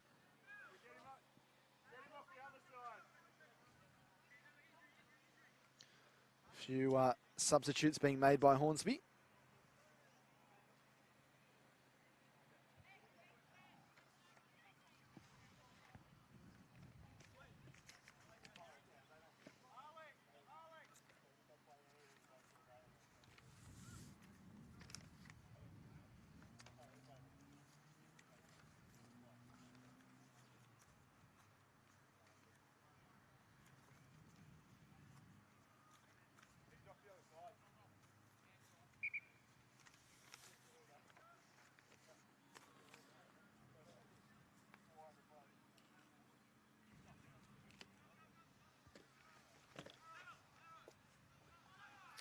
Arumba and the Lakes coming up in the Cup final later today. 5:50, that scheduled kickoff up here in Budgewoi, the Sevens by the Sea tournament.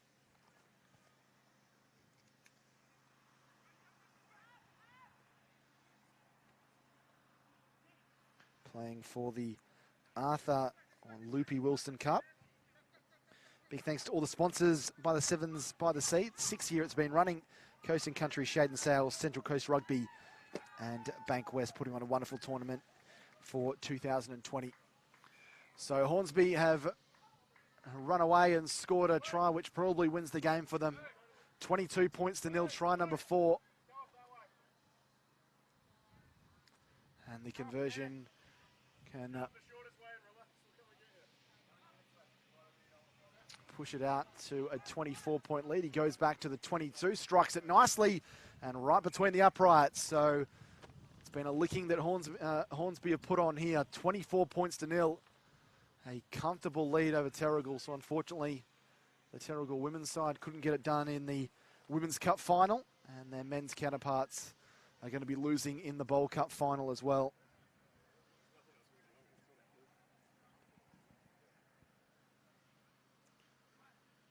So back underway.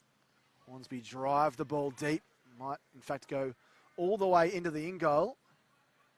It does. It's a smart option. It pushes Terle all the way back to their own line.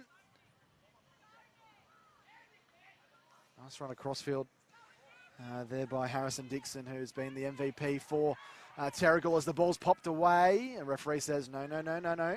That's coming back. It's going to go back to the Terle side. They would love to just score a try, add some respectability. Penalty for a shoulder charge. This might be a yellow card. It is. He's off for 2 minutes. And so it was more of an opportunity, playing 7-on-6 to get on the board here late in this game. And they pop the ball inside and racing away downfield again. Good cover defence by Hornsby, but Dixon's away is going to be collared quite literally from behind. He finds support in his fullback, who's been taken towards the sideline. The ball has bobbled its way out, and a knock-on is going to be the ruling. So Hornsby 24, Terle 0. There is the siren, there is full time. So Hornsby lift up the Bowl Cup final here in the Sevens by the Sea in Budgewoi, running in 4 tries to nil to win 24 points to nil. A dominant performance by them. They've played really well since we've got to the knockout stages and have continued that into the final. So a comprehensive win for them as they get a little bit of silverware for season 2020. We're going to take a short little break before we wrap things up here with the Men's Cup final between Arumba and the Lakes. That's starting at 5:50, so in 20 minutes' time.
Is it? I'll let you do it. So it's almost time for the final. The game that everyone's been waiting for here today, the Men's Cup final between Arumba and the Lakes. It's sure to be a cracker. Two of the, I guess, most enterprising sides, most exciting sides throughout the pool games and the knockout stages. And hopefully we see lots of points, lots of tries in this final here this evening. Yeah, looks like it'll be a good game. Obviously, the two best teams of the day. The draw fell pretty well for both of them, but yeah, should be a really good game of rugby. A lot of running out there, a lot of flick passes, and a lot of heavy contact, I think. So, yeah, really looking forward to it. So,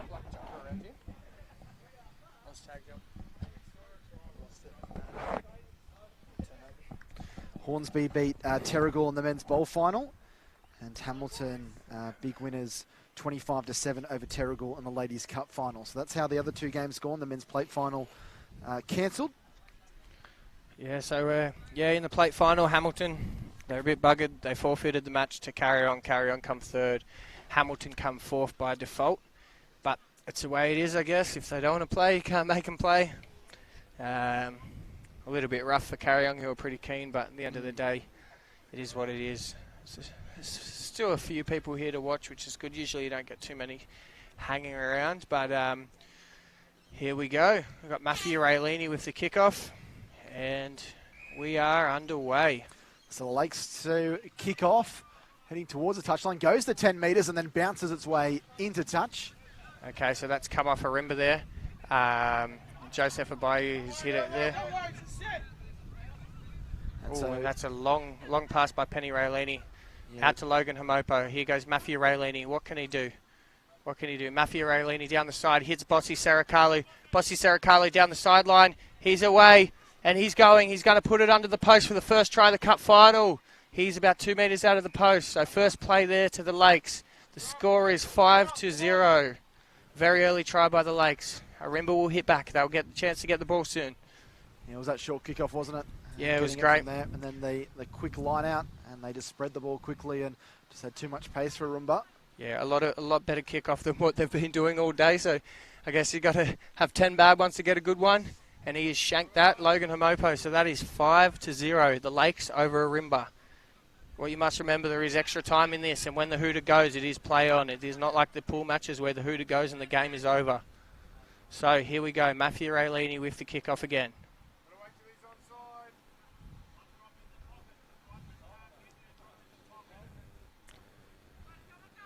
And there's another long kickoff this time. It's hidden by Katanu from Arumba. He passes out to Jaden Pearson. Jaden Pearson holds the ball. A little bit of footwork here. He flicks it under. He hits to Rob Peden. Rob Peden hits to Toby Carver.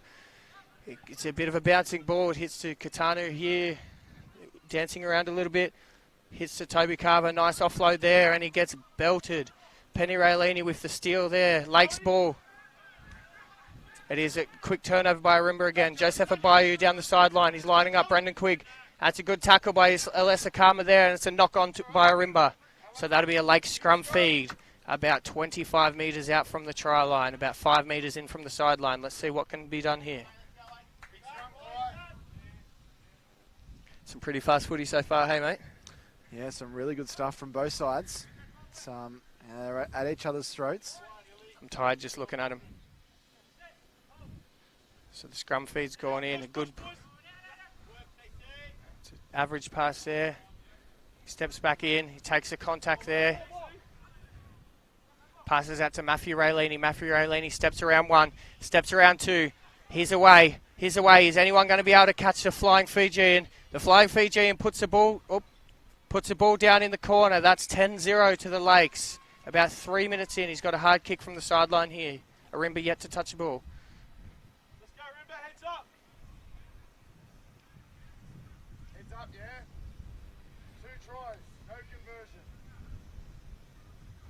So the score is currently 10-0. He has a hard kick here. We are about 2.5, 3 minutes in.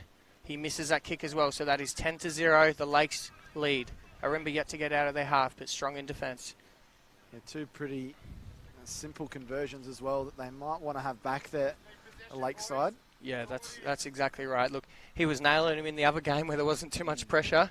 But in this game, he's missed on both opportunities there. So let's see if that's going to come back to bite them. And that's another good kickoff there. That's going to go out on the full. So that's a short arm to Arumba on the halfway line. Let's see what they can do with this ball. The first time they've really got any attacking opportunity in the Lakes half.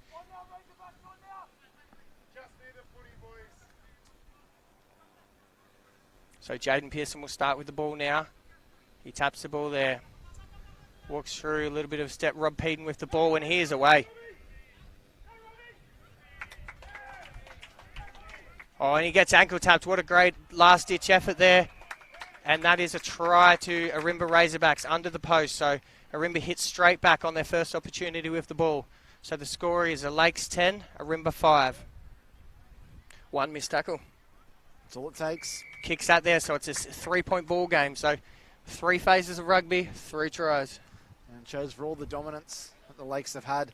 Their lead almost evaporated just in that one passage of play by Arumba. Yep. So really classy stuff done by them and just showing how dangerous they can be counter-attacking. Yeah, really good effort by Rob Peden there. Him and Jaden Pearson worked really well there.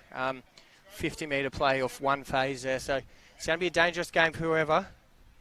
How much are the winners getting today? So the winners get $2,000 check. So really good little bit of prize money there, which will go back to their home club. So Arumba there penalised for not releasing the ball. And he throws the ball away there. He's lucky not to be marched. So quick tap there by Penny Nabadu. Brendan Quigg passes out to Alyssa Kama. Alyssa Kama has a go. He palms one off. He gets tackled there. He's isolated there.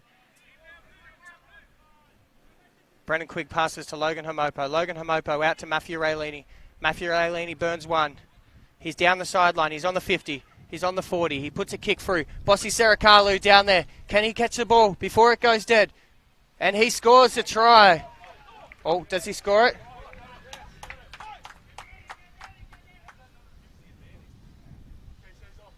Oh, he's knocked it on. He had the line wide open there. Is that going to come back to bite him, do you think?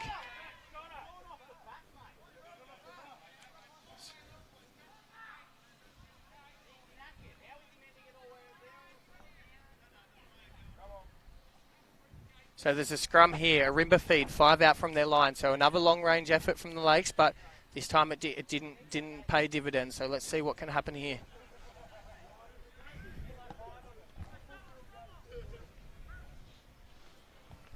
So 7 on 7.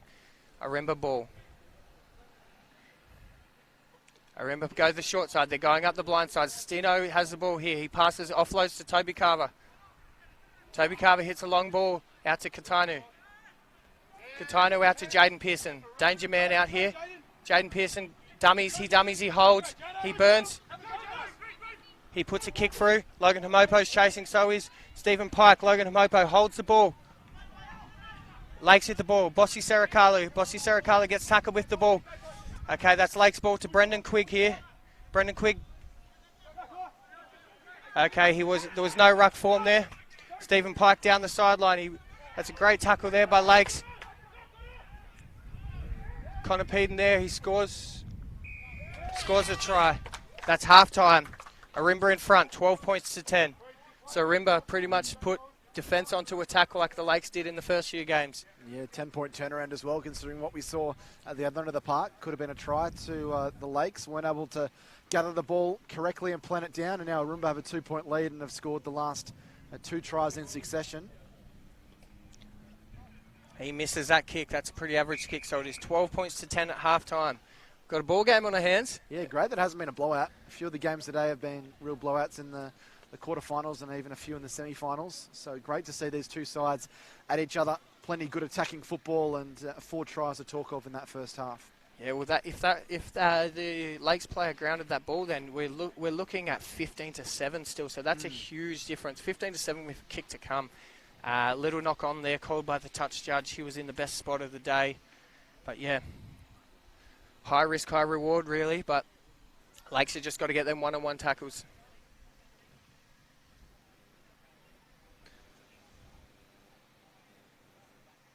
Both coaches just going through some last-minute instructions. Last time he'll really get to have any input in these sides' final 7 minutes of this campaign. Yep, so Arumba have never won a title here. Could we have a new champion again? We've never had back-to-back, or we've never had double winners. So Lakes win today. They're the first team who have won twice in this tournament. Arumba win, they add to the list. So that's 6 different winners in 6 different years. Arumba have the lead at the moment. As we said, there is extra time.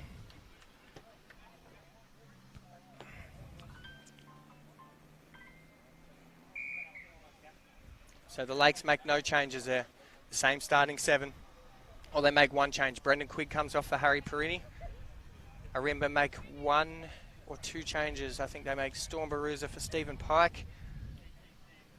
And they bring off somebody else. I don't have the number with me. So Arumba to kick off here.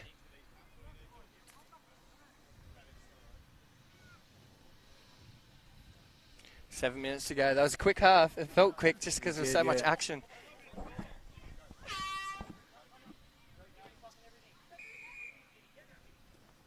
That's a great kick there.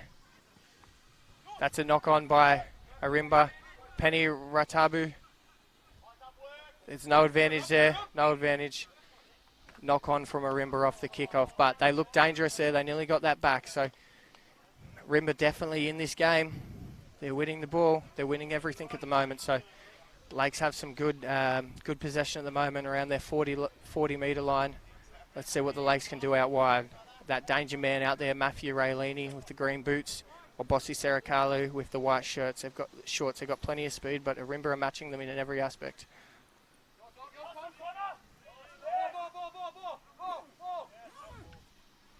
Matthew Raylini down the side here. What can he do? He throws a pass to Harry Perini. Harry Perini down the sideline. Harry Perini passes it to Matthew Raylini.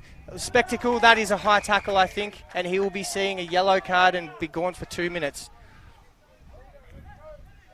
So that was a high tackle there, but it was a try saver. Penny Raylini with the ball here. Penny Raylini passes the ball out to Penny Radbatu. Logan Hamopo, long ball out to Bossy Serakalu. Can Bossy Serakalu make up for his knock-on in the first half? Bossy Serakalu burns him around the outside. Bossy Serakalu is going to score the try. Got a ball game on here, guys. 15-12. Lakes lead. Arumba have 6 players on the field at the moment. There is about 6 minutes to go in this game. Yeah, well, it's kind of hard. It was a tackle that needed to be made, but just didn't quite get it to perfection. A little bit high, and they've had to pay the consequences there. So regardless, to try to the Lakes, they're back in front. No love lost there. Those 2 guys are really good mates off the field. He's come off after being hit high, and they're both talking to each other on the sideline. But the Lakes, without Matthew Raylini, they're going to lose a lot of speed there. So I don't know if Arumba can capitalise on that. Let's see how they go. Lakes to kick off here. I'm sure they'll go left to the tall man, Penny Raylini or Penny Rabatu.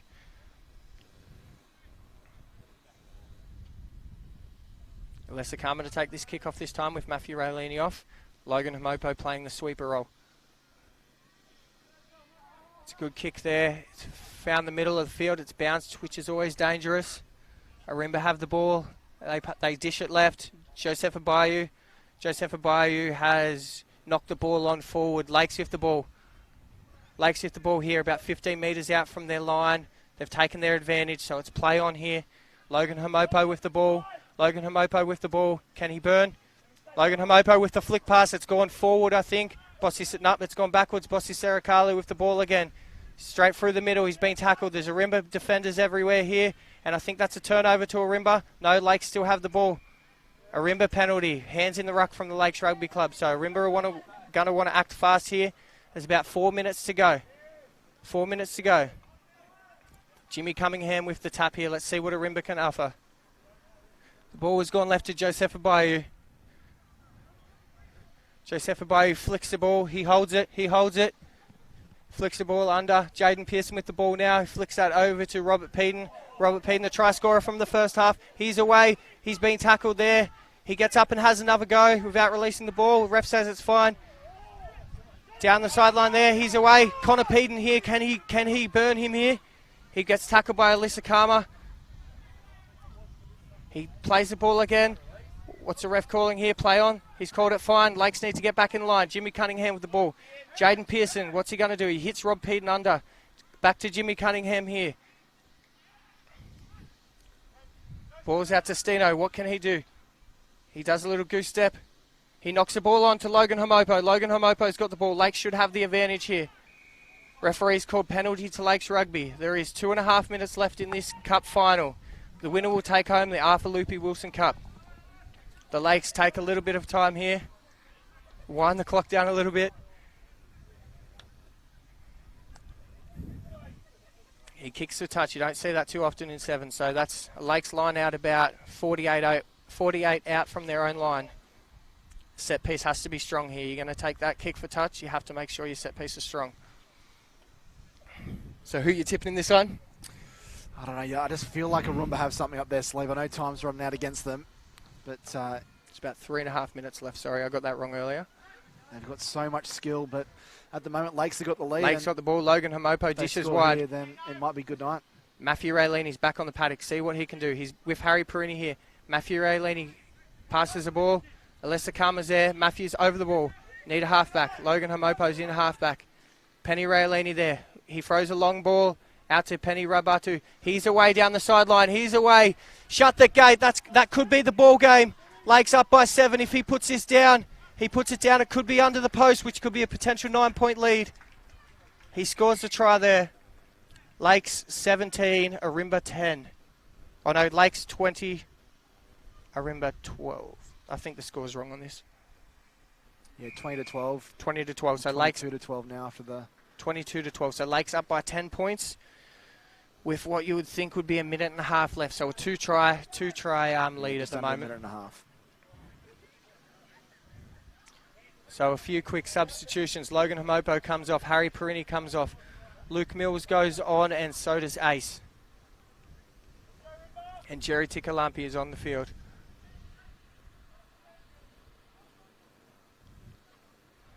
Matthew Raylini sends it deep. That's a smart play. You don't want to give Arumba any good field possession here. Passes the ball out to Jaden Pearson. Let's see what he can do. Little goose step around the side. Got really good footwork, this kid.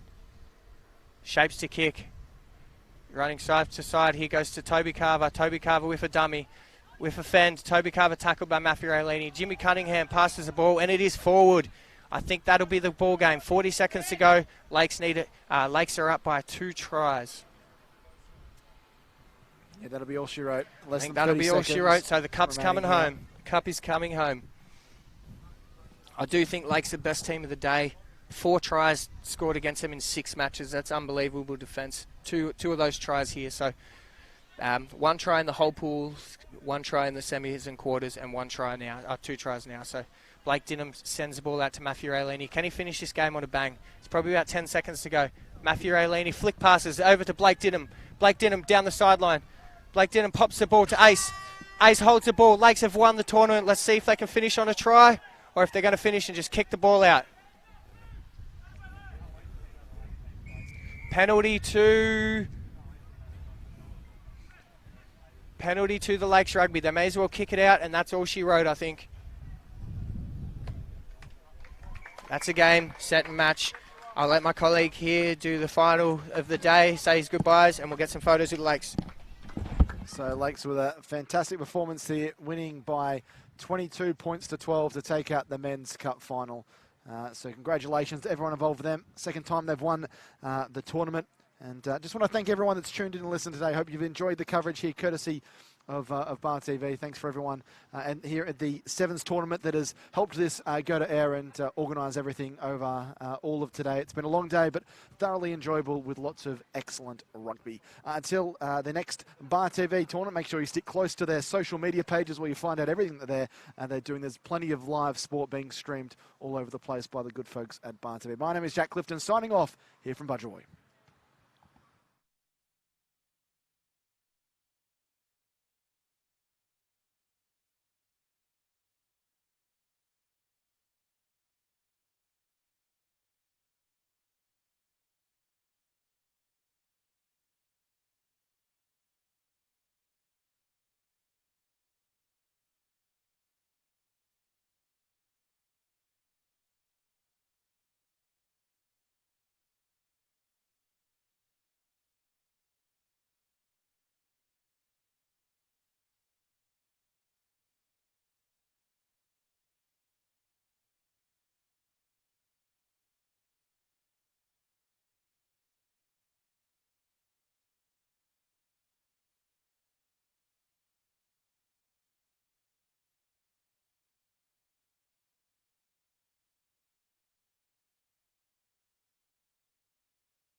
last one. For the boys. Sí, Mexican win, Mexican win.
Still waiting until. I mean, you can. Oh, yeah, I'll just. Yeah, still waiting until you guys have the camera behind you, but yeah, I can do it. Like if you're able to just Oh, it's just at the back. Oh. Yeah, just pull them out. Oh, they just pull out. Yeah.